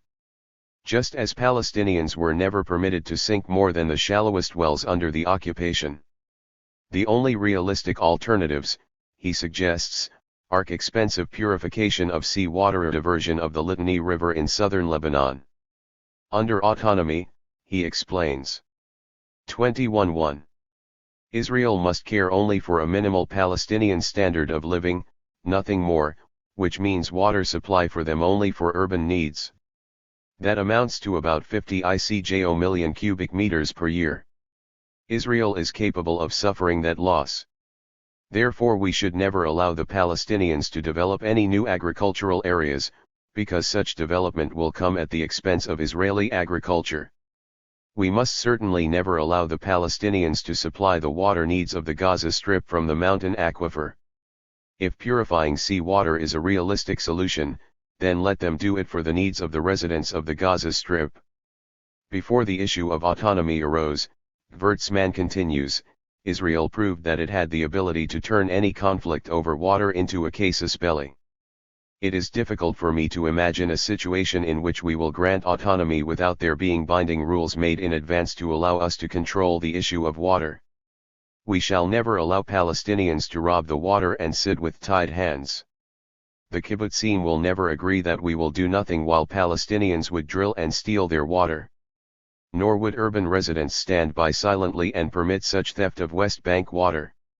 Washington economic analyst Thomas Stauffer, who has written for years on these matters, estimates that 40% of Israel's water depends on territories occupied in 1967, and that it would cost Israel $1 billion or more annually if a peace settlement diverted these resources to residents upstream in Lebanon, Syria, Jordan, and the West Bank. He argues further, as have others, that control of the Golan Heights and southeast Lebanon enables Israel to protect the system of canals, pumps, and pipelines which move Jordan River water through Israel as far as the northern Negev Desert. 31. Recall that the rejected 197-1 Jarring Sadat peace proposal offered nothing to the Palestinians. In this respect, it was more in conformity with Israel's perceived self-interest, however one evaluates this perception, than the proposals that established Sadat as a man of peace on the occasion of his visit to Jerusalem in 1977, when he called for a Palestinian state. The rejection of the 1971 peace offer underscores the conclusion that the issue of Palestinian self-determination, like security, has not been the stumbling block for a negotiated political settlement. Rather, the primary strategic motivation for Israeli rejectionism, whether of the Likud or Labor variety, is control over the territories and their resources. And for the United States, since Kissinger's takeover of Middle East policy, the primary motivation for consistent rejectionism and support for Israeli expansionism, personal idiosyncrasies aside, has been the general strategic conception that was raised to a principle within the Nixon-Kissinger doctrine. In the mood of triumphalism after Israel's 1967 victory, it was assumed that Israel could achieve its longer-term goals by the traditional method of building facts and evading firm diplomatic and political commitments, with U.S. support. Kissinger's stalemate. After the 1973 war, such assumptions were less persuasive.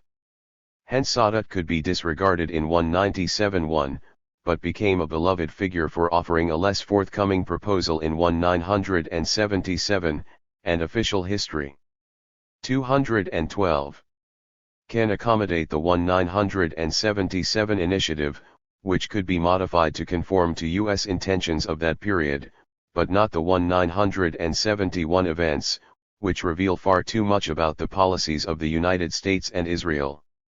Excision of the 1997-1 events from the record has been accomplished with startling efficiency. Though a famous milestone for peace in Israel, the Jarring Sadat agreement is effectively barred from discussion of the peace process.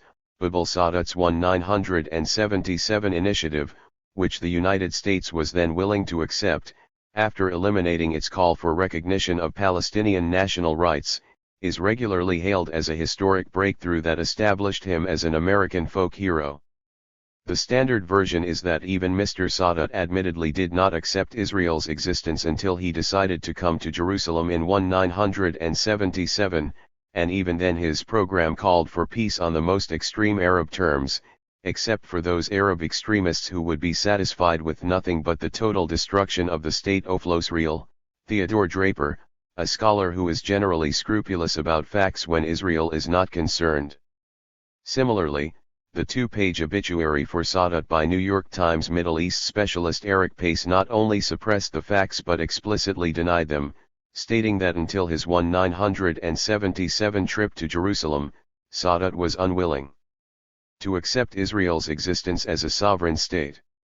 Newsweek even refused to print a brief letter correcting falsehoods on the matter by their co.I.nist George Will, though their research department privately conceded the facts. The story is repeated in an endless litany, corrected only at the margins or in scholarly monographs, often not even there. Much the same story is now being repeated with Yasser Arafat, a matter to which we return. 32. After the 197-1 failure, Sadat tried in every way to catch Kissinger's eye. He expelled Soviet advisors, and announced repeatedly that if all diplomatic paths were blocked he would be compelled to resort to war, particularly after the Labour government extended its policies of expulsion and settlement in northeastern Sinai. Rejecting ample evidence from U.S. ambassadors, oil companies, and other sources, Kissinger blindly dismissed all such moves with contempt, as did Israel, both assuming that Israel's military power was so overwhelming that it could not possibly be challenged. 33. Egyptian and Syrian successes in the 1973 war came as a great shock. Recognizing that Egypt could not simply be discounted as a basket case, Kissinger changed course, deciding to accept Sadat's implicit offers to convert Egypt into a U.S. client. In this fallback strategy, Egypt would not be ignored but rather neutralized by a settlement that would leave Israel free to pursue its goals elsewhere in the region, with U.S. backing. There followed a period of shuttle diplomacy and partial agreements consummated finally at Camp David in 1978-79. Kissinger outlined his thinking in a private 1975 meeting with Jewish leaders organized by the dovish Philip Klutznick, later released under the Freedom of Information Act. Even discounting for the circumstances, much of what he says rings true. His strategy, Kissinger explained, was based on the desire to ensure that the Europeans and Japanese did not get involved in 213. The diplomacy concerning the Middle East, to keep the Soviets out of the diplomatic arena, to isolate the Palestinians so that they would not be a factor in the outcome, and to break up the Arab United Front, thus allowing Israel to deal separately with each of its neighbors while of course remaining dependent on the United States. During the 1973 war for which he bears major responsibility, his goal was to help inflict the most massive Arab defeat possible, so as to be able to implement these plans.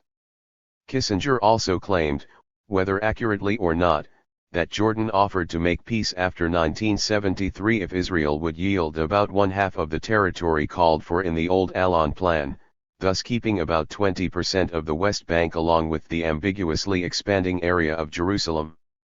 The strategic goals Kissinger outlined are a natural modification of policy in the light of the consequences of his gross miscalculations with regard to the military balance. 34.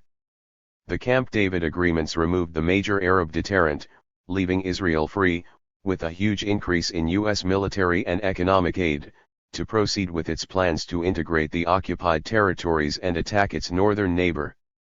As summarized by Israeli strategic analyst Avner Yaniv, the effect of the Egyptian defection was that Israel would be free to sustain military operations against the PLO in Lebanon as well as settlement activity on the West Bank. 35. Since the Camp David agreements were U.S. brokered, they must be understood to be a diplomatic triumph, despite their consequences, obvious at the time, impossible to miss in retrospect. This stance is uniform in American journalism, though some correspondents are surely aware of the realities. Thus in an interview in Israel, New York Times Middle East correspondent David Shipler recognized that on the Israeli side, it seems to me that the Camp David peace treaty set up the situation for the war in Lebanon. With Egypt no longer a confrontation state, Israel felt free to initiate a war in Lebanon, something it probably would not have dared to do before the peace treaty. It is an irony that the war in Lebanon could not have taken place without the peace treaty, hardly an irony, and quite remote from the picture presented in the New York Times, or elsewhere in the media and journals of opinion. Editing a volume of essays on the 10th anniversary of Camp David, William Quandt, a government insider at the time, rejects the fears then expressed in the Arab world that Israel would become more aggressive once Egypt was neutralized. Exactly what happened. his grounds are that Egypt was not the only available brake on Israel's aggressive policies in Lebanon and the West Bank, which is surely true, but irrelevant to the issue. No one claimed that Egypt was the sole deterrent to Israel's actions. Another contributor who was also involved in the Camp David negotiations, Harold Saunders, observes more realistically that although the Camp David Accords gave lip service to Palestinian interests, they actually freed the Likud government in Israel to consolidate its hold on the West Bank and Gaza. In the same vein, the Egyptian-Israeli peace freed Israel to invade Lebanon in 1982 as it had in 1978, to destroy or drive out the PLO. Quandt himself had recognized earlier that the Israeli operational planning for the invasion of Lebanon against the PLO seems to coincide with the consolidation of the Egyptian-Israeli peace treaty, not surprisingly with the major Arab deterrent neutralized, and U.S. support reaching new heights under Carter, then Reagan, Israel proceeded with its takeover of the territories and its attacks on Lebanon, which were linked. In the United States, the official line is that Israel was responding to PLO terror and other Arab threats, though a review of the record of interactions in preceding years completely undermines this thesis. The actual reasons for the 1982 invasion have never been concealed in Israel, though they are rated X in the United States. A few weeks after the invasion began, Israel's leading academic specialist on the Palestinians, Yehoshua Porath, pointed out that the decision to invade flowed from the very fact that the ceasefire had been observed by the PLO, a veritable catastrophe for the Israeli government because it endangered the policy of evading a political settlement. The PLO was gaining respectability thanks to its preference for negotiations over terror. The Israeli government's hope was to compel the stricken PLO to return to its earlier terrorism, thus undercutting the danger of negotiations. As Prime Minister Yitzhak Shamir later stated, Israel went to war because there was a terrible danger. Not so much a military one as a political one. The invasion should be called the war to safeguard the occupation of the West Bank, having been motivated by Begin's fear of the momentum of the peace process, according to Ilzri II Arabist and former head of military intelligence Gen. Yehoshaphat Harkabi. Chief of Staff Raphael, Raful, Eitan described the operation as a success. We destroyed the PLO as a candidate for negotiations with us about the land of Israel. U.S. backing for Israel's aggression, including the vetoing of Security Council efforts to stop the slaughter, was presumably based on the same reasoning. 37. Extending the analysis, Yaniv observes that several developments in the summer and fall of 1981 may have heightened Israel's anxieties concerning the PLO, most ominously, the threat that the PLO would observe the ceasefire agreement and PLO efforts to convince the Saudi government to promote a diplomatic two-state settlement. In the following year, Israel attempted with increasing desperation to evoke some PLO response that could be used as a pretext for the planned invasion of Lebanon, designed to destroy the PLO as a political force, establish Israeli control over the occupied territories, and in its more extreme versions to establish Defense Minister Ariel Sharon's new order in Lebanon and perhaps beyond. These efforts, including bombing of civilian targets in Lebanon with many casualties, failed to achieve their objective. Israel then used the pretext of the attempted assassination of Ambassador Argof by Abu Nidal, who had been at war with the PLO for a decade and did not so much as have an office in Lebanon, to launch Operation Peace for Galilee. 21-5. Again, all of this is completely falsified in what reaches the American public. The standard version has been that Operation Peace for Galilee, the Israeli invasion of Lebanon, was originally undertaken to protect the civilian population from Palestinian gunners, and that the rocket and shelling attacks on Israel's northern border were ended by the operation, though if rockets again rain down on Israel's northern border after all that has been expended on Lebanon, the Israeli public will be outraged. Thomas Friedman, 1985, all sharply at odds with the historical record, which is unchallenged and immaterial.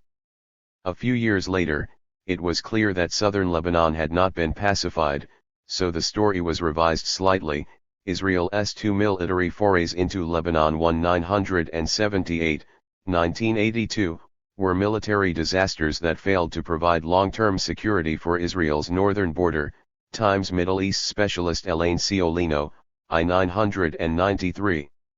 Security had been at risk only as a result of Israel's unprovoked attacks from I-98-1, and to a certain extent before.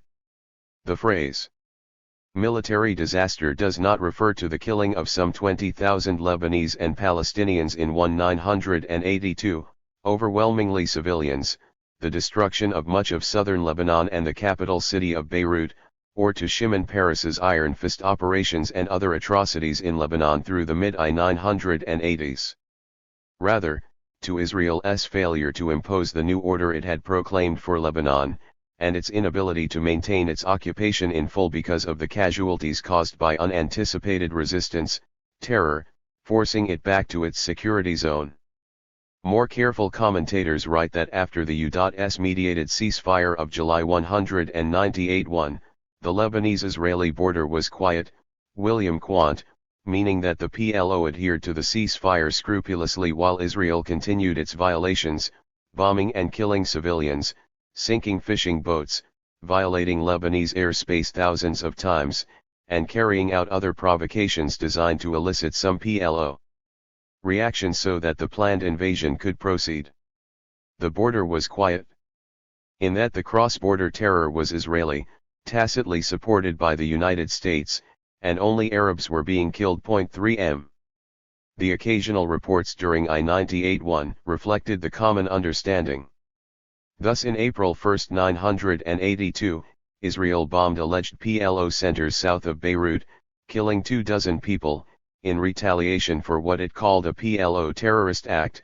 An Israeli soldier had been killed when his jeep struck a landmine in illegally occupied southern Lebanon. The Washington Post thoughtfully observed that this is not the moment for sermons to Israel. It is a moment for respect for Israel's anguish and for mourning the latest victims of Israeli-Palestinian hostility. Typically, it is Israel's anguish that we must respect when still more Arabs are killed, to be seen as victims of mutual hostility, no agent indicated. The same attitudes prevail today. After Israel's July 1, 993 attack on Lebanon, Foreign Affairs editor H.D.S. Greenway of the Boston Globe, who reported the 1978 invasion graphically, commented that if shelling Lebanese villages, even at the cost of lives, and driving civilian refugees north would secure Israel's border, weaken Hezbollah, and promote peace. 216. I would say go to it. As would many Arabs and Israelis. But history has not been kind to Israeli adventures in Lebanon. They have solved very little and have almost always caused more problems, so the murder of civilians, expulsion of hundreds of thousands of refugees, and devastation of the South is a dubious proposition. Imagine the reaction if someone were to approve a comparable attack on Israel or the United States, if only it could secure Lebanon's border and promote peace. 39. In the real world, the fundamentally strategic approach to the question of the PLO recognizes that a moderate political rather than terrorist PLO could become far more dangerous than the violent PLO of the previous years, Yaniv explained, approvingly, in 1987. It was Arafat's moderation and turn towards diplomacy that alarmed the Israeli government more than anything else, and it was therefore necessary to conduct the fiercest military pressures to undermine the position of the moderates within the PLO ranks, to block the PLO peace offensive, and to prevent Arafat from gaining PLO support for a grand gesture, presumably a qualified acceptance of UN Resolution 242. This has been a matter of great significance for U.S. Israeli propaganda. The primary goal of the 1982 invasion of Lebanon, Yaniv continues, was to halt the PLO's rise to political respectability. Dealing a major blow to the PLO as a political force was the raison d'etre of the entire operation. As long as the PLO held to its nationalist demands, it could not be a partner for negotiations. Facing unexpected resistance and unwilling to bear the costs, Israel withdrew to its security zone, reserving the right to attack the rest of Lebanon at will, as it regularly does, most recently in July 1, 993, when a week of intensive bombing destroyed dozens of Lebanese towns and 7 and drove hundreds of thousands of people to the north. Prime Minister Rabin informed the Knesset, parliament, that after Israeli forces killed Hezbollah leader Sheikh Abbas Musai and his wife and child in February 1, 992 well north of the security zone, Hezbollah changed the rules of the game, adopting the policy that in response to our strikes north of the security zone it reacts by firing on Israel. The goal of the Israeli military operation was not simply destruction, Rabin explained, but moving the population north, in the hope that this will signal something to the central authorities. The wave of flight is to pressure the government to keep Hezbollah to the old rules of the game, and to negotiate a separate peace with Israel, high Israeli officials added 10. The familiar and understandable principle is that Israel must retain the right to use violence throughout Lebanon without fear of retaliation, and that separate state-to-state arrangements will advance the goals of Israeli rejectionism. Mainstream U.S. coverage of Israel's 1993 attack on Lebanon, while initially reporting the clear pronouncements of Israeli leaders, gradually shifted gears, finally adopting the preferred version that the Israelis launched the assaults last Sunday in response to the killing of 7 soldiers in the 217 security zone earlier this month and rocket attacks on settlement towns in northern Israel, rocket attacks which, as the press knew, were a response to the Israeli assaults. This big lie, as Nabil Abraham terms it, was established step by step, and now enters history. Out of history are the women and children shrieking with pain in the hospital wards, their bodies plastered with burns from Israeli phosphorus shells made available by U.S. largesse and tolerance, observed by Robert Fisk, one of the few reporters to have covered the assault from Lebanon, where he heard President Clinton blaming the events on Hezbollah and urging all sides to exercise restraint. 41. Even in the face of such explicit official pronouncements as those cited, foreign apologists for Israeli terror continued to depict their favored state as the innocent victim. In England, Conor Cruz O'Brien wrote that Israel's action was one of retaliation for bombardments from Lebanese territory. Excising the background for these bombardments outlined by Prime Minister Rabin and other high Israeli authorities. If the IRA regularly bombed England from Dublin, O'Brien continued, Britain would surely use airstrikes to force the government of Ireland to bring the bombardments to an end. Adding the facts he chooses to suppress, suppose that British troops were to occupy and terrorise a security zone within the Republic of Ireland in violation of orders from the UN Security Council, and after attacks on these troops by an Irish resistance, were to bomb Ireland at will, evoking retaliatory IRA shelling of England itself. Then according to the O'Brien doctrine, Britain would be entitled to destroy large parts of Ireland and drive hundreds of thousands of people to Dublin, to pressure its government to restore the rules of the game it stipulates.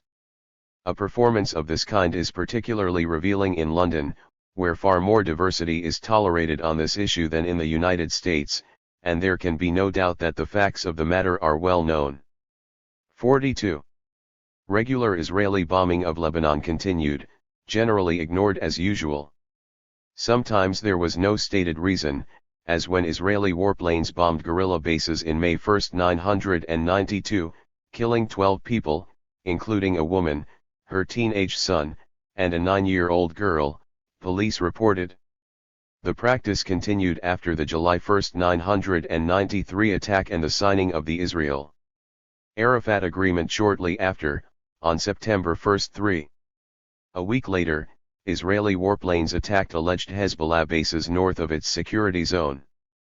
Hezbollah, AP reported, opposes the peace accord between Israel and the Palestine Liberation Organization and seeks the destruction of the Jewish state, the standard U.S. version.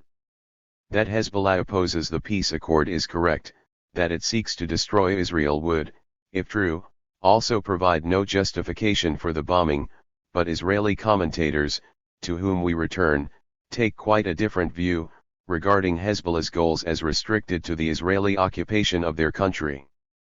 The bombing was in retaliation for the shelling of two outposts of Israel's mercenary army, the SLA, South Lebanon Army, which controls the region by terror.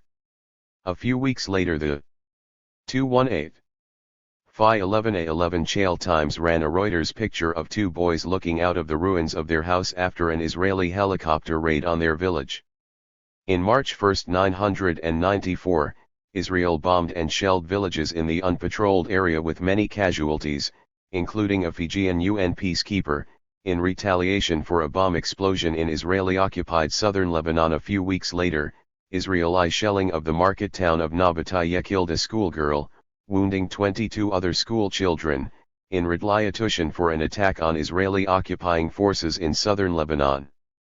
The next day Katyusha rockets were fired into northern Israel. 43.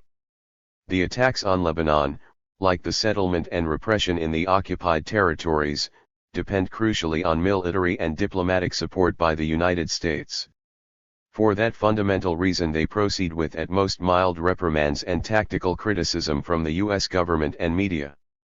U.S. Israeli policies with regard to the occupied territories and Lebanon have been intimately related to their opposition to political settlement, except on their strictly rejectionist terms. From 197-1, the United States systematically blocked a peaceful resolution in terms of the international consensus. Despite U.S. obstructionism, diplomatic efforts continued. By the mid-1970s, the terms of the international consensus had changed to include a Palestinian state in the West Bank and Gaza, at which point the PLO and the major Arab states joined, sometimes with ambiguity, sometimes more clearly. Israel and the United States, meanwhile, vehemently opposed such a settlement. Their diplomatic isolation thus increased, but that was a matter of indifference, given the global distribution of power. 44.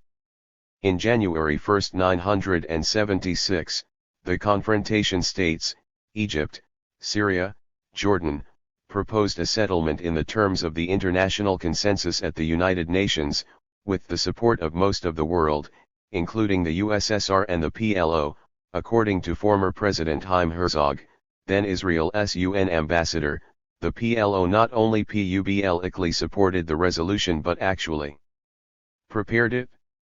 The proposed Security Council resolution called for a settlement on the pre-June 1967 borders, with appropriate arrangements to guarantee the sovereignty, territorial integrity, and political independence of all states in the area and their right to live in peace within secure and recognized boundaries, including Israel and the new Palestinian state.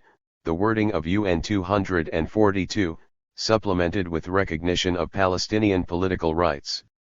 Israel strongly opposed this proposal and refused to attend the session. The United States vetoed the Security Council resolution, as it did again in 1980, effectively removing the UN Security Council from Middle East diplomacy. 45. The General Assembly continued to advance peace proposals in its annual winter meetings. In December 1, 990, the General Assembly voted 144-2, United States and Israel, to call an international conference. A year before, the Assembly voted 151-3, United States, Israel, Dominica, for a settlement incorporating the wording of UN 242, along with the right to self-determination for the Palestinians. The record is similar in earlier years. 219.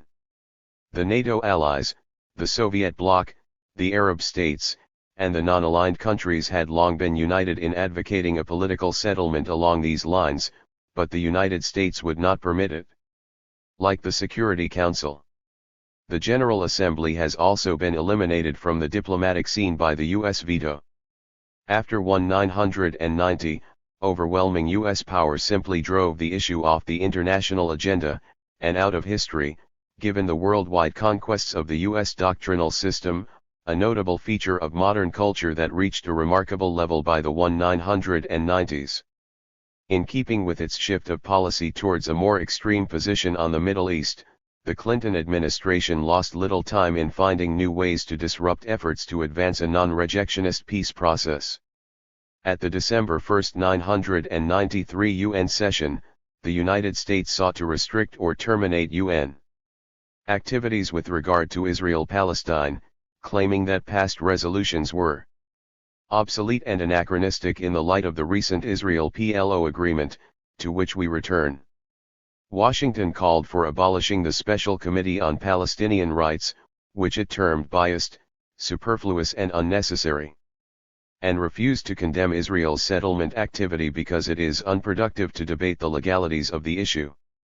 Most important, Clinton reversed long-standing U.S. support for UN Resolution 194 of December 1, 1948, which affirms the right of Palestinian refugees who had fled or had been expelled during the fighting to return to their homes. For the first time, the United States joined Israel in opposing the resolution, reaffirmed by a vote of 127-2, abstentions included the Russian Federation. As usual, the vote passed without report or comment. 46. Resolution 194 was a direct application of Article 13 of the Universal Declaration of Human Rights, adopted unanimously by the United Nations the day before, December 10, 1948. Article 1.3 states that everyone has the right to leave any country, including his own, and to return to his country, my italics. The Universal Declaration is recognized in U.S. courts and elsewhere as customary international law, and as the authoritative definition of human rights standards. Article 13 is surely its most famous provision, invoked annually on Human Rights Day, December 1, with demonstrations and angry appeals to the Soviet Union to let Russian Jews leave. To be exact, half of Article 13 achieved this status. The words italicized, their significance enhanced by the passage of UN 194 the following day, were regularly omitted, and were always rejected by those who most passionately condemned the Soviet Union for failing to adhere to the article, another fact kept in the shadows. At least that hypocrisy is now behind us. The first half of Article 13 has lost its relevance, and the United States now officially rejects the second half, so inconsistencies have been overcome. As mentioned earlier, pages 60, 62, the United States also flatly rejects other crucial articles of the Universal Declaration, including Article 1.4 on political asylum, and the articles on social and economic rights, while striking impressive poses as it leads the denunciation of third world countries who challenge the sacred principle of universality of the universal. 220. Declaration. That charade too proceeds with much self-adulation, and scarcely a critical note. After the massacre of some 30 Palestinians by an American Jewish settler in Hebron on February 25, 1994, the UN passed Resolution 280, which called for measures to protect Palestinian civilians, March 1-8. Apart from the United States, all 14 Security Council members voted for the resolution without qualifications. The Clinton administration, which had delayed the resolution for 3 weeks by various objections, abstained from several paragraphs, including the one that says that the massacre underlines the need to provide protection and security for the Palestinian people. The administration also again reversed traditional U.S. policy, Donald Neff observes, by abstaining on 2 paragraphs. Identifying occupied land as Palestinian and including East Jerusalem in the occupied territories previously, the United States had joined the world in referring to all the Palestinian territories occupied by Israel since 1967, including Jerusalem. Resolution 694, 199-1, the most recent reiteration. 2 changes are noteworthy, on Jerusalem, and on the status of the territories conquered by Israel in the Jan 1967 war. These are no longer to be considered occupied Palestinian territory, U.S. Ambassador Albright declared. They are merely disputed territories according to the new Clinton Doctrine. 47. The U.S. record in blocking diplomatic initiatives scarcely skims the surface of its disruption of international forums. As noted earlier, the United States is far in the lead in the past quarter century in vetoing Security Council resolutions on matters of peace and human rights, a large number of these cases having to do with Israel, others with South Africa, or UN condemnation of actions of the United States itself. To cite merely one case, in the winter session of 1989, while again blocking the UN call for a diplomatic settlement of the Middle East crisis, Washington also vetoed a Security Council resolution, 141, no abstentions, calling on Israel to lift its siege in the occupied territories, return the vast amount of property confiscated from the village of Beil Sahur in retaliation for tax resistance, and admit a fact-finding mission for on-site monitoring, and, as noted, vetoed two resolutions condemning its own aggression in Panama, along with the General Assembly resolution and other international condemnations. The United States naturally expects payment in return for its services, and receives it.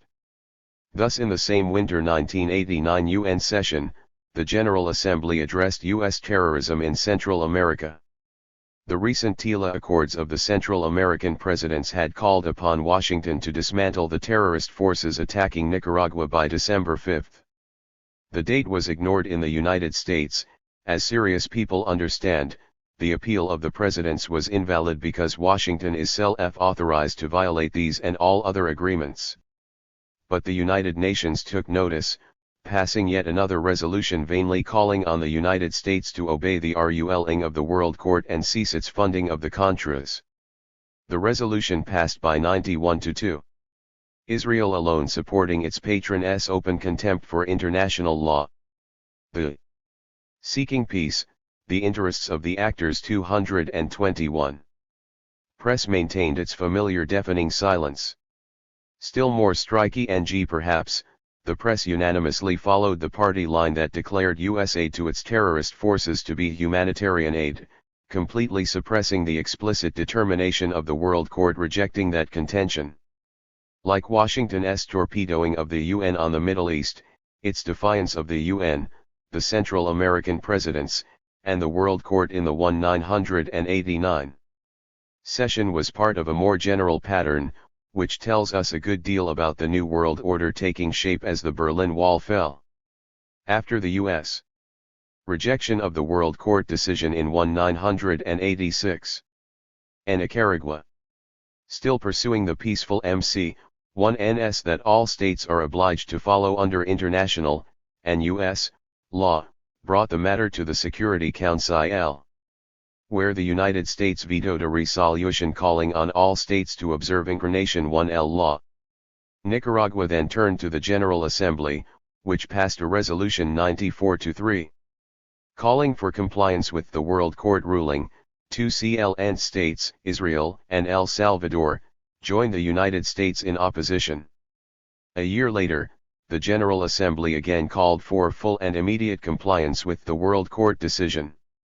This time only Israel joined the United States in opposing adherence to international law. Virtually none of this was reported by the New York Times, the WASHI 11 GTO 11 Post, or the 3 TV networks. Subsequent World Court proceedings on the matter of reparations to Nicaragua for U.S. crimes also rarely reached threshold.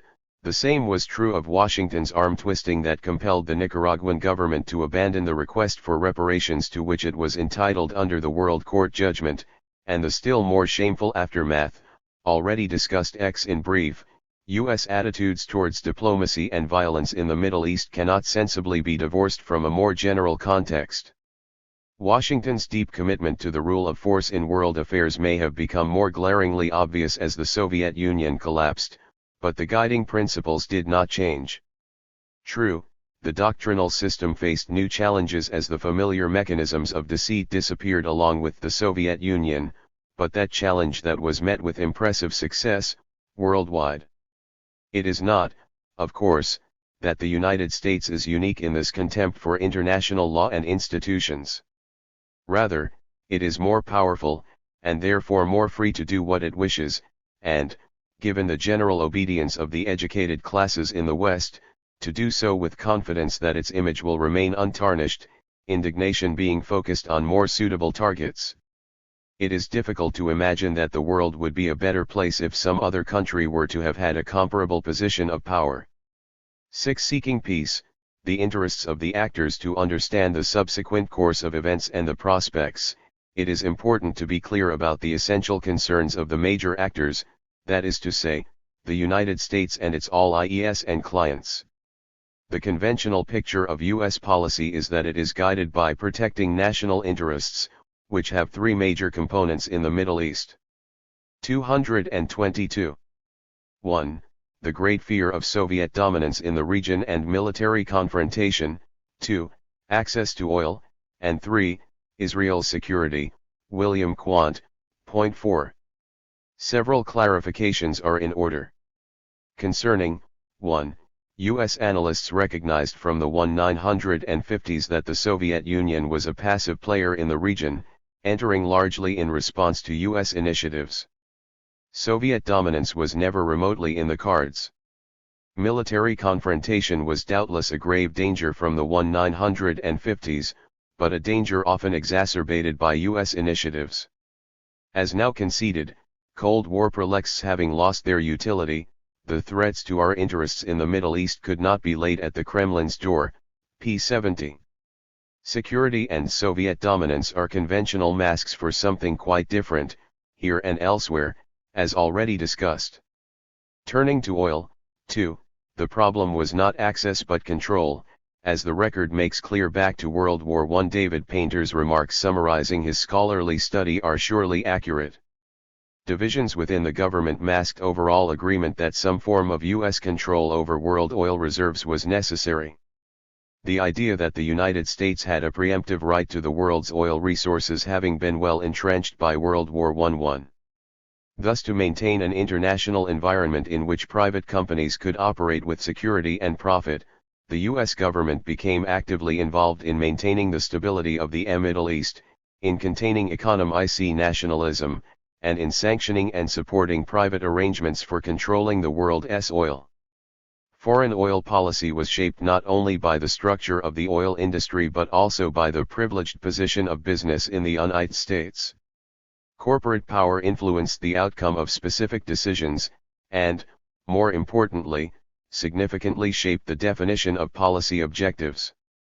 Alternative policies for the production and consumption of oil clashed with well-organized political and economic interests, deep-seated ideological beliefs, and the structural weight of an economic system in which most investment decisions are in private hands.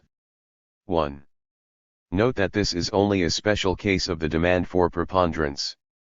The guiding doctrine that America must maintain what is in essence a military protectorate in economically critical regions to ensure that America's vital trade and financial relations will not be disrupted by political upheaval. A doctrine borrowed from the Leninist critique of imperialism that the American foreign policy elite is now more candid in articulating after the USSR's demise, see pages 30 ff. With regard to 3, it is only necessary to take note of the power of rejectionist assumptions. Security for the indigenous population of former Palestine, or others in the region, is not a main interest. More interesting, the assumptions are so firmly entrenched as to disappear into the background, beyond perception, simply framing thought and discourse. Reflexively, commentators describe America's own greatest interest in negotiations as enhanced security for Israel and a durable regional peace. Rights and welfare of others are, once again, an incident, not an end. 51. Seeking peace, the interests of the actors. 223. The second of the major actors is Israel, only to a limited extent an independent state, having become, in part by choice, an appendage of U.S. power and wealth, its economy almost entirely dependent on capital inflows from abroad and its policies constrained generally by U.S. requirements. Keeping now just to the post-1967 period, Israeli policies fell within the range determined by the two major political groupings, Labor and Likud. Labor adhered to versions of the Allon Plan, Likud to extension of Israeli sovereignty over the territories in an unspecified form. Both parties have advocated some form of autonomy for the population of the occupied territories, but in the sense described by Israeli journalist Danny Rubenstein, one of the most acute observers of the occupation. As the current phase of the peace process was about to open in Madrid in October 199, he wrote that the autonomy that the United States and Israel are proposing is autonomy as in a POW camp, where the prisoners are autonomous to cook their meals without interference and to organize cultural events. Palestinians are to be granted little more than what they have, control over local services. Rubenstein adds the important point that even advocates of Greater Israel had not called for literal annexation of the territories, which would require Israel to provide the restricted services available to Israel's second-class Arab citizens, at enormous cost. Far preferable is some variant of the system then prevailing, Israeli access to the cheap labor, controlled markets, resources, and selected regions for settlement, including desirable suburbs for Tel Aviv and Jerusalem, but no responsibilities for the bulk of the population, left to fare as they can under conditions that offer limited prospects. 52. It has been assumed with some confidence that such privileges will remain in effect after autonomy is granted. There is no reason to expect voluntary abandonment of them unless the costs of occupation become too high, as happened in Lebanon a decade ago and more recently in the Gaza Strip. And pressures from the United States are unlikely as long as the American taxpayers who subsidize the practices are kept in the dark, as they effectively are. The specific modalities of control have been highly beneficial to the Israeli economy in ways that have often been detailed, notably by critics of the practices within Israel. To mention only one example, recently exposed, Israel has extracted at least $1 billion from workers from the territories for social benefits that they never received, pensions, unemployment payments, and so on. The funds end up in the state treasury. In addition to deduction of social insurance payments without parallel allocation of insurance rights. Hebrew University labor law specialist Francis Rade observes, Palestinian employees are punished by punitive income tax procedures. They are also kept at the status of day laborers, even if they work at the same job for 20 years, thus reducing standard workers' rights. On June 24, 1993, the Knesset passed by initial vote an equalization levy law that legalized the past practices, and will, presumably, perpetuate them. 53. The policy spectrum with regard to the occupied territories is illuminated in a study by Israel's Peace Now organization, which compares four different 224 plans for the territories from 1968 to 1992, asking how many Palestinians would be within areas annexed by Israel if these plans were enacted in 1992, I. The 1968 Allon Plan, Labor, 2. The 1976 Labor Party Settlement Plan, never officially adopted, though it has informed practical decision-making and action, 3. The Ariel Sharon Plan of L992, Likud, which created 11 isolated and discontinuous cantons for Palestinian autonomy, 4. The Defense Establishment Plan of 1992, Labor, which deals only with the West Bank, I. Allon Plan, 385,000,91000 in the West Bank and the rest in Gaza, 2. Labor Party Settlement Plan, 603,310,000 in the West Bank, 3. Sharon Plan, 393,378,000 in the West Bank, 4. Defense Establishment Plan, 204,000 in the West Bank, Gaza. Unspecified to these figures must be added the 150,000 Palestinians of East Jerusalem, to be annexed under all plans, the Peace Now study notes. The Labour Party plan of 1976 would annex the greatest number of Palestinians from the West Bank and Gaza, while the Sharon plan is the maximalist plan with regard to the West Bank, though ceding self-rule to more Gaza Palestinians than the Labour plans. The reasons for the increasing willingness, indeed, determination to withdraw from central parts of Gaza have been entirely explicit.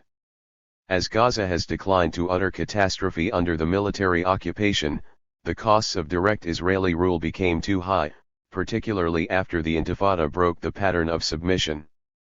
Israel has practically lost the war in Gaza, the leading military commentator Zeev Schiff wrote in April 1, 993, "What is going on today in the Gaza Strip is, in fact, a battle for the conditions of the future partial withdrawal, already planned when he wrote, soon to be consummated." 54.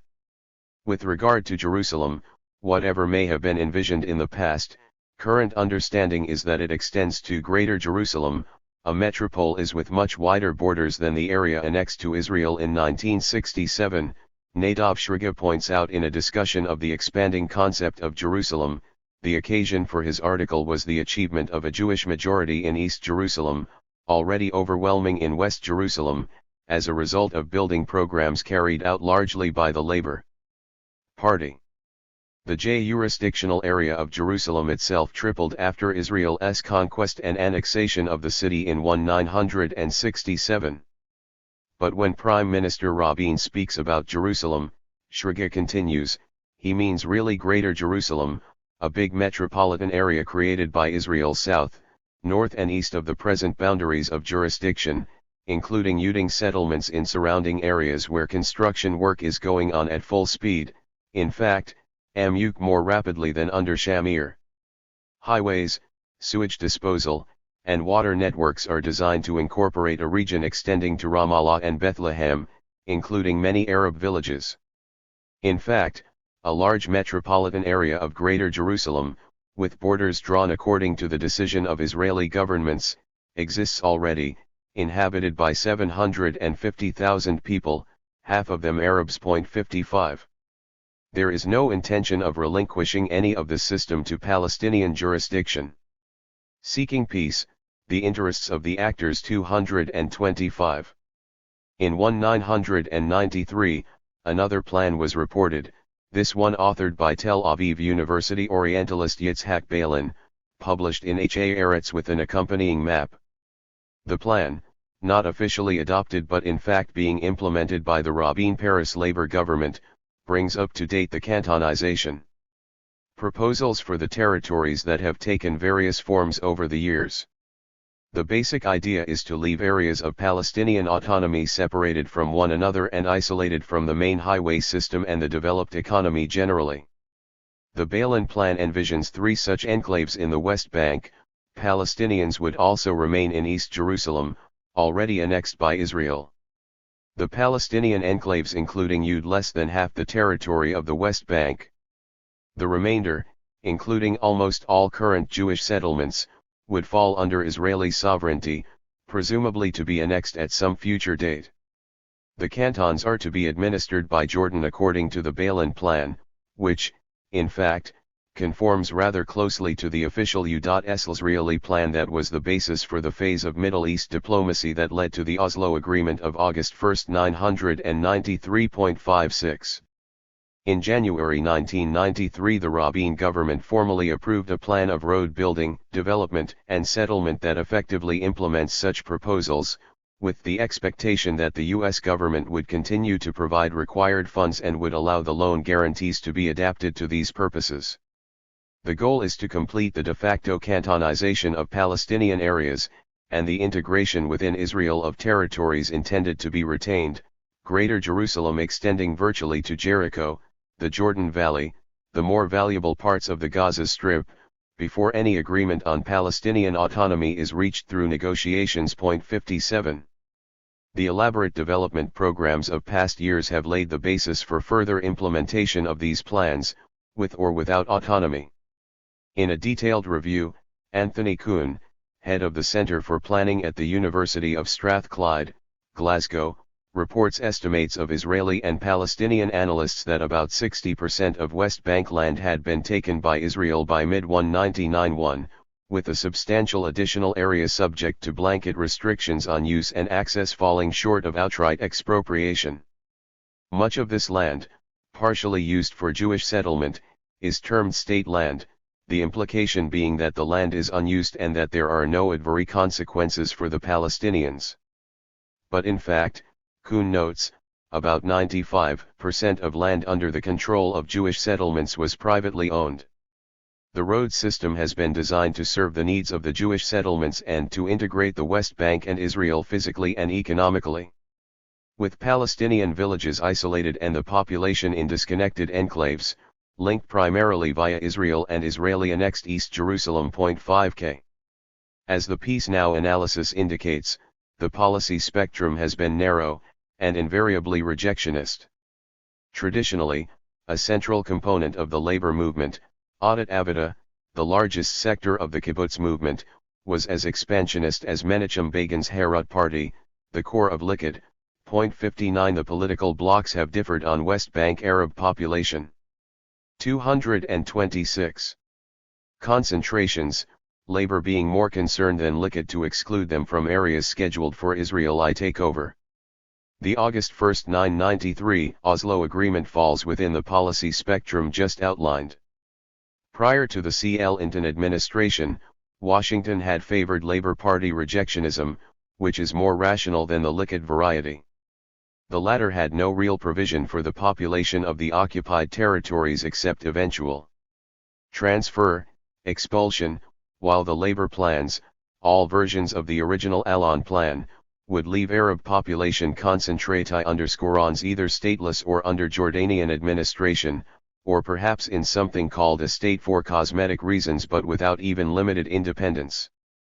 Labor's style has also been better attuned to the norms of Western hypocrisy. The United States has much preferred Labor's technique of quietly building facts that will determine the eventual outcome to Likud's brazen and often absurd building programs, sometimes implemented in ways that were deliberately insulting to the superpower patron. Tactical disagreements occasionally led to conflict, including the Bush-Shamir conflict of late 1999 won over loan guarantees, temporarily withheld. But the conflict was over timing and modalities, not principle. It was resolved with Israel's acceptance of U.S. preferences. Labor's electoral victory a few months later was in no small measure a reflection of Washington's clearly expressed demands. Along with the traditional huge subsidies, the $1.0 billion loan guarantees, theoretically intended for settlement of Russian immigrants, are being used for infrastructure and business investment, it is frankly conceded, contributing to Israel's record growth for 1992–93. Israel's finance minister Avraham CHOMSKY had observed that the government had been considerably helped, especially in its expanded infrastructure program, by the $1.0 billion U.S. loan guarantees, which drew investment capital. 611 And while Jewish settlement continued to flourish and expand, the Palestinian inhabitants of the occupied territories sank more deeply into misery and despair, the decline sharply accelerated by Rabin's closure of the territories in March 1993, which threatened even survival in a region that had been denied any possibility of independent development under the military occupation. The closure exempts Jewish settlers in the territories, and was rarely discussed in the United States, being in accord with Washington's long-term plans to assist Israel's programs of quiet expansion and integration of the territories. It should be emphasized that it is misleading to call these Israeli policies. Though formed and implemented by Israeli authorities, they are, in effect, U.S. policies, given the extraordinary relations of dependency. Other major U.S. allies include the local managers of oil wealth. The tacit alliance between this Arab facade and the regional gendarmes that help protect it from nationalist currents is now coming closer to the surface, even receiving some media notice. In the New York Times, Thomas Friedman reports Saudi preference for Israel over the PLO or Jordan's Hussein for controlling the progressive, potentially radical Palestinians, Israel being a seeking peace, the recent phase 227. More efficient policemen 61. That seems a fair assessment. These preferences are likely to remain in force as the more efficient policeman supervises Palestinian surrogates under the Oslo Agreement. Other regional actors are for the most part under control, their interests are secondary, with only indirect impact on U.S. policy as long as stability is maintained, however brutally. The human rights record compiled by Saddam Hussein was never a matter of much concern in Washington or London, nor that of Saudi Arabia, Kuwait, Egypt, Turkey, Pakistan, or others.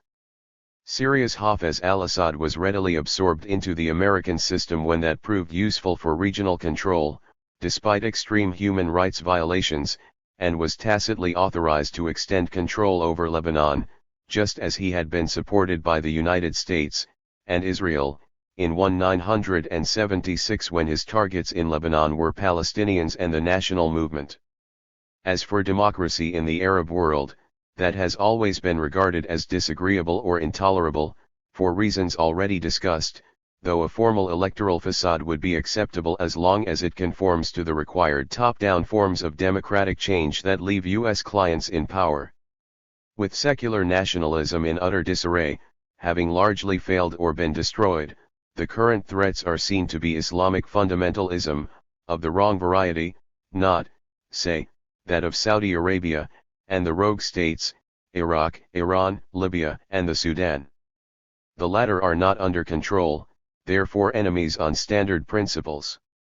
The fundamentalist wave is perceived as an unacceptable form of ultranationalism, appealing to popular forces and perhaps responding to their interests in some manner, hence analogous to secular nationalism, capitalist democracy with an independent flair, democratic socialism, liberation theology, etc., Alj enemies, irrespective of their internal features, for reasons already discussed. 7. Seeking peace, the recent phase. Returning to Middle East diplomacy in the post-1967 period, along with UN initiatives, those of the Arab states, the PLO, the USSR, and the European allies were regularly rebuffed. These initiatives shared two crucial features that were unacceptable to Washington. First, they made at least some gesture towards Palestinian national rights. Second, they called for meaningful international participation in a settlement. The reason for U.S. rejection of such proposals has already been discussed. The Palestinians perform no services for the United States, indeed are an irritant in that their plight stirs up Arab nationalist sentiments, they therefore lack rights. And the United States is unwilling to accept outside interference in a region effectively drawn under the Monroe Doctrine, much as Kissinger had explained, see pages 212-13. By 1988 it was becoming difficult for the U.S. government and the media to conceal PLO and other Arab initiatives for a political settlement. By December, the U.S. government had become something of an international laughingstock with its increasingly desperate efforts to deny the obvious. 228. Washington grudgingly agreed to declare victory, claiming that at last the PLO had been compelled to utter George Shultz's magic words. The purpose of the exercise, Shultz explained to Reagan, was to ensure maximum humiliation. In his much acclaimed apologia, Turmoil All Triumph, Shultz reports that he told Reagan in December 1, 1988 that Arafat was saying in one place UNC, UNC, UNC, and in another he was saying, Cli, Cli, Cli, but nowhere will he yet bring himself to say uncle, in the style expected of the lesser breeds. Similarly, Shultz required that the PLQ not only condemn terrorism but renounce it, thus conceding that it had engaged in terrorism though at a level barely detectable in comparison to the record compiled by Shultz and his predecessors, another unmentionable fact. Again, the purpose was to grind a weak and defenseless adversary underfoot, something that commonly gives great pleasure to the powerful, and earns them much respect. PLO calls for renunciation of violence on a mutual basis have always been dismissed out of hand, as ridiculous. 62.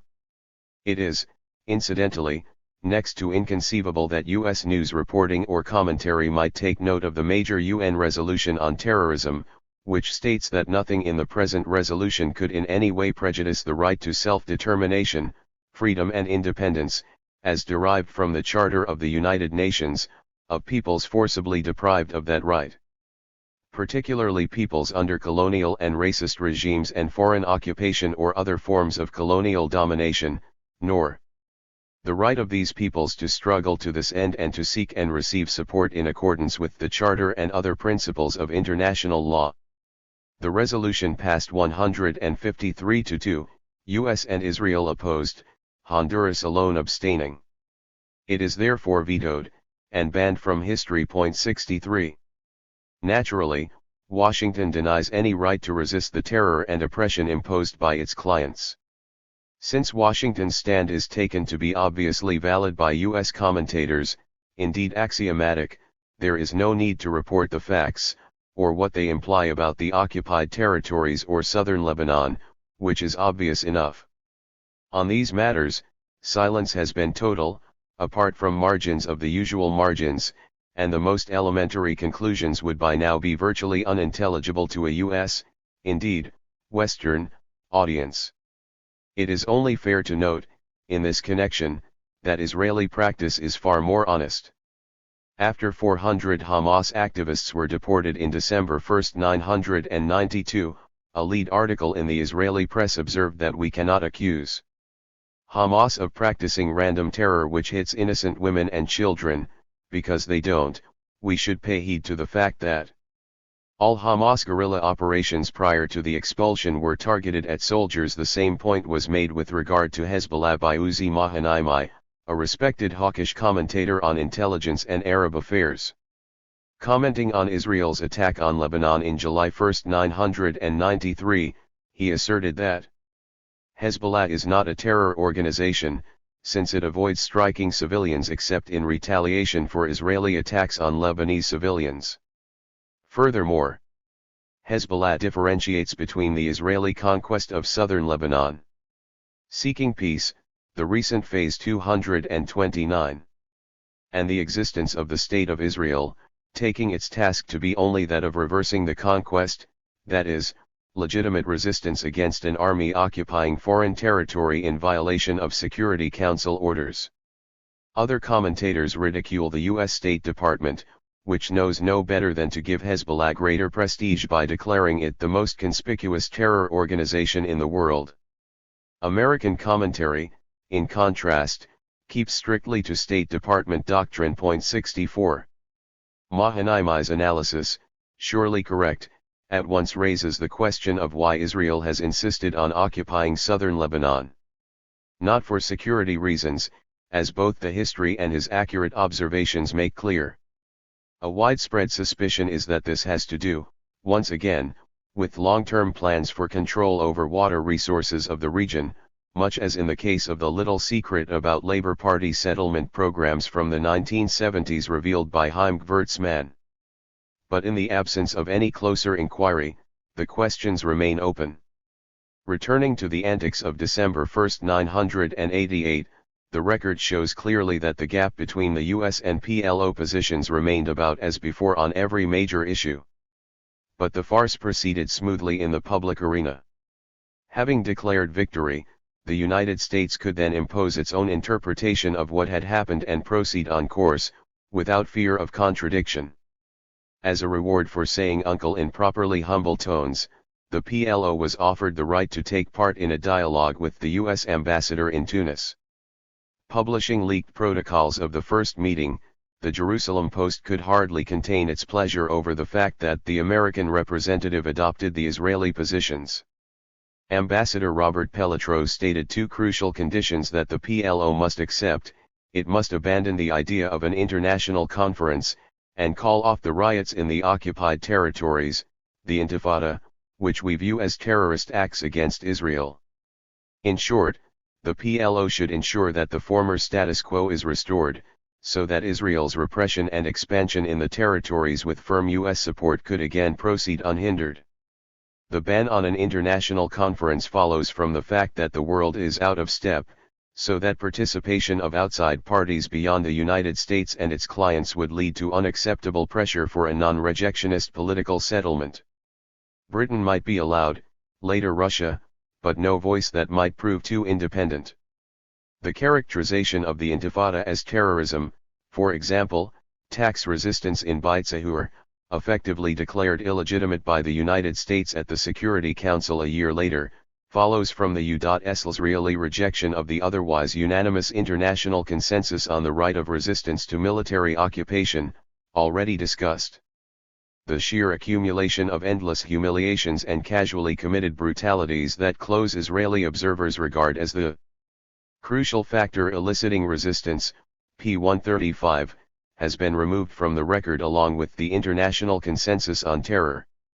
A few weeks later, in February 1989, Rabin had a meeting with 5 Peace Now leaders in which he expressed his satisfaction with the U.SPLO 230 dialogue.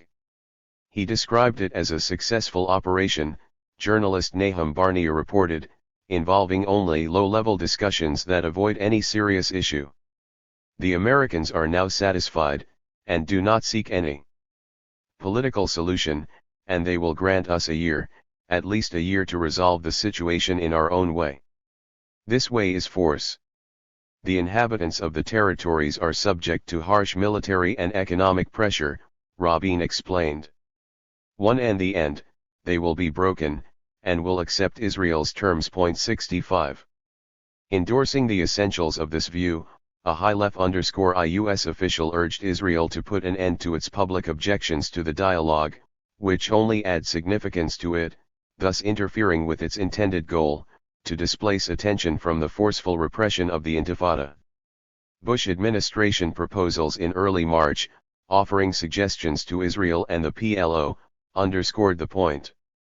Israel was urged to limit the repressive measures instituted to suppress the Intifada, and the PLO to terminate the violent demonstrations and the distribution of inflammatory leaflets. The proposal, then, is that the PLO cooperate with Israel in establishing a somewhat harsher but not too harsh version of the former status quo. 66. The tactics adopted in December 1, 1988 worked like a charm.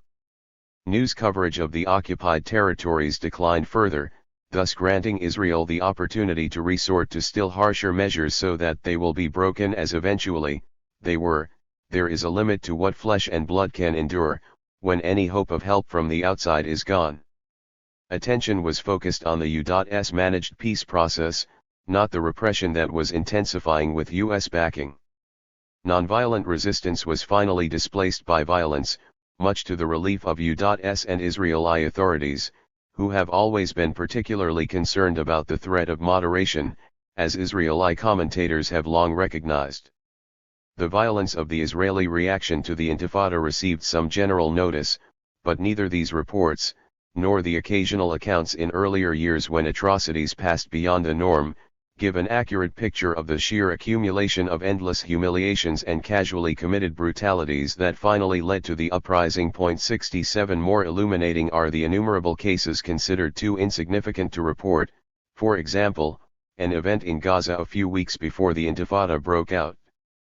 There, a Palestinian girl, Ldisr al-Adar, was shot and killed in a schoolyard by a resident of a nearby Jewish settlement. The murderer, Shimon Yifra, was arrested a month later and released on bail because the courts determined that the offense is not severe enough to warrant detention. In September 1989 he was acquitted of all charges except causing death by negligence. The judge concluded that he only intended to shock the girl by firing his gun at her in a schoolyard, not to kill her, so this is not a case of a criminal person who has to be punished, deterred, and taught a lesson by imprisoning him. Yifra was given a 7-month suspended sentence, while settlers in the courtroom broke out in song and dance.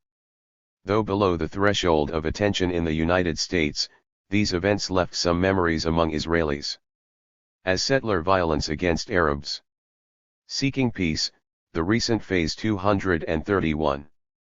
Mounted in the months after the Oslo Agreement along with the demand that the Israeli Jewish public, and especially the government, should understand the religious settlers in these hard times they are going through, Oleg Netzer suggested another look at a photograph of the settlers who danced in a circle of joy with Uzi rifles on their shoulders after Yifra's release, and who now fear that they will no longer be able to kill people, especially children, and be immune from punishment.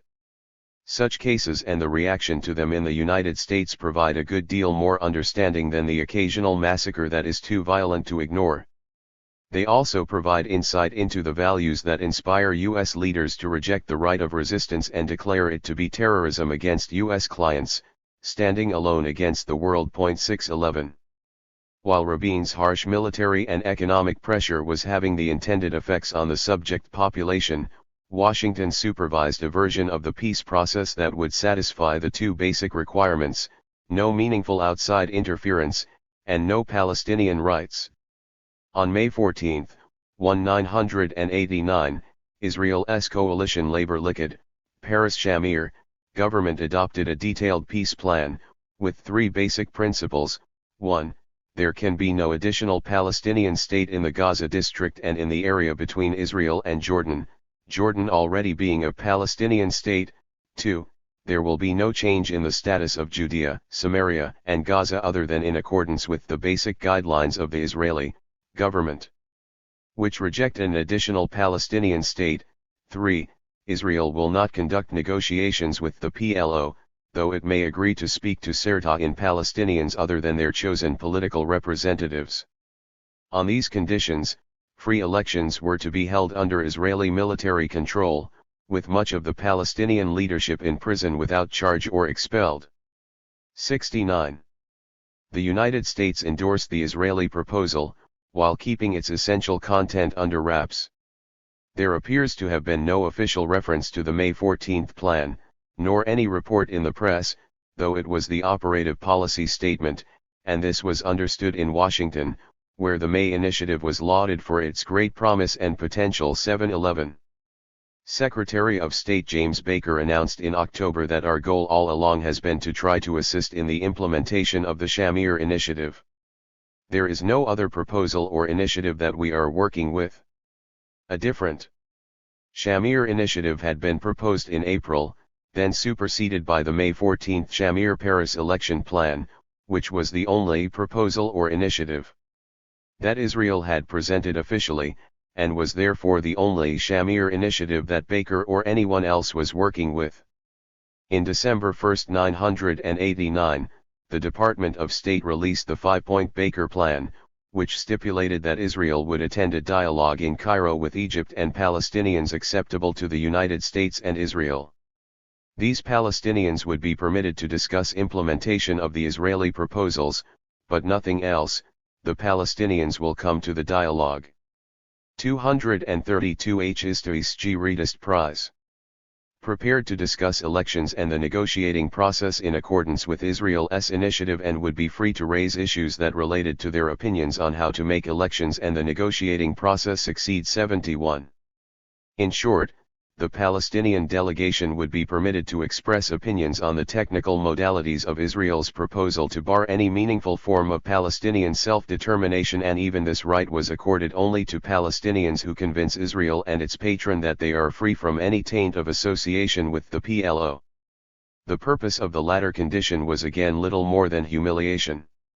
It has been understood on all sides that these associations exist, and that the PLO was directing the negotiating process. The Bush-Baker plan, then, was to have the Intifada crushed by force while attention was diverted to a peace process that bars Palestinian rights. While pursuing this two-part program to deal with the Israel-Palestinian problem, the Bush-Baker team pressed forward with their policies in the Gulf, extending still further their support for Saddam Hussein, quite oblivious to his appalling record of atrocities. In October 1, 1989, as the Baker Plan was being given its final form, the White House intervened in a highly secret meeting to ensure that Iraq would receive another $1 billion in loan guarantees, overcoming Treasury and Commerce Department objections that Iraq was not creditworthy. The reason, the State Department explained, was that Iraq was very important to U.S. interests in the Middle East. It was influential in the peace process and was a key to maintaining stability in the region, offering great trade opportunities for U.S. companies. A few weeks later, as U.S. invasion forces were bombarding slums in Panama, the White House announced plans to lift a ban on loans to Saddam, implemented shortly after to achieve the goal of increasing U.S. exports and put us in a better position to deal with Iraq regarding its human rights record. The State Department explained with a straight face. 72. Once again, To understand the functioning of American democracy, it is worth noting that virtually nothing that has just been reviewed concerning the Bush-Baker programs reached the public, apart from the dissident margins, where a record of the ongoing events was available to a minuscule fraction of the population. Bush administration aid to Saddam Hussein continued until the day of his invasion of Kuwait in August 1, 1990. At that point, policy shifted in the manner already discussed, as the administration seized the opportunity to establish even more firmly U.S. control of the oil-producing regions by a show of force. The aftermath of the war provided both a need and an opportunity to revitalize the peace process.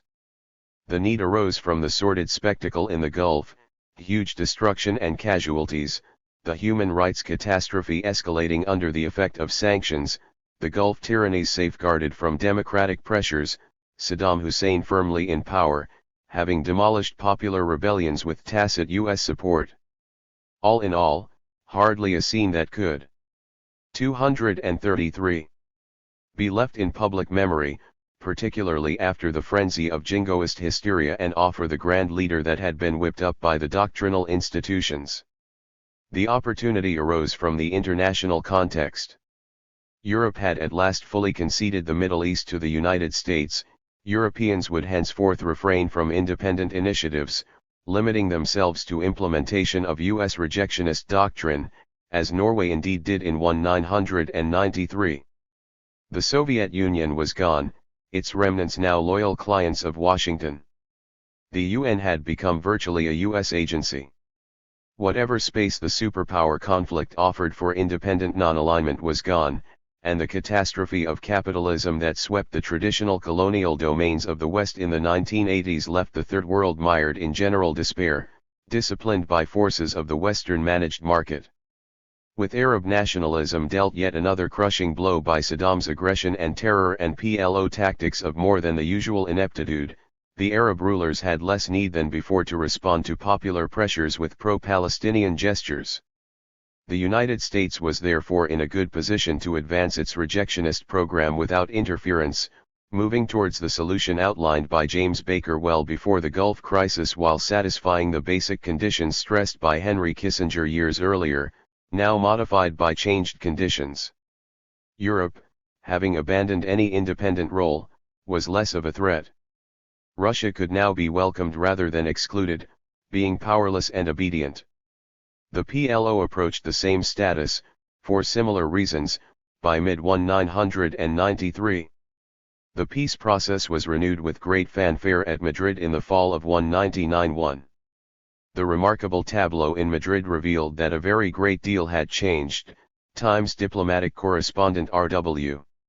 Apple observed, as George Bush and the United States today plucked the fruits of victory in the Persian Gulf War.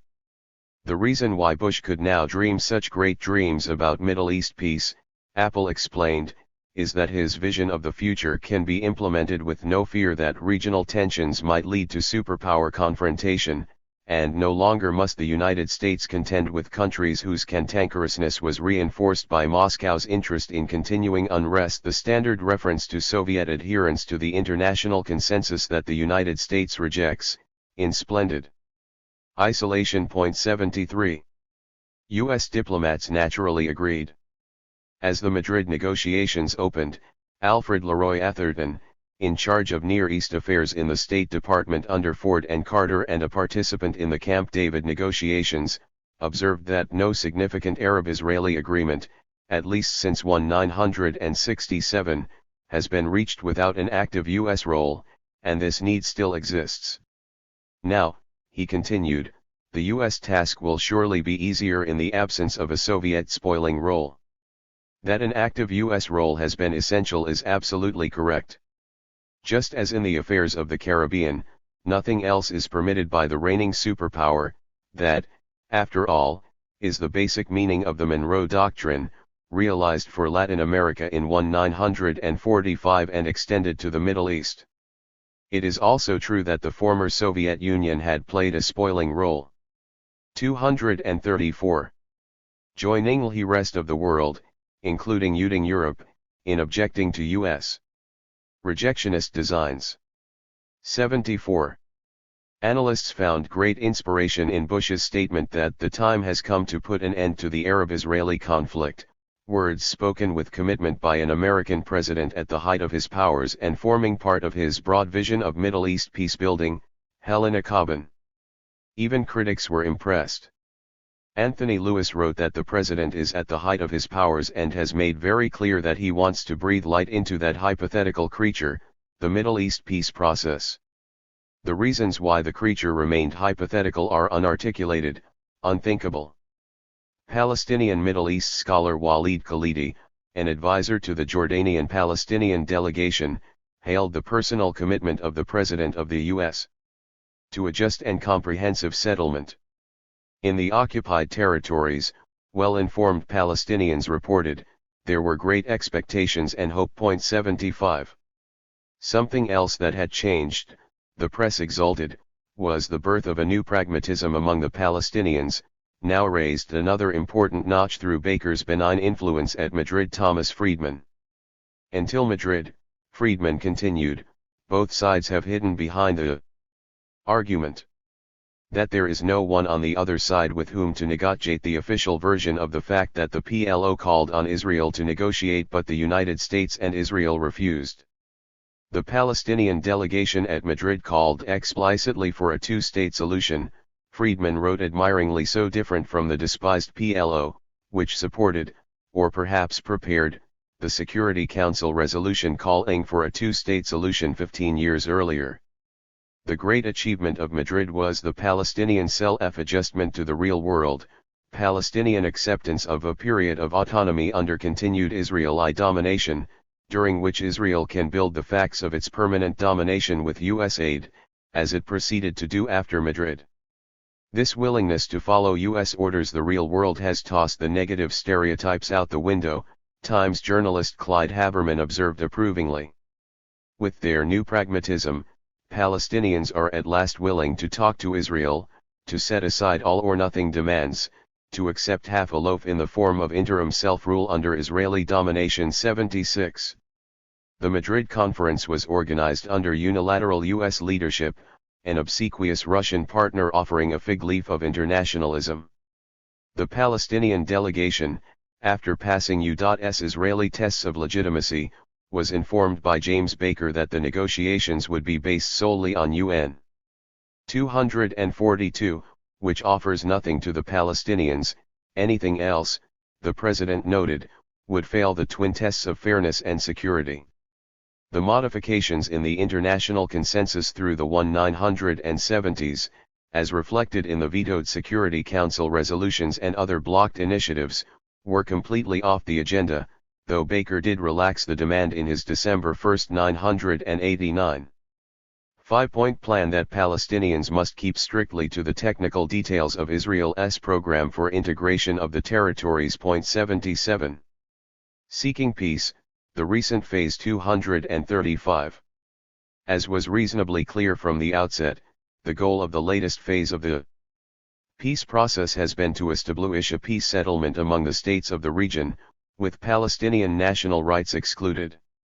The best outcome from Washington's point of view would be a settlement that entrenches the traditional strategic conception and gives it a public form, raising tacit understandings to a formal treaty. If some version of local autonomy can remove the Palestinian issue, well and good. Meanwhile, security arrangements among Israel, Turkey, Egypt, and the United States can be extended, perhaps bringing others in if they accept the client role. There need be no further concern over independent European or Third World initiatives, or Soviet support for attempts within the region to interfere with such designs.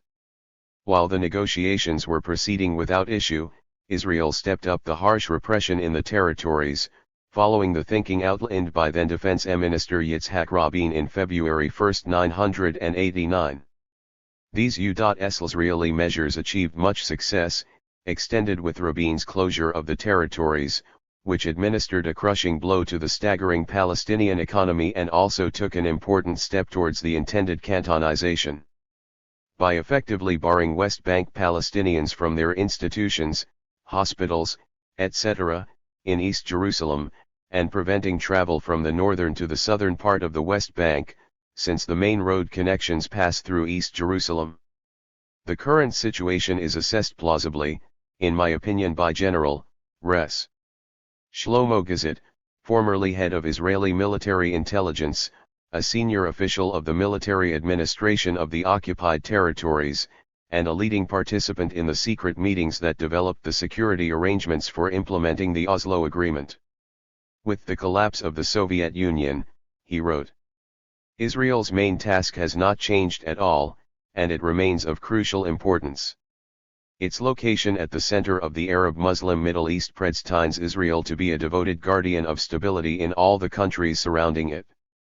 Its role is to protect the existing regimes, to prevent or halt the processes of radicalization and to block the expansion of fundamentalist religious zealotry 7/11. Or any other form of radical nationalism that comes along. In this task it is to be joined by U.S. allies, perhaps more openly than in the past. These are basically the conclusions that had been articulated by American planners 35 years earlier. What has changed is that they no longer have to contend with the possible spoiling role of outsiders who might lend support to indigenous efforts to bring about changes unwelcome to the rulers. Subsequent shifts in U.S. policy add credibility to Gazit's assessment. Israeli analysts quickly recognized the Clinton administration to be even more extreme in rejection of Palestinian rights than the government of Israel itself. Political correspondent Amnon Barzilai observed that the proposals presented by the new Clinton administration to Israel and the Palestinians broke new ground in rejectionism. For the first time, they stipulated that all 236 histories prize _ the options will be left open, including even the demand for full annexation of the territories under Israeli sovereignty. In this respect, he notes, Clinton went well beyond the governing Labour Party, which never demanded that all the options be kept open, only territorial compromise. The U.S. initiative will therefore strengthen the suspicion among the Palestinians that there is reason to fear an Israeli conspiracy with American support. He writes, though in reality, neither the United States nor the Israeli political blocs would consider annexation of the territories. For reasons already mentioned. 79. Reporting from Washington, Ron Ben-Yishai developed the point further. He described the Clinton administration's new Middle East policy as revolutionary, a completely different diplomatic stance from those of preceding administrations, and one that is completely positive from Israel's point of view. Senior U.S. government officials have made it clear that Arabs will not be able to obtain concessions from Israel through American pressure, diplomatic or economic. Similarly, Ben-Yishai continued, security relations were enhanced, including arrangements kept secret. Never have we had such good relations with an American administration. A senior Israeli official observed. The disappearance of the Soviet Union, eliminating any alternative options for the Arab states, is one of several factors leading American policy in this direction, according to Washington thinking. Clinton insiders see the increased support for Israel as part of a much broader global conception that includes a new view of the Middle East in the era after the Cold War and the Gulf War, now that U.S. domination of the region is more firmly established than before. The new approach to Israel and its neighbors, the western part of the region, is complemented by the new approach to the eastern part, the policy of dual containment. Aimed at both Iraq and Iran, formerly played one against the other. It is important to stress that there is no political leader in Israel, and also not in Riyadh or Kuwait, who would take any exception to this global conception. 0. The same may well be true of Cairo and other capitals, which have their own reasons to pin the blame on malign outsiders, Iran, Sudan, and others, for violence and disruption that result in large measure from their own social and economic policies. Ben-Yishai pointed out the significance of Clinton's appointments for the Middle East, notably his choice as chief Middle East advisor and one of the central figures of the peace team, Martin Lndyk, until January 1993, the head of the Washington Institute for Near East Policy. Before Clinton's inauguration, Lndyk and the deputy director of the institute, Robert Sidloff, had presented to Clinton's transition team a policy memorandum on a new Middle East policy, now being implemented under LNDYK's direction. LNDYK, an Australian who was granted citizenship a few days before his appointment, was an employee of the Israeli lobby, AIPAC, largely representing the hawkish right wing of the policy spectrum. LNDYK left AIPAC to Seeking Peace, the recent Phase 237. Found the institute in order to counter the influence of Washington think tanks that the lobby considered pro-Arab and anti-Israel, some even having recommended that the United States consider joining the international consensus on a peaceful diplomatic settlement. K1 The institute has played an interesting role in American cultural life. It enables reporters to present U.S.Israeli propaganda while preserving their fabled objectivity, mere. Why reporting the facts while citing some expert provided by the institute to provide the opinions they wish to propagate. Clinton policies conform to the picture presented by Israeli analysts. One of the administration's first tasks was to deal with the embarrassment caused by Israel's deportation of 400 Palestinians in December 1992.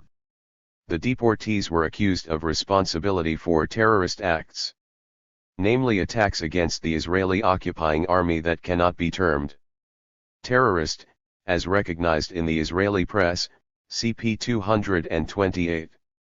Danny Rubenstein observed that about half the alleged Hamas activists worked in Islamic religious institutions, including preachers, teachers, a large number of young people who serve as missionaries for increasing religious practice, and professionals who helped establish the Islamic movement's network of educational and welfare institutions, which includes clinics, kindergartens, kitchens for the needy, and organizations providing aid to prisoners' families, invalids, and orphans.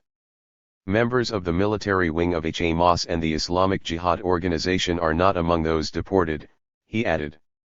The analysis was confirmed in a study by Middle East Watch, which found that half the deportees were imams, religious scholars, or Sharia, Islamic law, judges, including the head of the Palestine Religious Scholars Association, an imam at Al-Aqsa Mosque, while others are university professors, doctors, 16 on the UNRWA staff, school teachers, businessmen, students, and manual workers. 4 had been convicted by courts, 8 others had been in administrative detention, jailing without charge or trial. A significant proportion of the deportees had never been convicted of offenses, something of an understatement. Middle East Watch described conditions in the snake pit where they had been deposited in Lebanon as disgraceful and harmful, and once again called upon Israel to terminate this grave breach of the Fourth Geneva Convention. Israeli intelligence agreed with these assessments. Haaretz quoted a senior government official who said that the intelligence services, Shabak, provided Prime Minister Yitzhak Rabin with 6 names of Hamas activists, adding 1 more when they were asked to increase the number. Israeli intelligence was astonished to learn that more than 400 had been expelled without any relevant intelligence information. K2. The American press had no use for any of this, preferring the version presented in the New York Times by Israeli Arabist Ehud Yari, an associate of Indik's Washington Institute. According to Yari, who ignores the intelligence reports and other Israeli sources, about 300 of the 413 deportees constituted Hamas's command network in the West Bank and Gaza Strip. 238. His account makes some sense on the assumptions expressed by Cabinet legal advisor Yosef Harish, arguing for the expulsion before Israel's High Court. Asked how many residents of the occupied territories are members of terrorist organizations, he responded, "I think all of them." 113. The Security Council passed a resolution demanding that the deportees be returned forthwith. Jezreel refused, stating that it would allow them to return as it chose.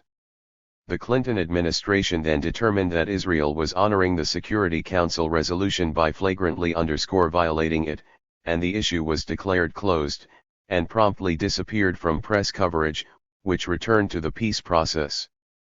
The Washington Institute's much-quoted expert Robert Sidloff explained that Palestinians should be heartened by the administration's decision to back Israel's defiance of the UN, It's to the Palestinians' negotiating advantage that the US and the Israelis have the relationship they have now. 114. While not as revolutionary as Ben Yishai indicates, the policy changes are interesting and instructive nonetheless.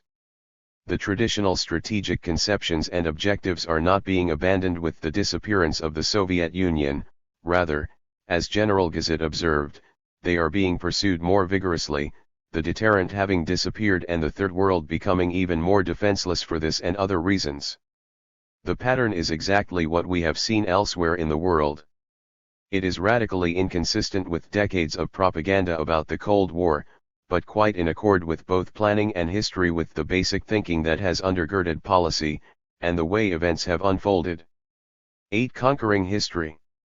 The treatment of the diplomatic record in the doctrinal system is yet another triumph of propaganda.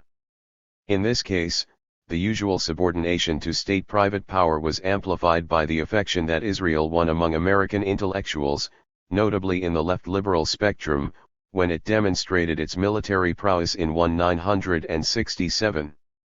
This is an important matter that is much too little discussed, the facts being unattractive. A much more useful image for propaganda purposes is that supporters of Israel are an embattled few, desperately trying to stem the assault on Israel by its armies of enemies in the press and intellectual community. The PLO was the darling of many Western liberals, Thomas Friedman writes, meaning, presumably, that some Western liberals regarded them as at least semi-human. The fabrication is so extreme as to be comical, but it is functional for power, therefore quite admissible. 116. A whole new vocabulary has been designed to disguise reality. Thus the term peace process does not refer to the process of seeking peace, rather, to whatever the United States happens to be doing, often blocking peace initiatives.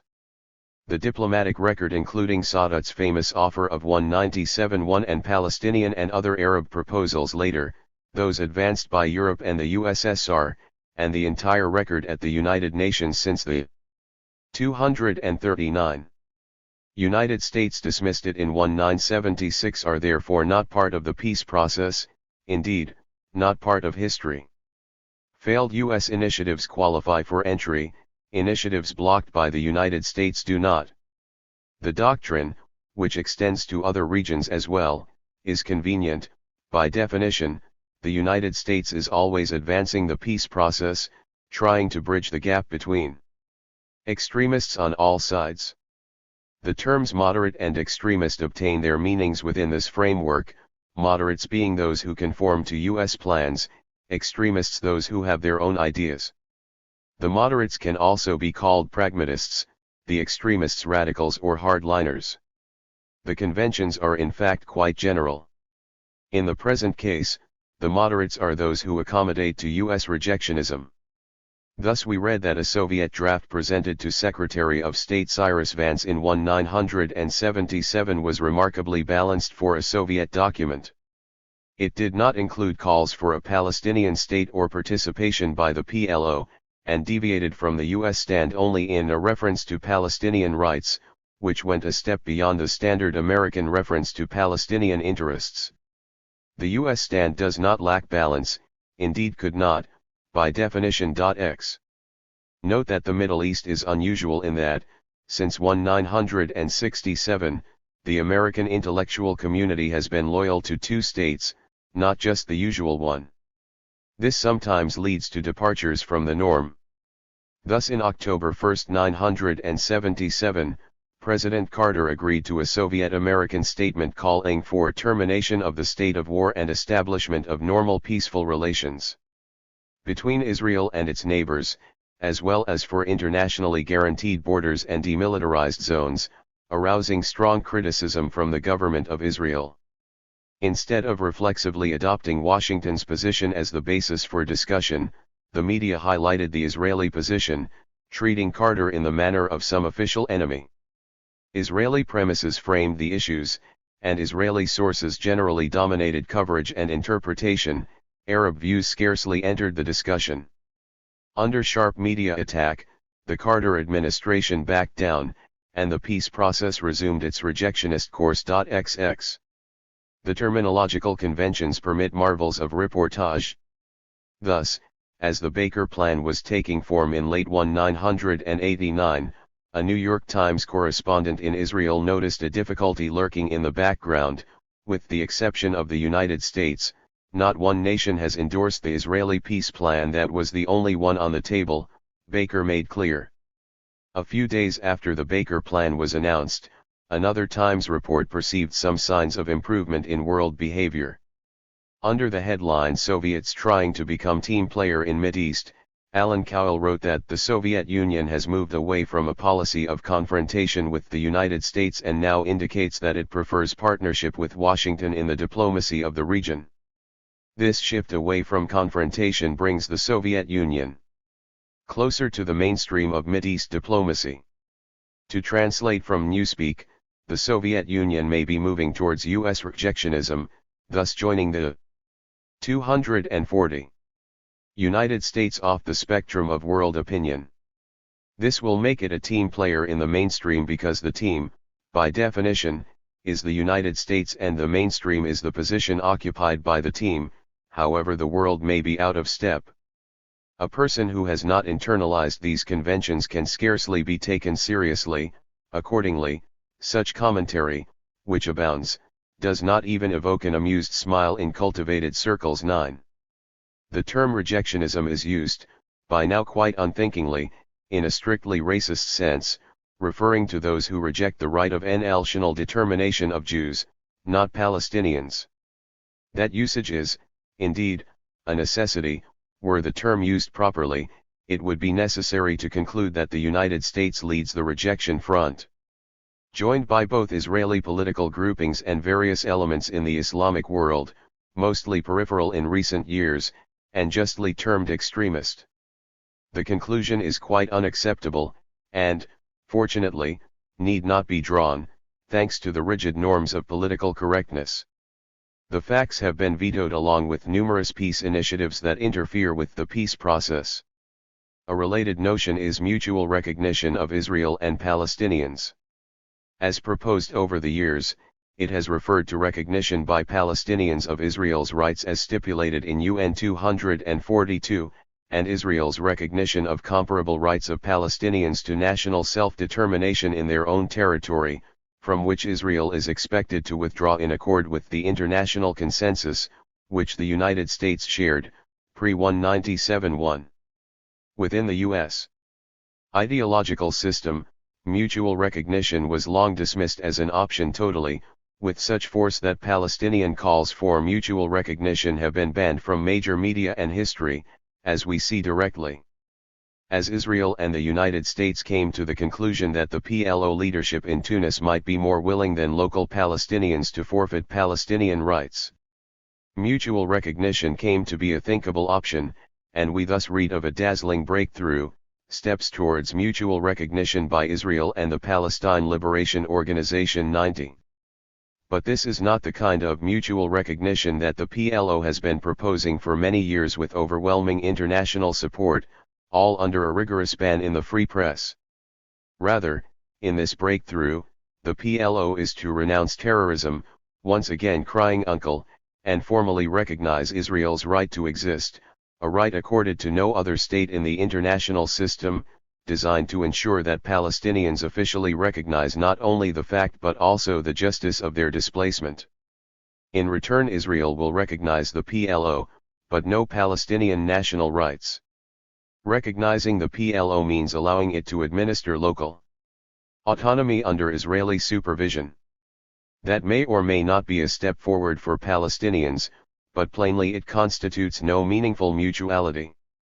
Other terms of art include territorial compromise and land for peace, which have a nicer sound than rejectionism, but mean exactly that.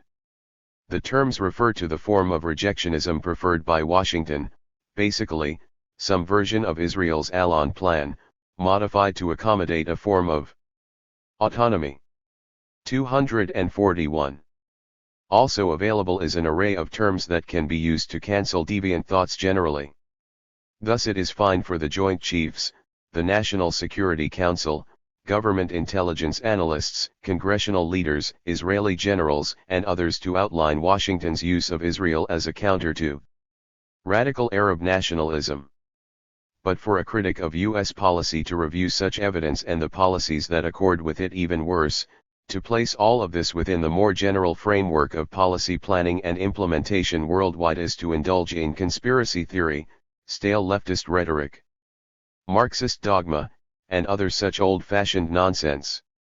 The terms in the arsenal are the intellectual equivalent of four-letter words, mere invective, lacking any substance, but enough to dismiss anything that might depart from respectable orthodoxy.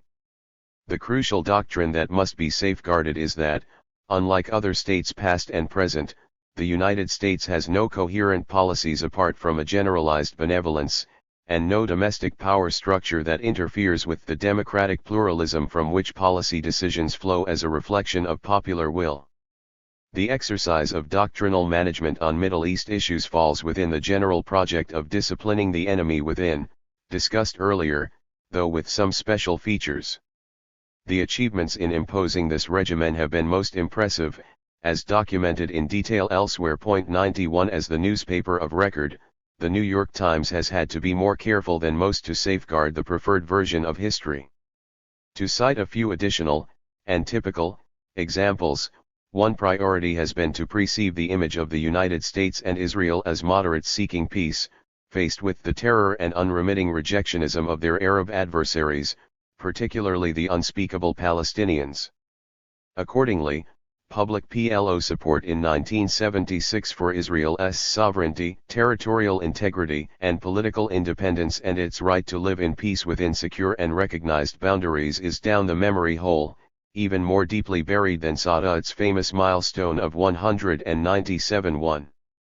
Similarly, when Yasser Arafat issued several calls for negotiations leading to mutual recognition in April-May 1984, the Times refused to print not only the facts but even letters referring to them. When its Jerusalem correspondent Thomas Friedman reviewed 2 decades of seeking peace in the Middle East a few months later, the major Arab, including PLO, initiatives of these 2 decades were excluded, and discussion was restricted to the official peace process, various U.S. rejectionist proposals. 4 days later, the Times editors explained that the most important reality is that the Arabs will finally have to negotiate with Israel, but Yasser Arafat stands in the way and still talks of an unattainable independent state instead of adopting a genuine approach to Israel to reinforce the healthy pragmatism of Israel's Prime Minister Peres by agreeing to accept King Hussein as the spokesman for West Bank Palestinians. Shortly after, in yet another review of the peace process under the heading "Are the Palestinians Ready to Seek Peace?" diplomatic correspondent Bernard Gewirtzman asserted again falsely that the PLO has always rejected any talk of negotiated peace with Israel. It was unnecessary for him to ask. 242. Whether the United States is seeking peace, that being true by definition, since genuine peace is whatever it happens to be seeking pragmatically and moderately, also by definition. The contributions that one Times Middle East correspondent Thomas Friedman, his second Pulitzer Prize for balanced and informed coverage, and his promotion to chief diplomatic correspondent, are particularly noteworthy in this regard. To cite a last example, on December 10, 1986, Friedman reported from Jerusalem that Israel's Peace Now organization has never been more distressed because of the absence of any Arab negotiating partner. A few months later, March 27, 1987, he quoted Shimon Peres as bewailing the lack of a peace movement among the Arab people such as we have among the Jewish people. The PLO cannot take part in negotiations as long as it is remaining a shooting organization and refuses to negotiate. Recall that this is almost 3 years after Israel's rejection of Arafat's offer for negotiations leading to mutual recognition, 11 years after the PLO supported the Security Council resolution calling for a settlement based on UN 242 modified to include a Palestinian state alongside Israel, not to speak of the record through these years all safely buried. 6 days before Friedman's December 10 article, a headline in the mass circulation Israeli journal Ma'ariv read, "Arafat indicates to Israel that he is ready to enter into direct negotiations." The offer was made during the tenure of the healthy pragmatist Shimon Peres as prime minister. Peres's press advisor confirmed the report, commenting that there is a principled objection to any contact with the PLO, which flows from the doctrine that the PLO cannot be a partner to negotiations. Yossi Beilin, who is close to Peres, observed that the proposal was dismissed because it appeared to be a tricky attempt to establish direct contacts when we are not prepared for any negotiations with any PLO factor. Yossi Ben Aharon, head of the Prime Minister's office and Yitzhak Shamir's political advisor, went much further, stressing that there is no place for any division in the Israeli camp between Likud and the labor alignment on this matter. All agree that the PLO cannot be a participant in discussions or in anything. If there is any hope for arrangements that will solve this problem, then the prior condition must be to destroy the PLO from its roots in this region. Politically, psychologically, socially, economically, ideologically. It must not retain a shred of influence. He added that no journalist may ask questions about the PLO or its influence. The idea that the PLO is a topic for discussion in the Israeli press that is already improper. There must be a consensus here, and no debate, that the PLO may not be a factor with which Israel can develop any contact. There was no hint of any of this in the mainstream U.S. media, though Friedman was alone in using the occasion to issue one of his periodic laments over the bitter fate of the only peace forces in the Middle East, which lack any Arab negotiating partner. Given the success in shaping history for many years, it is not surprising that when Arafat finally accepted U.S.'s Real terms in August 1993, the Oslo 243 agreement, the press should laud his sudden abandonment of his firm dogma that Israel must be destroyed, or smirk self-righteously about it. A typical example is a political cartoon in the liberal Boston Globe depicting a supine Arafat, a dove with an olive branch resting on his very long nose, saying "O.K, okay. You win. I give up."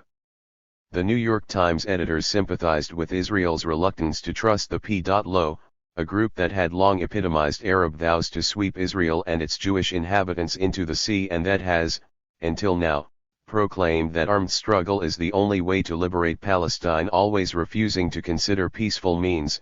We are to understand, unlike Israel and the United States. But at last, the PLO may have evolved into a more realistic organization, with which Israel might consider a settlement.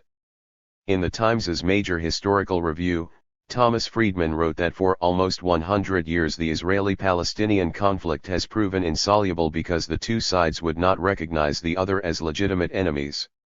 Israel dismissed the Palestinians as either terrorists or individuals, not a nation with legitimate claims on historic Palestine. The Palestinians dismissed the Israelis as either colonizers or members of a religious community, not a nation with rights in the land of Israel. Now all has changed, thanks to the PLO's sudden willingness to consider a political settlement. As Arafat and Rabin proceeded to Washington to ratify the Oslo Agreement, the lead story in the Times reported that a photograph of Arafat shaking hands with Rabin and Clinton would be a dramatic image that will transform Mr. Arafat into a statesman and peacemaker, who has finally brought prestige to an organization that Washington refused to deal with for years.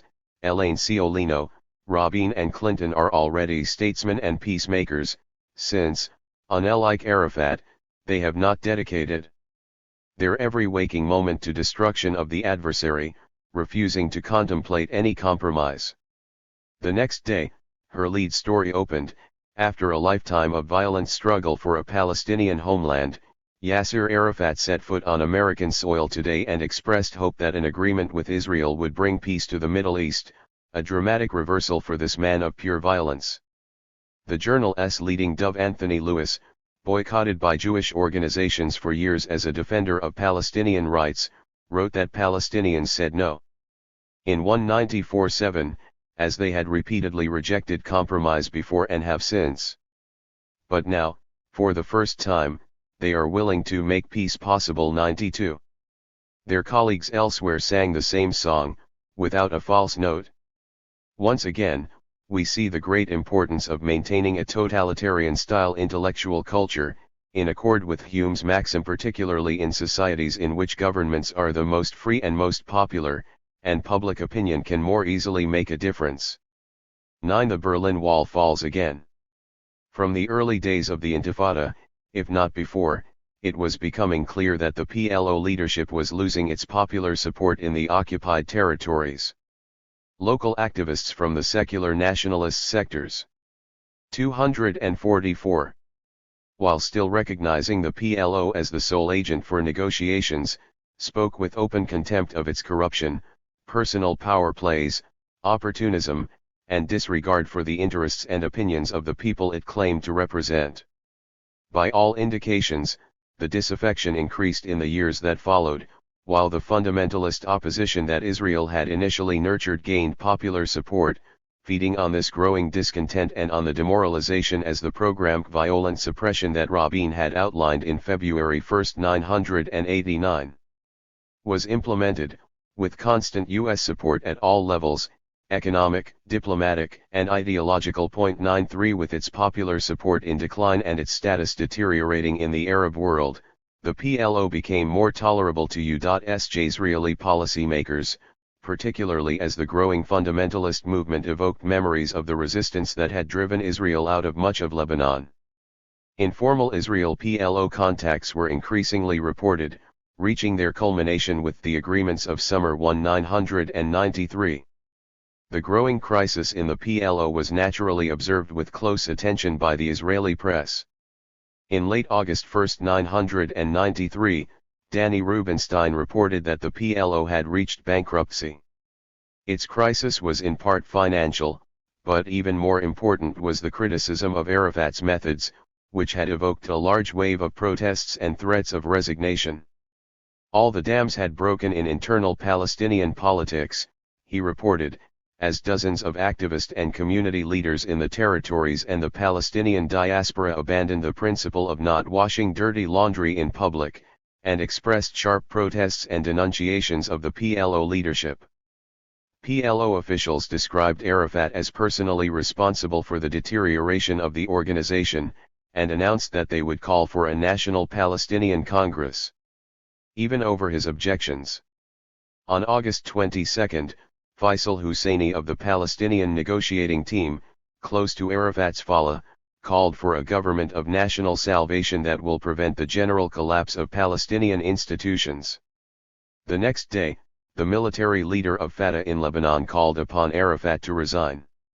Within the occupied territories, Palestinians described a new feeling among the leadership that in the light of Arafat's difficult position, the time had come to move towards democratizing the PLO. In Arab East Jerusalem, Nadav Ha'etzny reported, the evaluation was spreading that the days of the PLO, Fatah, and the leadership of Yasser Arafat are numbered. The amusing fact is that the center of support for Arafat is passing to Jewish West Jerusalem, he added, noting that the big question for the impending negotiations in Washington is there anyone to talk to? With the PLO and Arafat disappearing from the scene? This is the critical moment, Israeli journalist Hami Shalev observed. Just as the Gulf War compelled the Palestinians to come to the negotiating table as they had been requesting for years, while Israel refused, so their current crisis is forcing them to agree to conditions that are exceptional from Israel's point of view. 94. Israeli doves too followed the decline of the PLO with mounting interest. In mid-August 1993, Shmuel Toledano, a labor specialist on Arab affairs, 245, and representative of the dovish left, described the split developing between the PLO in Tunis and the Palestinian negotiators, who were not prepared to accept the PLO's orders to respond positively to the U.S. proposal, referring to the Clinton administration proposal that the Israeli press had described as even more antagonistic to Palestinian rights than those of the Israeli government itself, as we have seen. Toledano asked, is this not another good reason to prefer direct talks with the Tunis PLO, who seem ready virtually to surrender Palestinian rights in order to salvage some authority by gaining U.S. Israeli recognition? Toledano noted further that as far back as January 1991, The PLO had officially praised a U.S.-sponsored proposal that recognized that there will be no collective return, that the refugees will be settled in the Palestinian state only, and that equal rules will apply when it comes to compensation for Jews who left the Arab states and for Palestinians, something which Israeli governments have said for decades, and which the world community had rejected because of the obvious asymmetries. No one denies that flight of Jewish refugees followed the flight or direct expulsion of Palestinians, and that it was enthusiastically welcomed and facilitated, indeed, stimulated, by the new Jewish state, which hoped to shift the demographic balance. Even if we put aside such crucial facts, a symmetrical response would call for implementing the right of all refugees to return to the place of their origin, and if this is refused, to receive compensation, a proposal that the United States and Israel would dismiss out of hand. But with the PLO capitulating on all fronts, this leading Israeli dove advised that the time had surely come to deal with it directly, before it had disintegrated, leaving behind only people who call for Palestinian rights. Reporting at the same time from Amman, Lamis Andoni wrote a perceptive account of the collapse of the PLO, which is facing the worst crisis since its inception, as Palestinian groups except for Fatah and independents are distancing themselves from the PLO and the shrinking clique around Yasser Arafat. Two top PLO executive committee members, Palestinian poet Mahmoud Darwish and Shafiq al-Hout, have resigned from the PLO executive committee. The Palestinian negotiators are offering their resignations, and even groups that remain inside are distancing themselves from Arafat. The leader of Fatah in Lebanon called on Arafat to resign, while opposition to him personally and to PLO corruption and autocracy are mounting in the territories.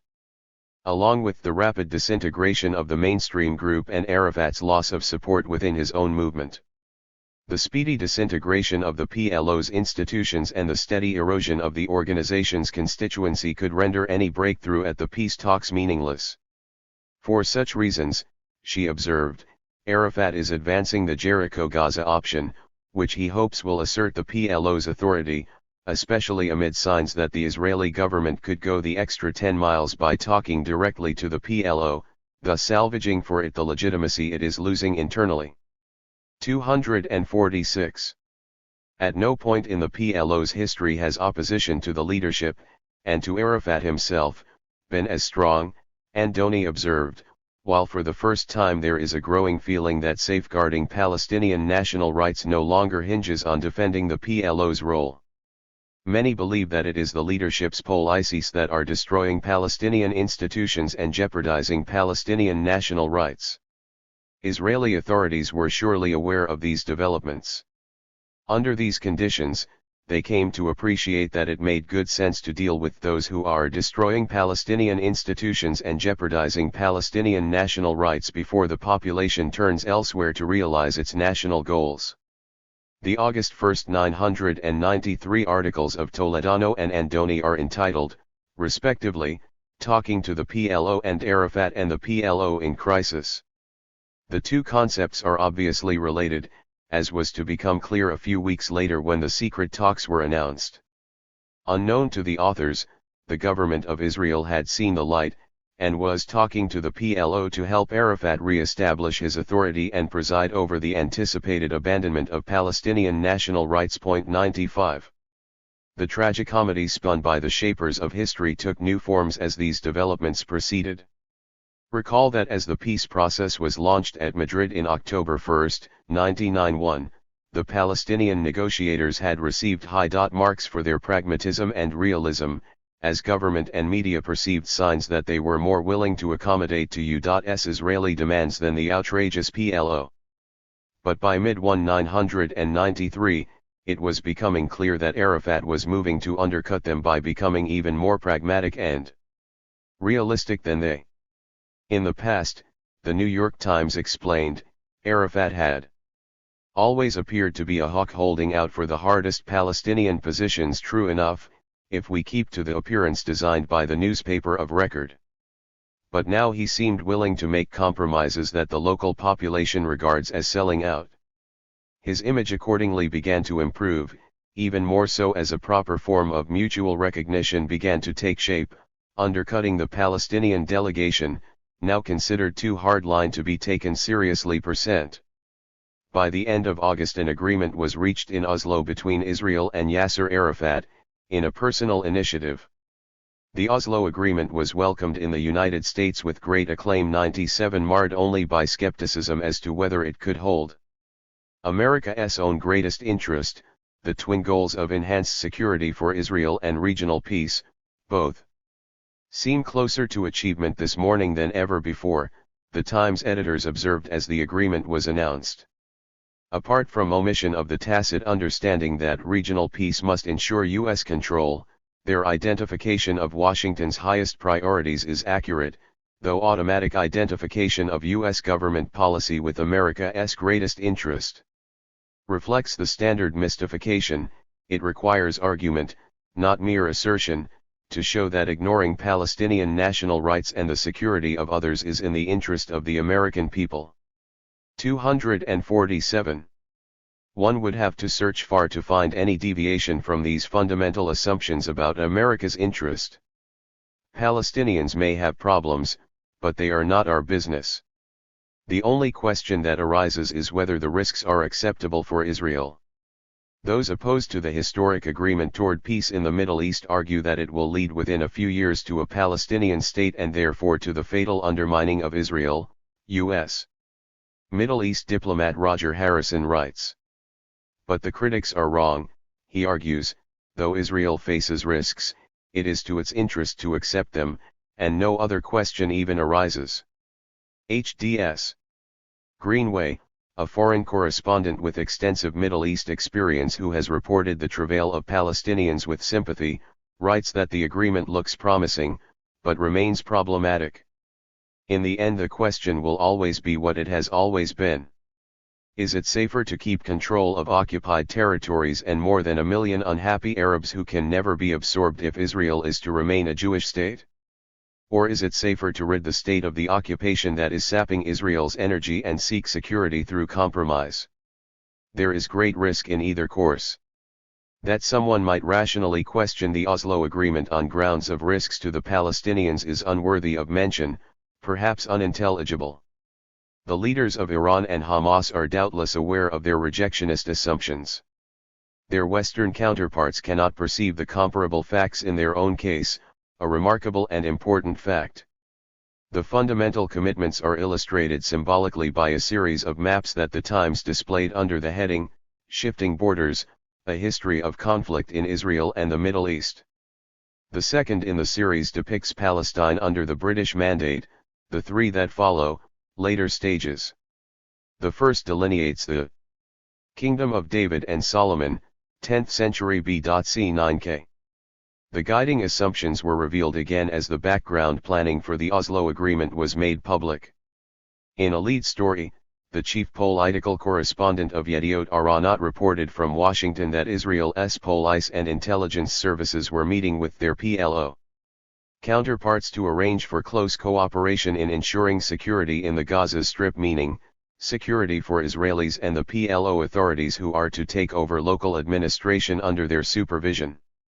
A few weeks later, the Boston Globe reported that similar meetings had taken place under the auspices of the American Academy of Arts and Sciences in Cambridge and Harvard professor Everett Mendelsohn, a well-known Dove. In these meetings, General Gazette, former senior Mossad official Joseph Alper, and military correspondent Zeev Schiff met with top PLO officials to arrange methods to ensure that Israeli security would not be endangered by actions originating in areas under PLO supervision. No discussion is reported about security for Palestinians under Israeli military rule. There is no reported discussion of any supervision of the Israeli army or border guards, or the secret police and intelligence, or the Jewish settlers. The security of Israeli Jews is a matter of importance, that of Palestinian Arabs is not. The strong 248 have rights, the weak do not. The assumption is so deeply entrenched in the Western consciousness as to be quite beyond awareness. We return to the Israeli reports of these meetings directly. The editors of the New York Times may well be right in thinking that long-standing U.S. policy goals have been advanced. the intended eventual outcome falls well within the bounds of traditional Israeli rejectionism, adopting essential features of the right-wing extremist Sharon Plan as well as the Labour Party's Allon Plan, CP 224. That much was spelled out the same day on the facing page of the New York Times by Israel's Deputy Foreign Minister Yossi Beilin. He informed the American audience that the permanent solution will be based on Israeli withdrawal from Gaza and from most of the West Bank. We agree to a confederated formula between Jordan and the Palestinians in the West Bank, but we will not return to pre-1967 borders. United Jerusalem will remain the capital of the State of Israel. In return, after years of rejection of Israel as part of the Middle East, the Arabs will accept and recognize Israel's right to exist as a sovereign state within secure and defined borders in this region as they did, for example, in the vetoed Security Council resolution of January 1, 1976, gone from history along with much else like it, so that Beilin's statement rings true to American ears. The reasons for preferring confederation to independence are the traditional ones, already discussed.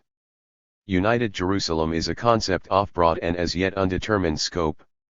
Withdrawal from Gaza and other territories is constrained by the condition that subsequent to the Israeli withdrawal, Israel will continue to be responsible for external security, and for internal security and public order of settlements and Israelis, while Israeli military forces may continue to use roads freely within areas subject to withdrawal, thus presumably leaving in place something resembling the Yitzhak Beilin and Ariel Sharon plans now being implemented in Essentials, CPP 223-25.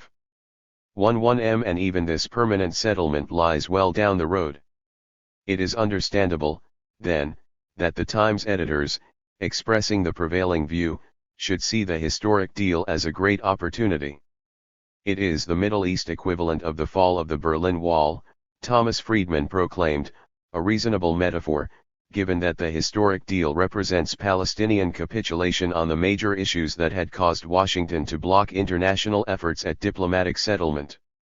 Though the projected arrangements may not reach Friedman's personal recommendation that Israel should run the territories in the manner of its security zone in South Lebanon, nevertheless they represent the triumph of realism over fanaticism and political courage over political cowardice. Realists understand that in this world, you follow U.S. orders. Those who are not convinced of the justice of traditional Israeli rejectionism are not only wrong but are fanatics and cowards. The rhetoric suggests that more is understood than appears on the surface.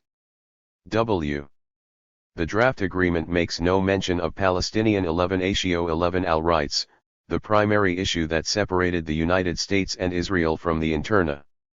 249. National consensus for almost 2 decades. Throughout these years, there was general agreement, including the PLO from the mid-70s, that a settlement should be based on UN 242, and 338, which endorses 242.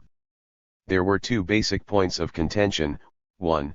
Do we interpret the withdrawal clause of 242 in accord with the international consensus, including the United States, pre-197-1, or in accord with the position of Israel and U.S. policy from 197-1?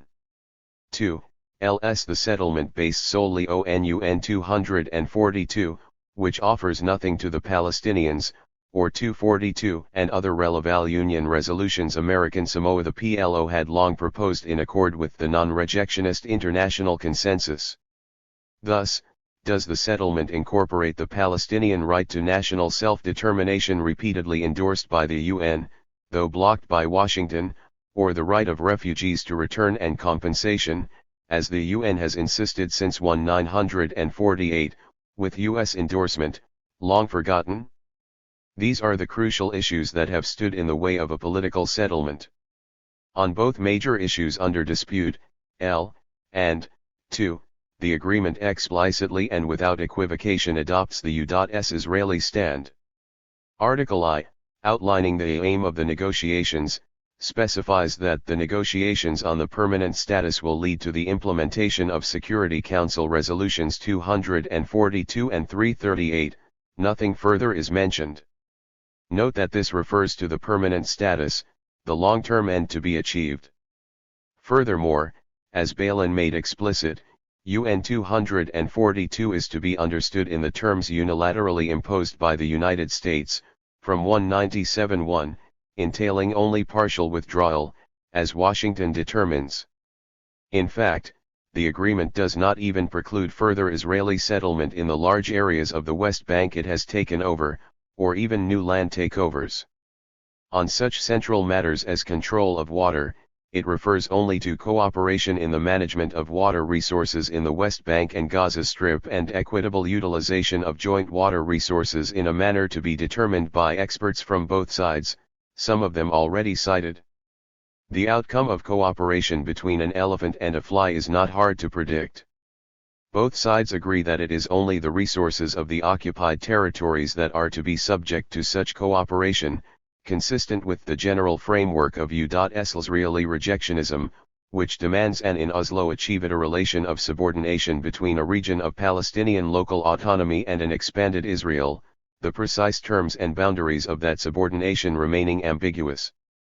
The victory of the rejectionists is complete, in the ideological sphere as well, given U.S. global power. The version of history designed by its doctrinal institutions becomes the general framework for discussion in most of the world, including most of Europe, which has drifted towards becoming a cultural colony of the United States in recent years. While Yossi Balin is surely right in concluding, in his review of the documentary record, that Israel could have had peace in 197-1, his Labour Party colleagues and Henry Kissinger were also proven correct in their conviction that if we continue to hold out, we will obtain more. So they did. 11-12. 250.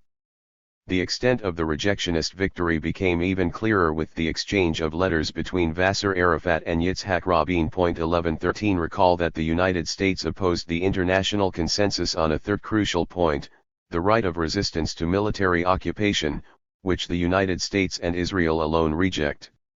According to NGLY, the United States has demanded that the PLO terminate the Intifada, which it views as terrorist acts against Israel. On that issue too, the United States achieved its goal. Arafat's letter listed a series of substantive commitments, including, 1. Recognition of the right of the State of Israel to exist in peace and security in the wording of UN 242. Arafat also, once again, renounces the use of terrorism, thus again crying uncle in accord with the George Shultz requirement of maximal humiliation. More crucially, Arafat's letter states that the PLO renounces other uses of violence and will assume responsibility over all PLO elements and personnel in order to assure their compliance, prevent violations, and discipline violence. Here the term violence is understood very broadly, as was emphasized in the accompanying commentary by the United States and Israel, who, holding power, determine the content of the words exchanged. The Israelis said Mr. Rabin was adamant that the Intifada be curtailed, Clyde Haberman reported from Jerusalem. It was a measure of Mr. Arafat's determination to reach an agreement that he yielded on this point, even though most Palestinians in the territories consider the uprising an indispensable tool to resist the Israeli occupation. In brief, those who matter, and who set the terms, understand that the PLO is committed to suppress any form of resistance to the Israeli military occupation. It must agree to a return to the status quo, all, as the United States and Israel had been demanding since resistance to the violent repression and endless humiliation of the occupation became hard for Israel to contain in December 1, 1987. The Palestinian police, disbanded as collaborators under the pressure of the Intifada, are to be restored. Their function now, even more than before, is to keep the population controlled and passive under the occupation. If they fail in this duty, the United States and Israel can determine that the agreement has been violated, and react as they choose. The Palestinian police who will be brought in for pacification of the territories are to a large extent foreigners, without roots in the communities where they will serve. They are elements of the Palestine Liberation Army, whose lives were spent abroad, trained as soldiers. The United States and Israel are thus moving towards more rational forms of imperial control, those used by the British in India, the Soviet Union in Eastern Europe, Nazi Germany in occupied France, the United States in Latin America, and so on. 90% of the British forces that held India were native mercenaries. Czech security forces and Vichy police controlled the domestic populations, not the foreign overseer. Official U.S. policy from the 1940s has been that the Latin American military must be under firm U.S. control, doing the dirty work with its own hands as much as possible. Imperial domains have typically been controlled by local forces, often brought in from other regions. 251. Of the subject countries, a typical modern example was China's Tiananmen Square massacre with troops brought from the remote countryside. The current U.S. Israeli plans for Gaza, and such portions of the West Bank as may eventually be released, are similar in conception, and far more rational than direct Israeli control, costly for the occupying power and occasionally bringing international condemnation when atrocities become too extreme to ignore entirely. Control by indigenous forces backed by foreign troops carries ideological advantages as well. The inevitable harshness is sure to be used for a great show of anguish by Western commentators, brought forth as a proof of the inherent unworthiness of the native peoples and a retrospective justification for what shreds may still be recalled of the Israeli military occupation, now to be depicted as tender and merciful in comparison with what the backward natives do to one another. As a model, recall the current rehabilitation of the wondrous days of European colonialism. In return for Arafat's explicit concessions on such matters, Yitzhak Rabin's letter in exchange conceded nothing of any substance. It states tersely that in the light of the PLO commitments, the government of Israel has decided to recognize the PLO as the representative of the Palestinian people and commence negotiations with the PLO within the Middle East peace process. In response to Arafat's commitment to suppress any resistance to Israel's military occupation, Rabin did not make the slightest gesture towards alleviating its harshest features. There is no commitment to renounce torture, killing of children, or collective punishment, to release prisoners held without charge, even to relax the closure. There is no commitment to slow down the rapid expansion of Greater Jerusalem, or of settlement, land confiscation, and construction elsewhere in areas designated for eventual annexation. Indeed, to do anything. To be precise, there is one concession in the Rabin letter: recognition of the PLO as representative of the Palestinian people. As the Israeli press was careful to emphasize, the Oslo Agreement itself includes no direct recognition of the PLO. Rather, it states, in the preamble, that the government of Israel and the Palestinian team, in the Jordan-Palestinian delegation to the Middle East Peace Conference, representing the Palestinian people, agree. Rabin's letter, then, would represent the first recognition of the PLO, now regarded as a more suitable negotiating partner than the local Palestinian delegation, given its willingness to concede more and the loss of nationalist credentials, with the growing feeling that safeguarding Palestinian national rights no longer hinges on defending the PLO's role. 11. It is interesting that Israel decided to implement traditional Labour Party rejectionism through Norway rather than Washington. The decision might have been motivated by the Clinton administration's shift to rejectionist positions more extreme than those of the governing Labour Party, which Washington had supported in the past. As discussed earlier, commentators in Israel felt that this revolutionary change in the U.S. stance would strengthen. 252. The suspicion among the Palestinians that there is reason to fear an Israeli conspiracy with American support. Paris may have sensed that the chance to realize long-standing Labour Party plans would be jeopardized if he contributed to such suspicions by working through Washington. To maintain any credibility with his Palestinian interlocutors, then, it would be more reasonable to select intermediaries who could help implement traditional U.S. rejectionism rather than the extremist version now being promulgated. 105. Summarizing, for some 20 years there were three major issues on which the United States opposed the international consensus, virtually alone, relying on its dominance in the diplomatic, military, economic, and ideological arenas to bar a peaceful negotiated settlement of the Israel-Palestine conflict. I. Withdrawal. 2. Rejectionism. 3. The right of resistance. On the first issue, the United States rejected full withdrawal from the territories, abandoning its early support for the international consensus in February 1, 1997, when Egypt agreed to a full peace treaty in the terms of the then official U.S. position. On the second issue, the United States has always led the rejectionist camp, rejecting the right to national self-determination of one of the two claimants for national rights in the former Palestine, the indigenous population. On the third issue, the United States denies the right of resistance to colonial and racist regimes and foreign occupation or other forms of colonial domination, in the words of the United Nations. On all three issues, the United States stood alone, apart from Israel, with only occasional and marginal exceptions. On all three issues, the United States won hands down. The Israel-PLO agreements adopt the U.S. position on I. Partial withdrawal, 2. Denial of Palestinian rights, and 3. Denial of the right of resistance. Not only Yasser Arafat, but the entire world, capitulated in the historic deal, recognizing, after the Gulf War, that the United States now felt able to extend the Monroe Doctrine to the Middle East, and would use arbitrary force, if the occasion warranted, to establish that what we say goes.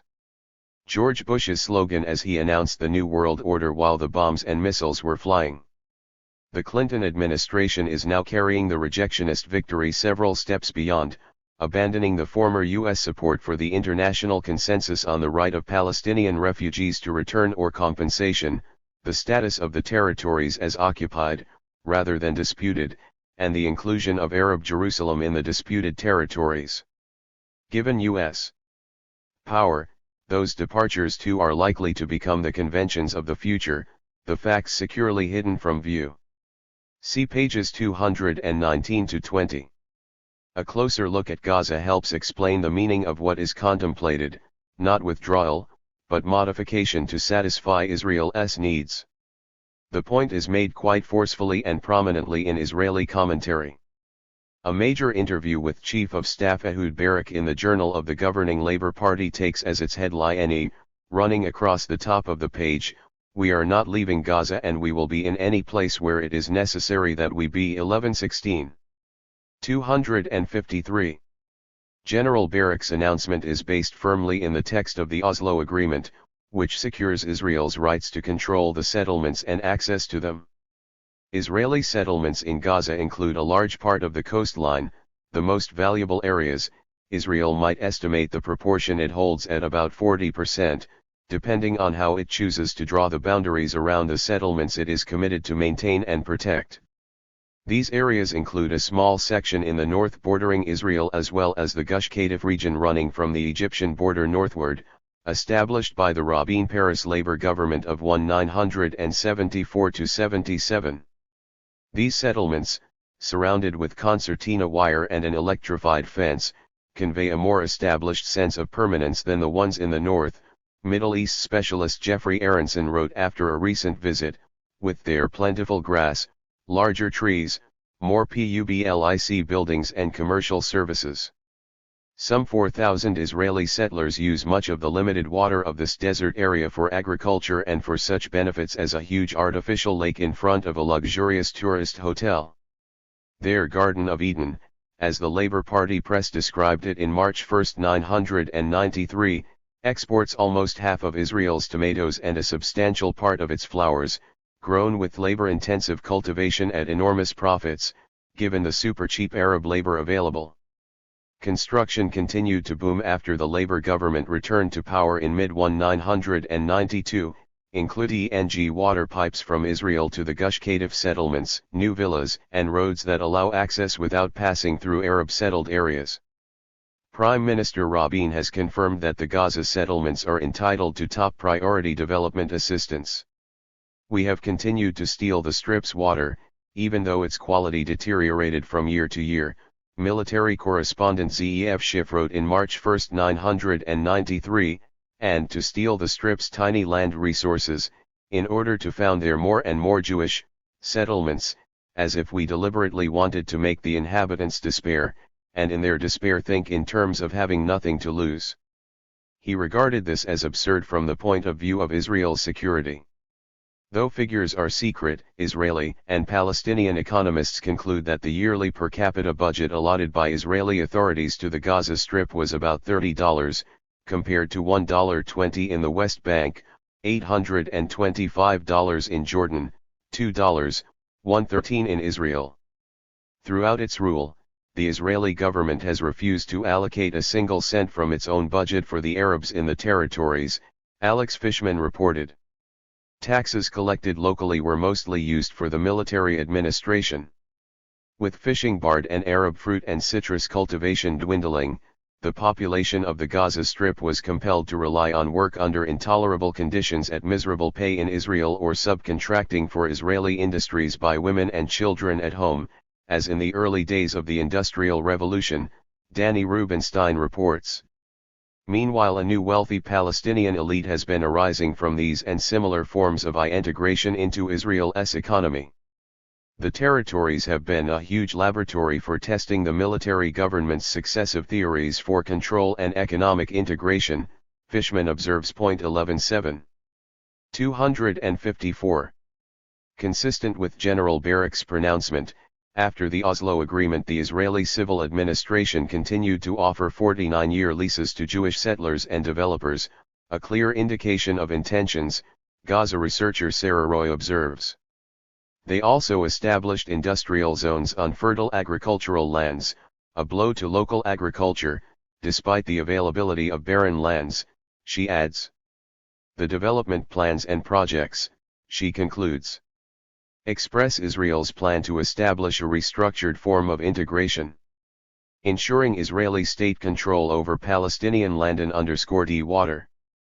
The accords merely provide a protective guise for the deepened integration the state is pursuing. The situation in Gaza took a dramatic turn for the worse in the fall of 1992 under the newly installed labor-led government of Yitzhak Rabin, deteriorating further in the following year.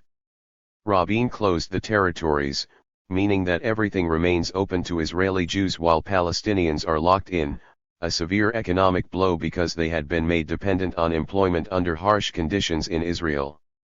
Rabin's government also imposed onerous constraints on exports of Gaza oranges, the main cash crop, causing much of it to rot, along with new requirements that all produce be purchased by Israeli agents for sale in Israel or export through Israeli enterprises. For example, about half of Israel's exports of strawberries, which Gaza Arab farmers are not permitted to export directly. Other forms of independent development, such as a banking structure, continue to be barred. The goal, Roy and other observers conclude, is to turn parts of Gaza into a branch plant economy designed to serve Israeli interests. Primarily, with Israel retaining control over land, zoning, water, and any development that may take place in the areas released to local self-administration. Hicks. Steps towards effective annexation of parts of the Gaza Strip also proceeded. In negotiations in Cairo in November 1, 1993, the Israeli press reported, the Palestinians accepted Israel's security conception, which stipulates defense of 3 large blocks of settlements in the Gaza Strip, Gush Katif and 2 others, while the Israeli Navy controls the coastline. The issue under dispute was just what the army, IDF, would control, only the Jewish settlements themselves, as a literal reading of the Oslo Agreement suggests. Or, as Israel demanded, a block that includes the settlements. IDF control of access is assumed in either case. The difference is crucial, the Israeli version is a step towards annexation of the blocks. Palestinian concessions on this matter come as no surprise. The head of the Israeli negotiating team, General Amnon Shahak, explained on Israeli radio, one must remember that there is no mutuality in the discussions. Israel will grant what we think it is proper to give, and we will retain what we think it is necessary to hold. The head of the Gaza Council of Settlers, meanwhile alleged that in the months following the Oslo Agreement, 60 new families were absorbed in Gush Katif. 1. The security situation in Gaza continued to deteriorate, Sarah Roy reported from the scene, as the local population faced two oppressors, Israel and the 255 PLO. The PLO is establishing an authority that favors Arafat loyalists from Fallah over people with grassroots support, and that also includes collaborators with Israel, a decision that has led to outrage and disbelief.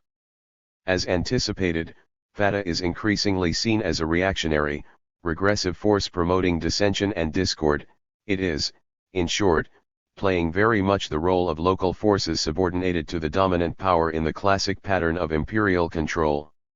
Roy also confirms reports in the Israeli press that the IDF is allowing weapons to be brought into Gaza, another factor in the total lack of authority and increased lawlessness, the emergence of guns and armed youth gangs, the re-emergence of drug dealing, the rapid devolving of the economy and growing pauperization, the disintegration of the community as a social and political actor, the lack of unity, and a diminished psychological capacity, all classic techniques of imperial domination. Meanwhile, the military occupation itself continued to be brutal and its practices malicious. Roy continues. Between the signing of the peace accord and December 3, for example, 30 Gazans were killed by Israeli forces and 100 were wounded, 500 of whom were children. Of the wounded, about half were shot with live ammunition.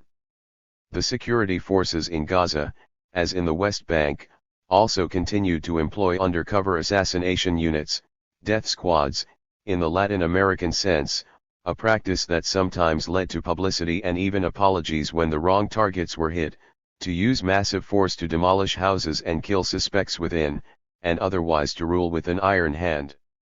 It is standard procedure for undercover units to open fire on armed men distributing leaflets, and in general to shoot without warning at any armed Palestinian, an IDF spokesperson informed the press after 6 PLO loyalists, Fallah Hawks, had been killed without warning in Gaza while riding in cars handing out leaflets, a mistake, the government acknowledged.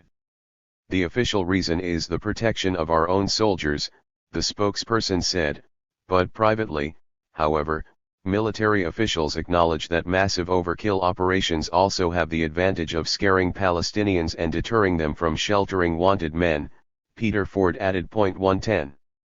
Standard procedures in the West Bank are the same, a fact illustrated dramatically at the time of the Hebron massacre of February 25, 1994. The day before the massacre, soldiers fired anti-tank rockets and grenades at a stone house near Jerusalem, killing one Palestinian and wounding another, both accused by the army in the slaying of an undercover agent and other actions, the press casually reported. In the first 8 days following the massacre by settler Barak Goldstein and the army killings that followed, 33 more Palestinians were shot dead by the IDF, with no danger to soldiers' lives in at least 12 of these killings, according to the Israeli human rights group B'Tselem. After the massacre, the Arab population was placed under still more harsh confinement, kept under lock and key. Correspondent Graham Usher observes, while the town settlers are free to walk, drive and go about their business, armed to the teeth and under army escort. 11.1. 256. The Oslo Agreement speaks of elections, but history suggests skepticism about their significance, even if they take place. Well-informed Israeli commentators suggested that the reference to elections concealed a tacit understanding between Israeli and PLO negotiators to the effect that no autonomy in the West Bank and the Gaza Strip can possibly materialize even if the Oslo Agreement mandates it, Uzi Ben-Amin. Outlining the tacit understanding further, Ben-Amin observes that Israeli and PLO leaders agree in opposing democratization of the autonomous regions. It would be preferable, they agree, to leave TLIM under the direct rule of PLO authorities, who in turn are under Israel's supervision. The agreement is built on a tacit assumption that it will never be carried into effect, Ben-Amin alleges. Today all knowledgeable persons in Jerusalem speak of a regime that will not be an elected autonomy but a PLO-appointed administration, established not as a result of any elections but by an Israeli grant. Israel supports a process which is intended to prevent any chance for a democratic Palestinian entity, or a state, to form at its side, preferring an autocratic form of regime, similar to those existing in the Arab states. Ben-Amin considers this the likely outcome of the Oslo Agreement, given the shared interest in suppressing popular democracy on the part of the signers. Commenting, Israel Shahak observes accurately that the opposition to popular democracy in the Arab world reflects long-standing commitments of the United States in the entire region, of the Zionist movement from its origins, and of the PLO leadership, all for understandable reasons, often discussed. For such reasons, these predictions seem not implausible. 112. 3 months later, as intentions had become clearer through ongoing practice, Ben-Amin reiterated his early assessment more forcefully. To Israeli political leaders, he wrote in early December, "It is already clear now that the planned July 1, 394 elections for the Autonomy Council will not take place.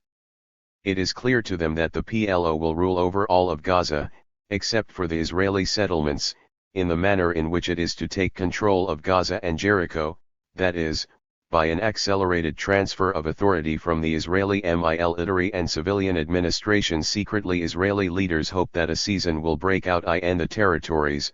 The term season refers to Haganah operations in 1945 to suppress Menachem Begin's Irgun in tacit cooperation with the British authorities. Their assumption is that unless it destroys Hamas opposition, the PLO will not be able to rule the Gaza Strip, in the first phase, and the West Bank, later on. Israel's negotiating tactics and its support for well-armed PLO security forces are based on this assumption. The recognition that the PLO is better able than Israel to identify rejection front activists in the territories may improve the prospects for successful conclusion of the affairs, and also creates a common interest between Israel and Arafat to reach an earlier agreement. 113. The reports of Israeli participants in the secret meetings in Cambridge under the auspices of the American Academy lend credibility to these. 257. Skeptical assessments. At a press conference in Tel Aviv on September 0, Joseph Alper reported agreement between the two sides that the Israeli Army, IDF, should withdraw only from peaceful areas. The Palestinian participants explicitly requested that the IDF evacuate areas of tension in the refugee camps only after the PLO forces succeed in gaining control over them. Evacuate the refugee camps only at the end, Alper quoted them as saying. Both sides agreed that the PLO should have dominant military force, including armored personnel carriers and machine guns. They need impressive military force to ensure that there is no challenge to their control. They also requested joint patrols with the IDF, Alper reported. General Gazit expressed hope that the internal security forces of the Palestinians will be an efficient Shabak, referring to Israel's dreaded secret police. He did not rule out the possibility of cooperation between them and Israeli intelligence services, the press reported. Gazit added that there are in the Arab world excellent specialists in internal security and one should not underestimate the ability of the Palestinians to take responsibility for the matter. 14. Barring of elections if they threaten to come out the wrong way, or their control by force, would be entirely in keeping with Western doctrine on democracy, which defines it in terms of acceptability of outcome, not of process and conditions, as demonstrated by a long history of the kind already discussed, amply documented.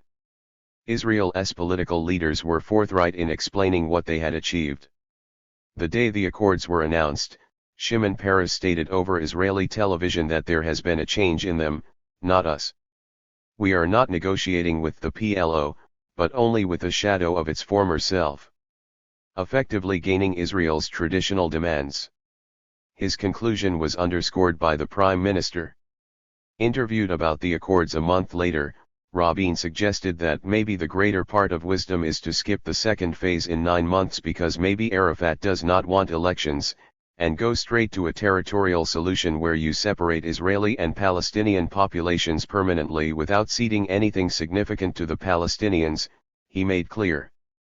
The idea that large numbers of refugees might return to the areas of Palestinian autonomy is nonsense, he said. If they expect tens of thousands, they live in a dream, an illusion. Perhaps some increased family reunification, nothing more. There might be a Palestinian entity which is less than independent. Israel can do many things to prevent a Palestinian state from coming into being. Speaking to the Political Council of the Labour Party on October 2, Rabin outlined his expectations about security. Palestinian forces, he said, should be able to deal with Gaza without problems caused by appeals to the High Court of Justice, without problems made by the human rights organization B'Tselem, and without problems from all sorts of bleeding hearts and mothers and fathers. Other dreams and illusions were also summarily dismissed. 115. 258. 10. After the agreement, events followed a parallel course. Israeli military operations in the territories were accelerated at once, with 15 Palestinians killed and 9 houses destroyed in September. The recent increase in the number of Palestinians killed by Israeli forces, including children, was noted in the U.S. press parenthetically, and the careful reader might discover that Israel TV showed rare pictures of a Palestinian being shot in the head after he taunted soldiers on a street corner. One of many similar cases. IDF death squad activities continued, targeting people suspected of terrorist acts. Among them was grocer Abdul Rahman Yusuf Aruri, the victim of what the human rights organization, Al-Haq, described as premeditated execution. His cousin, University of Massachusetts professor Nasser Aruri, reported. He was shot and killed by 2 bullets fired from a silent revolver at a close range in front of his own home as his 8 months pregnant wife, 3 children and relatives watched out the window in horror and disbelief. He had made a suspicious move, the IDF spokesperson said. The executioners were disguised as Arabs, a regular practice. 116. Settlers continued to rampage, attacking people and destroying property under the eyes of the army. So that the Arabs will understand who the true rulers are in Hebron, a religious settler from Kiryat Arba explained. Our beautiful women light the candles and the men light up the locals, a rabbi from a nearby settlement added, referring to the regular Friday evening riots of the religious settlers in and near Hebron. A petition to the Defense Ministry by the officers of an IDF paratrooper unit serving in the area blamed the settlers for violence, humiliations, provocations, and sabotage. The Arab population is quiet now, only the settlers are active, an officer said. Most of the time we deal with them, though they know they have virtual impunity. To quiet the situation, the Arab population of Hebron is kept under a dusk-to-dawn curfew, yet another burden to bear along with unemployment and despair. The settlers riot at will. U.S. political leaders and media commentators issue stern warnings to desist, directed to Palestinians. The practice is consistent with the basic assumptions of the Oslo Agreement and what preceded it. The concerns and security of a powerful ally matter, not those of their victims. The IDF also began to detain Palestinians for incitement against Arafat or the agreement, the Hebrew press reported, the first case being a Ramallah lawyer brought to a military court for possession of seditious leaflets. Suspected opposition to the peace process is also an element in the license to kill granted undercover units, as regular reports make clear, without explicit comment. Prisoner release is also conditioned on this political stand. Hamas prisoners will not be released because they are against peace, Chief Israeli Negotiator General Amnon Shahak stated frankly. 117. As noted earlier, the brutal and malicious practices of the security forces go back to the earliest days of the occupation, and settler violence, with 259.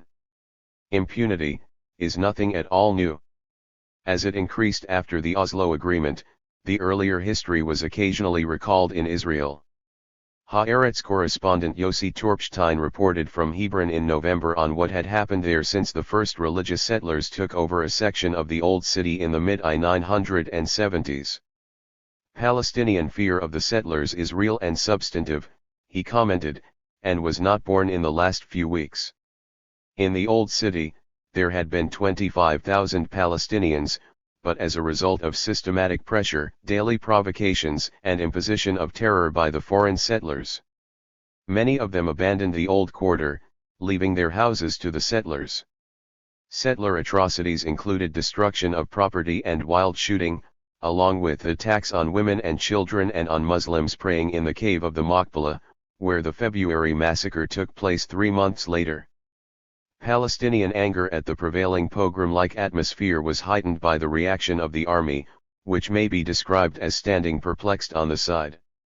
The IDF continues to look the other way, he reports, as settlers try to burn down property, fire their weapons at Palestinians, and terrorize them in other ways. The army did not react, he writes, when settlers stoned Palestinians right next to an IDF installation, severely wounding a schoolgirl, the daughter of a faculty member of Birzeit University. In contrast, any Palestinian action elicits a brutal response.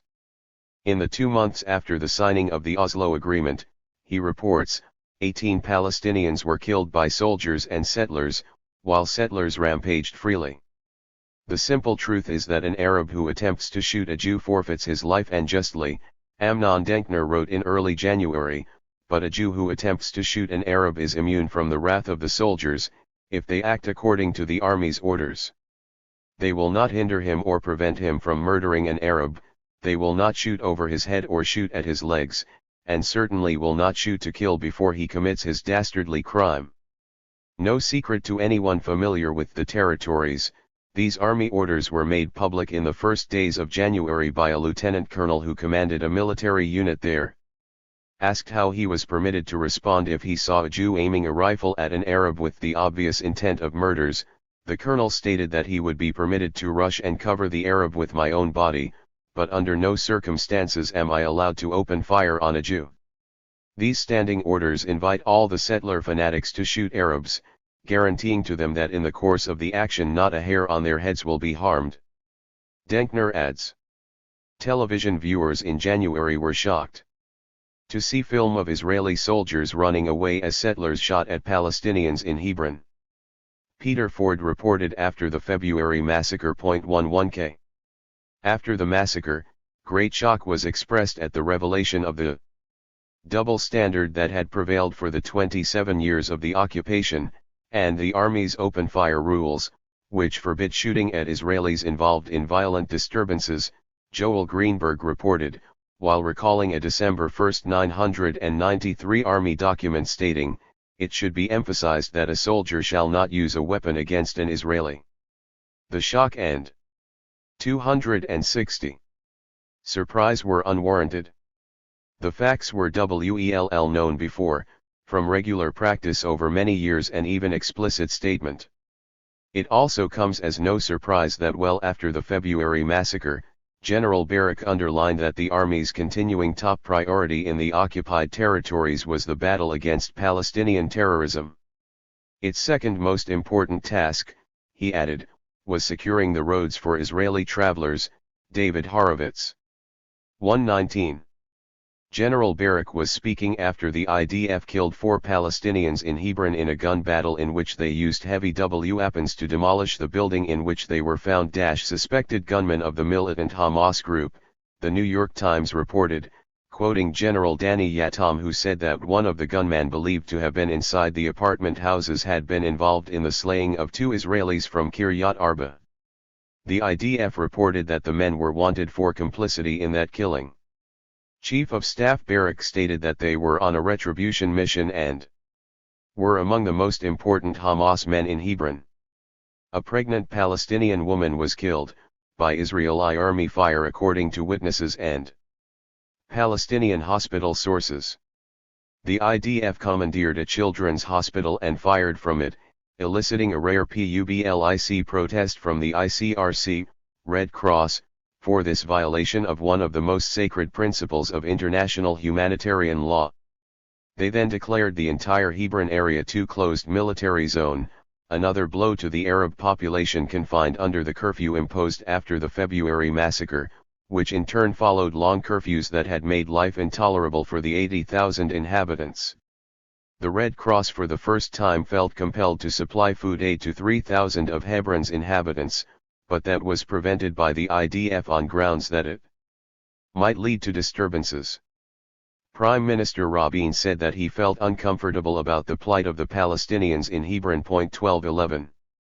A few days later, when 8 Israeli Jews were killed by Arab assassins, the entire occupied territories were closed off for an indefinite period while Israel moved to bring in 18,000 new guest workers from Romania, Bulgaria, Thailand, and Turkey, increasing their numbers to over 35,000. The Palestinians, of course, have no recourse. For example, those left destitute when the only source of employment that has been allowed them is eliminated, the Arab doctors and nurses barred from Arab hospitals in East Jerusalem and their patients, and so on. But for government ministers, the potentially harmful impact on Palestinians took a distant second place to their main goal of reassuring Israel is about their security after several lethal attacks. 121. The closure has the usual porous character, Jews are exempt. And the reaction to atrocities has its usual consistency. When an Arab murders Jews, the entire Arab population is subjected to collective punishment. When a Jew murders Arabs, exactly the same is true. The standard practices are considered acceptable among those who foot the bills, on the familiar racist assumptions. The Israeli human rights group B'Tselem presented a report to the Shamgar Commission investigating the February massacre in which it 261 accused the government of having shown utter disdain regarding the lives of Palestinians. Chairperson Hila Sversky charged that Goldstein's act did not take place in a vacuum but was the result of ongoing incitement to hurt Palestinians, conducted with almost complete impunity in the light of the government's protracted impotence in dealing with violence perpetrated by settlers, even murder. The B'Tselem report reviews long-standing practices of the security forces and the courts. The former refuse to pursue Arab complaints or even accept them, while the courts are extremely lenient where the punishment of Israeli civilians convicted of crimes against Palestinians is concerned. Meanwhile, they continue to tolerate treatment of Palestinians by methods that certainly constitute ill treatment and correspond to most accepted definitions of torture, a 1992 B'Tselem report concluded, leading to a conviction rate of over 95%, usually by confession. At the same time, the ICRC, in another highly unusual statement, called upon the Israeli government to put an immediate end to the ill treatment inflicted during interrogation on detainees from the occupied territories, expressing its conclusion from many interviews that means of physical and psychological pressure are being used that constitute a violation of the Fourth Geneva Convention and that preclude any fair trial. 122. After the early revelations of the Shamgar Commission, Israeli journalist Haim Baram wrote that only radical Israeli racists can dispute the conclusion that the Palestinians are absolutely defenseless confronting armed, bloody-minded settlers and their loyal partners, the Israeli army and the border police. The facts have long been available, though ignored or denied in the United States, as continues to be the case. One reason for the behavior of the partners, the Israeli press adds, is that a large number of the officers and soldiers serving in the territories are from the Jewish settlements there. The fact was reported by the commander of a military unit, Yisrael Blumenthal of Kiryat Arba, in a television broadcast in which he described the perpetrator of the February 25 massacre, Barak Goldstein, as a soldier who fell in battle. One of the milder commendations widely expressed, particularly from religious and American sectors. 123.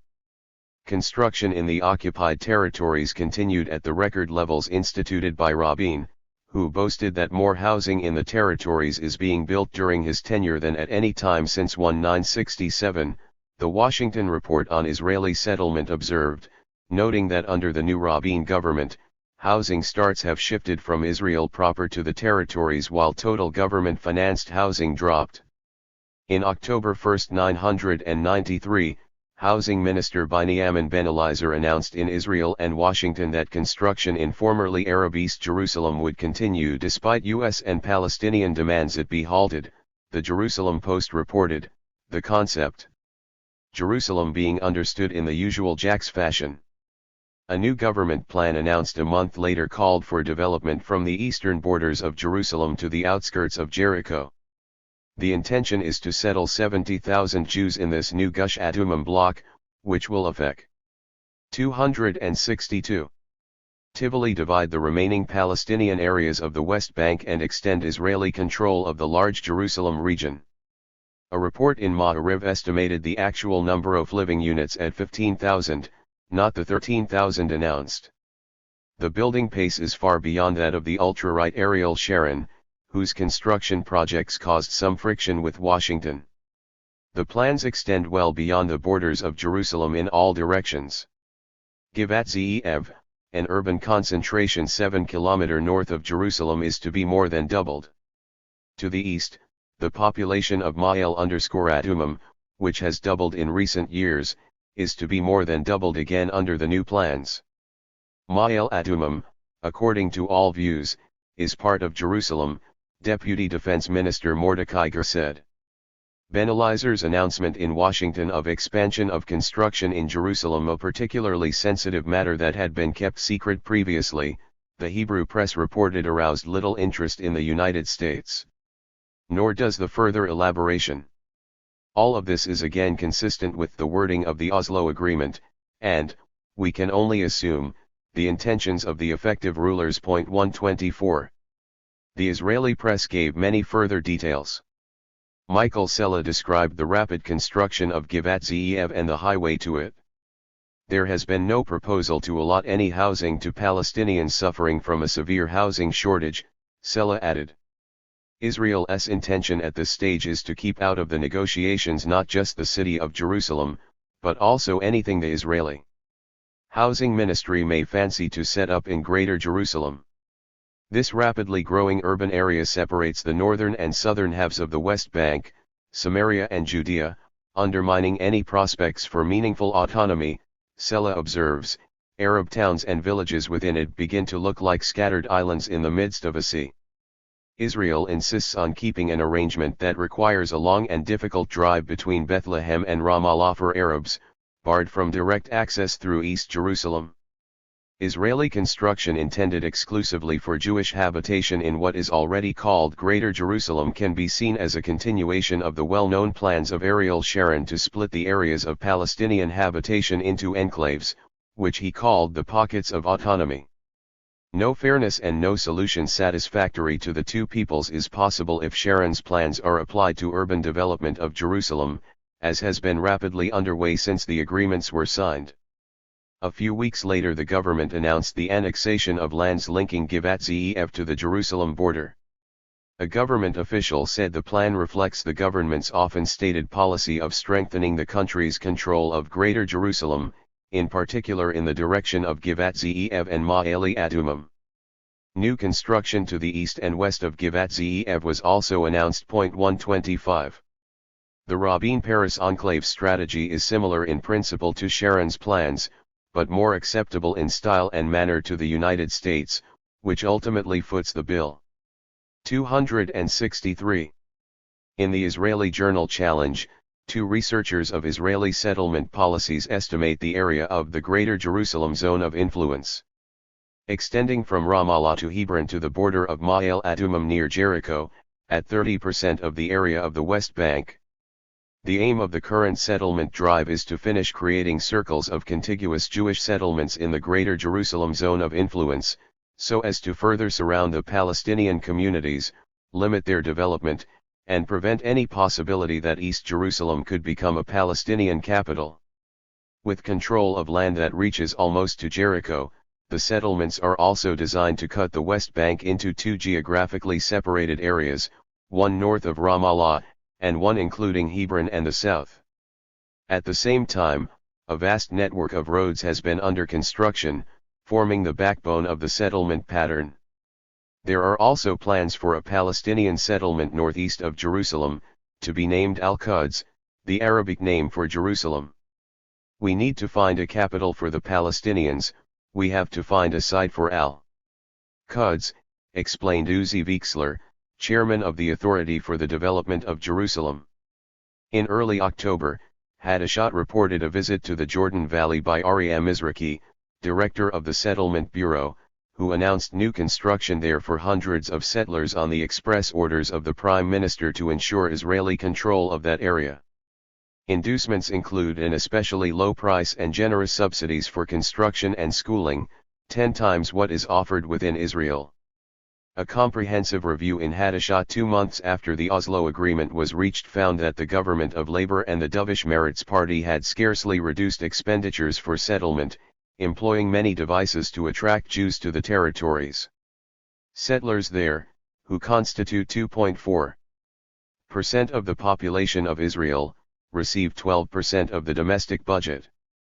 The analysis also shows that the furor over Washington's reduction of loan guarantees as a settlement penalty was, as usual, largely feigned.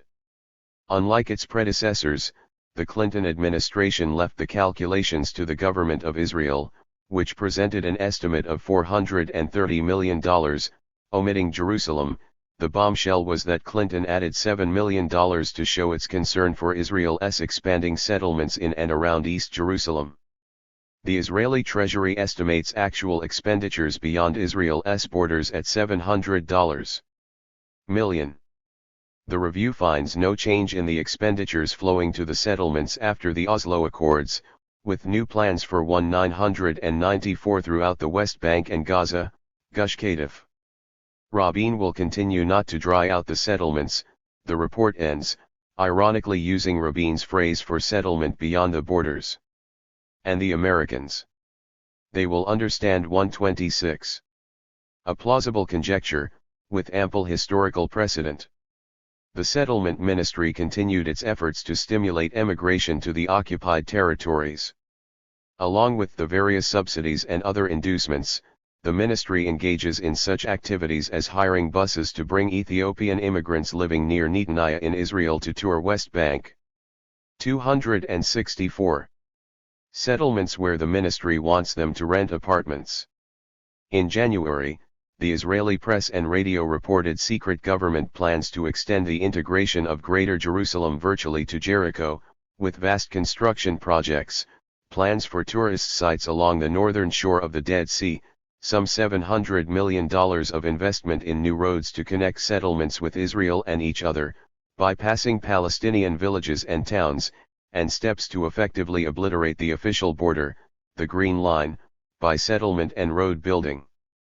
Confiscation of Palestinian lands Conti, Louise for road construction, ensuring territorial continuity between Jewish settlements, and for related ends. Housing Minister Ben Eliezer confirmed that there are no limitations on building in the area of Greater Jerusalem, extending well south of Bethlehem, where settlements are an integral part of Jerusalem's defensive perimeter. Deputy Defense Minister Ger stated that the purpose of new development programs is to consolidate the existing territorial continuity running from the settlement of Vir Jericho overlooking Jericho through Ma'ale Adumim to Jerusalem, an achievement which Israel will present to Palestinian negotiators as a geographic fact. After the February massacre, Ger assured settlers that the government was not considering evacuation from the Hebron vicinity or elsewhere. In the Oslo and later Cairo Accords, he said, it was agreed that all the Jews would stay where they are, and they are going to stay where they are. The general principle was explained by Prime Minister Rabin: what is important is what is within the boundaries, and it is less important where the boundaries are, as long as the state of Israel covers most of the territory of the land of Israel, Eretz Israel, the former Palestine, whose capital is Jerusalem. 127. The status of the Syrian Golan Heights is to be settled in negotiations with Syria, but here too it seems that Israel plans to keep a major presence. The Council of Golan Settlements announced in late December that Finance Minister Avraham Shakat had authorized 40% of the Council's plans for 50 million shekel, about $1.7 million, expenditures in the 1994 budget, with the intent of increasing the Jewish population there by about half within the next 4 years. Along with 1,700 new dwellings, new industrial installations are planned with government funding, extending the 117 million shekel investments of 1993, including 50 million shekel in state funds. In January, Minister Ben Eliezer dedicated a new neighborhood in the capital city of Katsrin, with 550 dwellings, 20% already occupied. Just before the Oslo Agreement was announced, the press had reported major new constructions, quoting the head of the Golan Council, Yehuda Wallman, who described the new building drive as beyond anything seen for 26 years. The program continues, perhaps accelerated, after the agreement, as in the West Bank and Gaza Strip.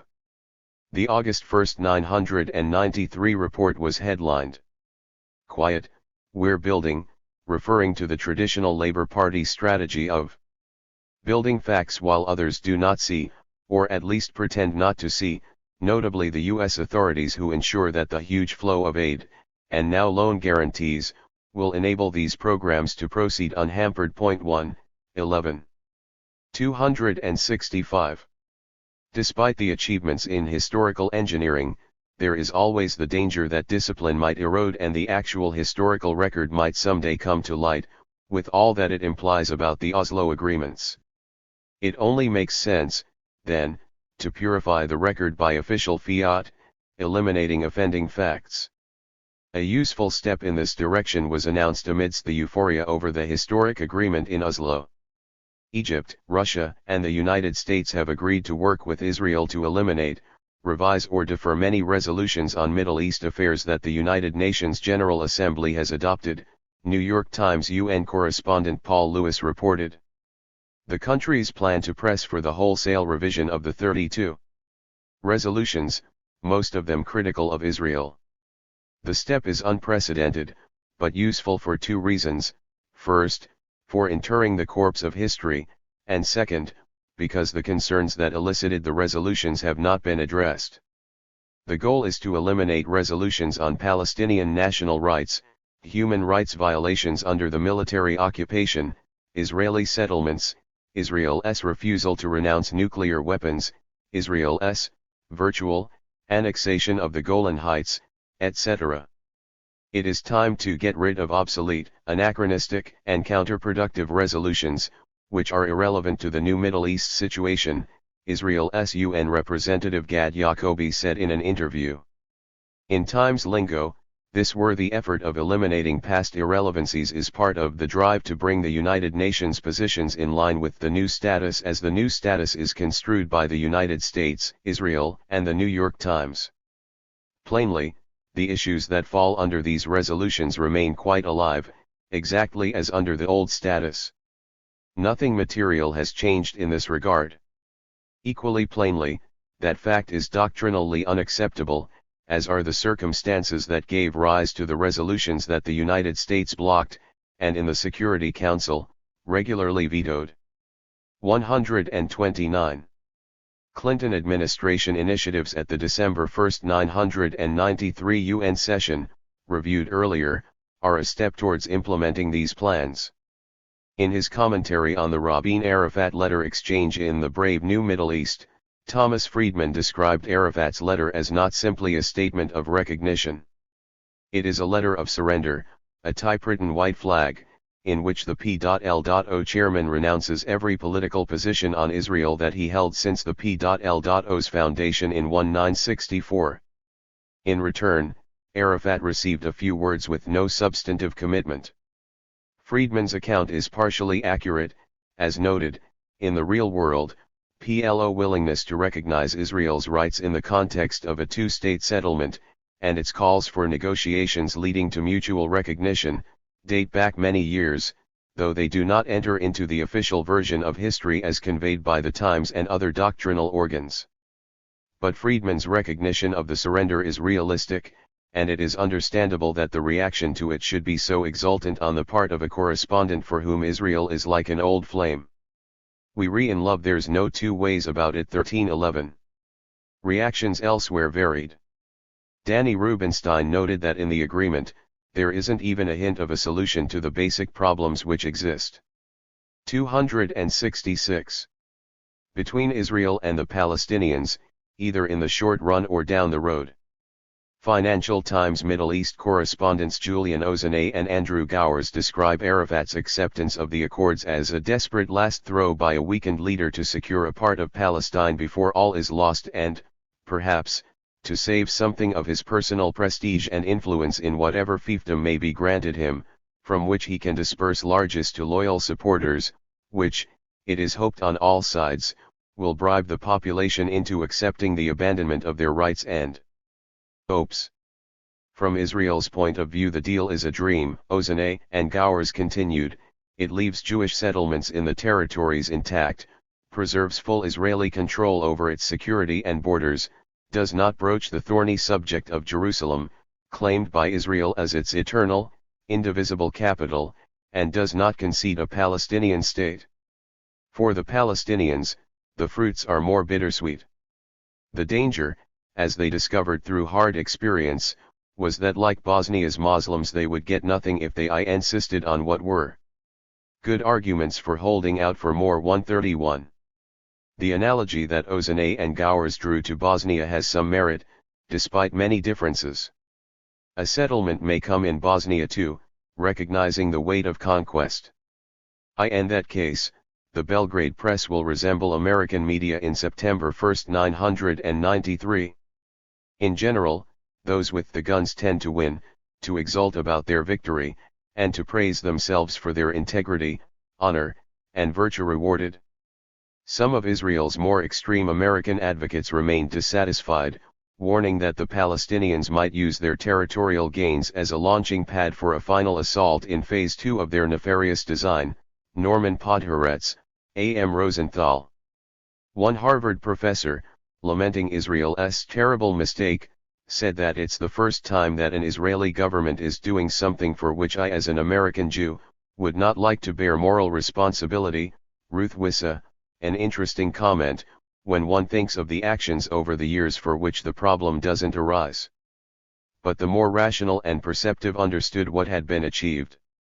The PLO had been forced to become more reasonable, Times columnist William Safire wrote, recognizing that its leadership had acceded to Israel's demands.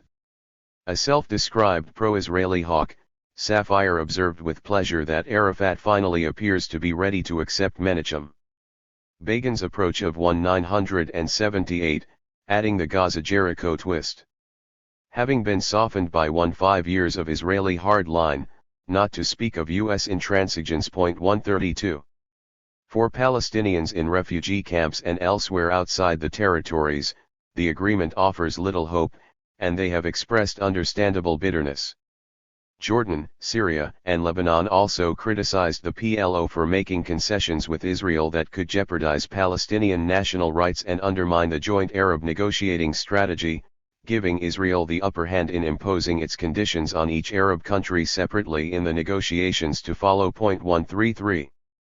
267. If Israel reacts intelligently to the white flag, it will drop the restrictions that have prevented any development in the territories. It will, that is, abandon its official doctrine, familiar from American practice and Western imperialism generally, that no permits will be given for expanding agriculture and industry which may compete with the state of Israel. 134. The rational stance now would be to encourage an inflow of foreign funds, which can be used to establish a service sector for Israeli industry. It would be profitable for Israel to move assembly plants a few miles away, where there is no need to be concerned about such matters as labor rights, pollution, and the presence of unwanted Arabs within Jewish settled areas. Plants in the Gaza Strip and the cantons left for Palestinian administration in the West Bank can provide super cheap and easily exploitable labor, yielding profits for foreign investors and helping to control the population. Israel is under considerable U.S. pressure to liberalize its economy, largely an artificial construct dependent on American grants and aid.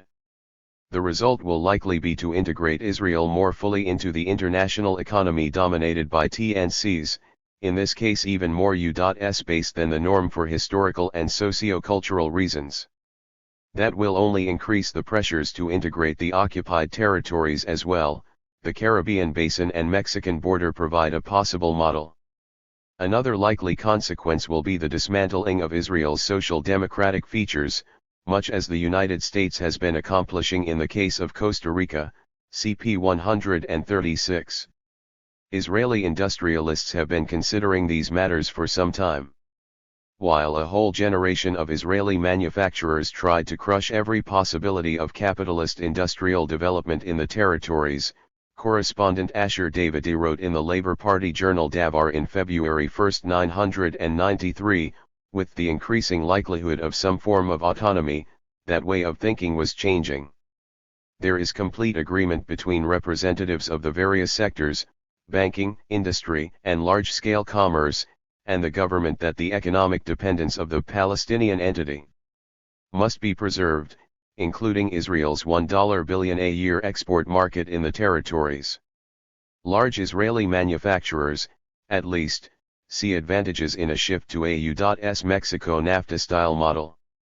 The realization of the Israeli industrialists' demands and their acceptance by the representatives of the Palestinian bourgeoisie would amount to a transition from colonialism to neocolonialism, Davidi observes, a situation similar to the relations between France and many of its former colonies in Africa. Meanwhile, Israel's policy is clear. As Lieutenant Colonel Hillel Scheinfeld, the Israeli coordinator of operations in the territories, put it, the declared goal of his work is to integrate the economy of the territories into the Israeli economy. 135. It can hardly be doubted that these plans remain in force. Under current conditions, they are likely to be realized. Steps towards their implementation were taken in the Cairo Agreement between Israel and the PLO, May 4, 1994. Whether by choice or compulsion, the Wall Street Journal observed, the PLO agreed in essence to keep 268. The territories it will govern squarely within Israel's economic fold, forswearing, for now, any serious market integration with the surrounding states.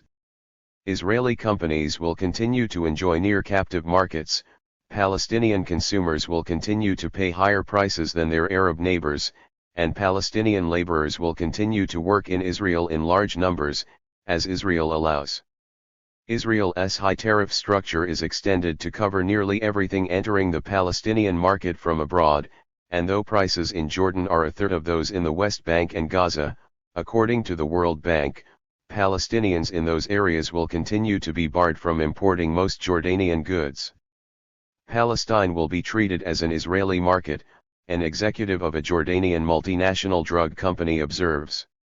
The agreements, the journal continues, reflect Arafat's desire to develop a state under Israeli, rather than Arab, tutelage. They contradict some key terms that the PLO had agreed upon with Jordan, notably in financial matters, of much significance because of the expected inflow of foreign aid. Most upsetting of all to neighboring Arabs, however, is the dimming prospect of trade, a particular disappointment to merchants in Jordan, most of whom are Palestinian by descent, with family and economic ties to the West Bank. The text released by the Israeli Foreign Office emphasizes again that the permanent status will be based on UN 242 alone, with no reference to Palestinian national rights. Israel will withdraw from the town of Jericho and parts of Gaza, but not from the Gush Katif and Erez settlement areas, as well as the other settlements in the Gaza Strip, the blocks it apparently intends to keep, or from the Egyptian border area. Military forces will be redeployed to ensure that Israelis, including Israeli military forces, may continue to use roads freely within the Gaza Strip and the Jericho area, and Israel retains all necessary legislative, judicial, and executive powers and responsibilities, broadly construed and exercised through its military government. Both sides agree to block incitement, including hostile propaganda against each other, acting to prevent such incitement by any organizations, groups, or individuals within their jurisdiction. Such conditions can hardly apply within Israel, but they may be imposed on the Palestinian Authority. As before, there are provisions only for the security of Israelis, not Palestinians under Israeli occupation. The agreements allow Palestinians to open banks, collect taxes, and carry out some trade, and offer prospects of economic development on the Third World model. The World Bank announced a $1.2 billion three-year aid program, mainly for badly needed infrastructure. The bank says the Israeli-run civil administration of the occupied territories for 27 years had an unusually low rate of investment, only 3% of gross domestic product.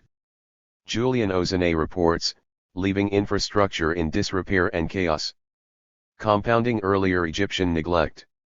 As for elections, he continues, it is already clear they will be long delayed and might even be indefinitely postponed. The inflow of foreign funds should facilitate the transition from colonialism to neocolonialism that Israeli industrialists and Palestinian investors anticipate. Other Palestinians found little to celebrate. The provisions of the agreement have alarmed even the most moderate Palestinians, who worry that the accord consolidates Israeli control in the territories, Lami's Andoni reports. Saeb Erekat, a senior Palestinian negotiator, commented that apparently this agreement aims at reorganizing the Israeli occupation and not at a gradual termination.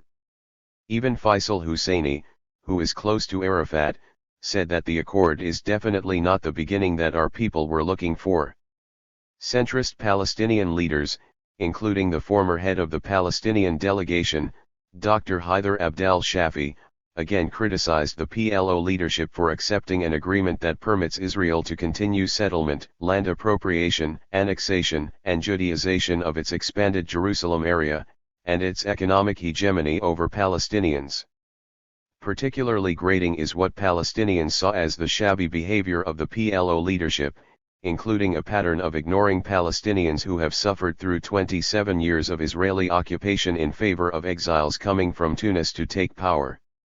Yosef Ibrahim, reporting that PLO representatives were pelted with stones by Palestinian youths as they rode into Jericho in Israeli army jeeps.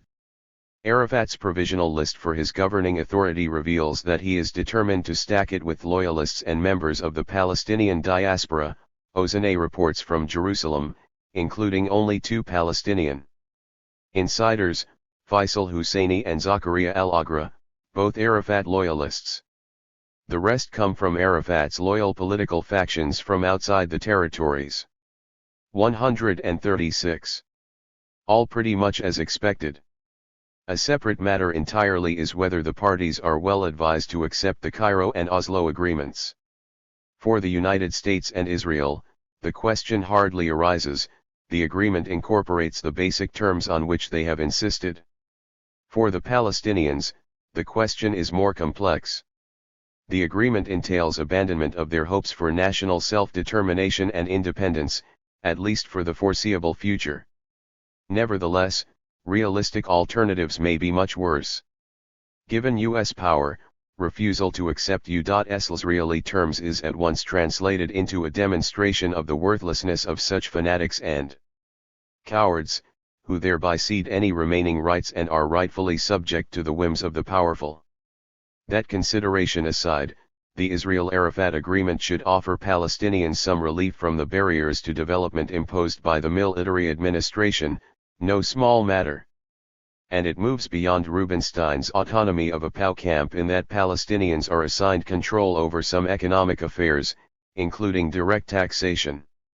How much this might help the Palestinian economy one can only guess, since economic figures are secret, but a possible indication is given in a statement by Finance Minister Avraham Shawkat, who said, in an interview with the New York Times, that Israel would transfer some of the 270 tax revenues it currently received from the occupied territories to help finance the Palestinian civil administration, a move that could provide several $100 million more to the Palestinians over the next decade. 137 An Israeli-supervised strong police force of Palestinians might, at worst, be the local counterpart of Israel's South Lebanon army, subduing the population by terror and threat while the masters observe closely, ready to move if the iron fist is needed. But it might turn out that Palestinian police will treat the population less harshly than the Israeli forces, and settler depredations should reduce. Though the agreements say nothing about the matter, there may be a decline in construction for Jewish settlers in the territories and in the development programs designed to integrate them into the Israeli economy, leaving Palestinians on the side. Many issues can be debated, but not seriously within a doctrinal framework that identifies realism as what the United States and Israel demand, dismisses critical analysis in advance as fanaticism and cowardice, and declares that only extremists on both sides might question an agreement that fully accepts long-standing U.S. Israeli rejectionist principles. Once again in the present case, we find that historical engineering has served effectively to contain perception of critically important developments within a mold that serves the interests of power and privilege, yet another example of the workings of a disciplined intellectual culture in a very free society. Unless these pauldrons of control are somehow dismantled, the prospects for peace and justice are not very bright. It is, however, of no small significance that in this case too, much of the American population appears to be out of control, though unorganized and inarticulate, hence without impact on policy. Despite the constraints on information and discussion, unusually severe in this case, the population has tended to favor a Palestinian state by roughly 2-1. One historic failure of the PLO in the days when it had ample resources, international status, and loyalty within the territories is that it showed no interest in developing people-to-people contacts and support among the general American population. The roots of this failure merit exploration, including self-examination. With a concentrated effort of education and organizing, it might have been possible to weaken or overcome the effect of doctrinal barriers, as was done, to an extent, in the case of Indochina and Central America, among recent examples. Popular opinion, if organized and articulated, might have brought about a shift in U.S. policy towards the international consensus, which happened, in this case, to be favored by powerful domestic interests, including the oil companies. The doors are by no means closed. Even now, there is sure to be a continuing struggle over the long-term meaning of the 1993 agreements. Efforts to defend Palestinian human and political rights could draw from, and also help stimulate, similar forces in Israel, which have been politically marginalized because of lack of U.S. support. There are common interests among the great mass of the population in the Arab world. 271. Israel, and the United States. The case is a striking example of the need for international solidarity, to the benefit of all. The respected head of the Palestinian delegation, Hyder Abdel Shafi, had some observations on these matters in a talk in Bethlehem on July 22, 1993, just as Arafat was secretly moving to take matters into his own hands, undercutting local Palestinians. He held out little hope for the peace process, which excludes entirely the possibility that Palestinians must be the main authority in the interim period for the people and for the land, leading to true national self-determination. He stressed, however, that the negotiations are not worth fighting about. The critical issue is transforming our society. All else is inconsequential. We must decide amongst ourselves to use all our strength and resources to develop our collective leadership and the democratic institutions which will achieve our goals and guide us in the future. The important thing is for us to take care of our internal situation and to organize our society and correct those negative aspects from which it has been suffering for generations, and which is the main reason for our losses against our foes. The Arab world is passing through a crucial moment in its history. It has rich human resources, cultural and intellectual. It also has rich material resources, notably oil, a wasting resource that will be gone in a few generations. If these resources are used to enrich sectors of the West and local elements that serve their interests, the people of the region will face a tragedy of incalculable proportions in the not-too-distant future. If resources are used to develop a domestic basis for sustained development, the future could be promising.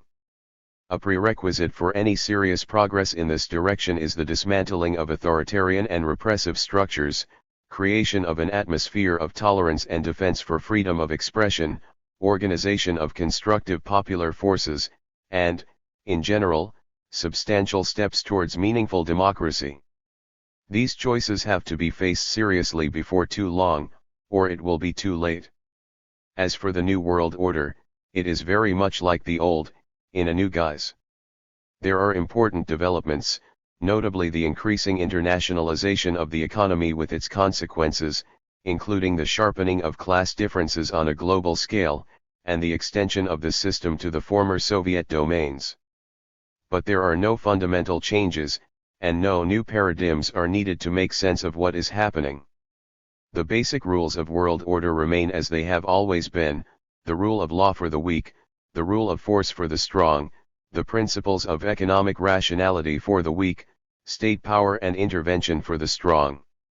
As in the past, privilege and power do not willingly submit to popular control or market discipline, and therefore seek to undermine meaningful democracy and to bend market principles to their special needs. Within the culture of respectability, the traditional tasks remain: to reshape past and current history in the interests of power, to exalt the high principes to which we and our leaders are dedicated. 272. And to file away the flaws in the record as misguided good intentions, harsh choices inflicted on us by some evil enemy, or the other categories familiar to the properly educated. For those who are unwilling to accept this role, the traditional tasks also remain: to challenge and unmask illegitimate authority, and to work with others to undermine it and to extend the scope of freedom and justice. Both tendencies exist, as they almost always have. Which prevails will determine whether there will be a world in which a decent person would want to live.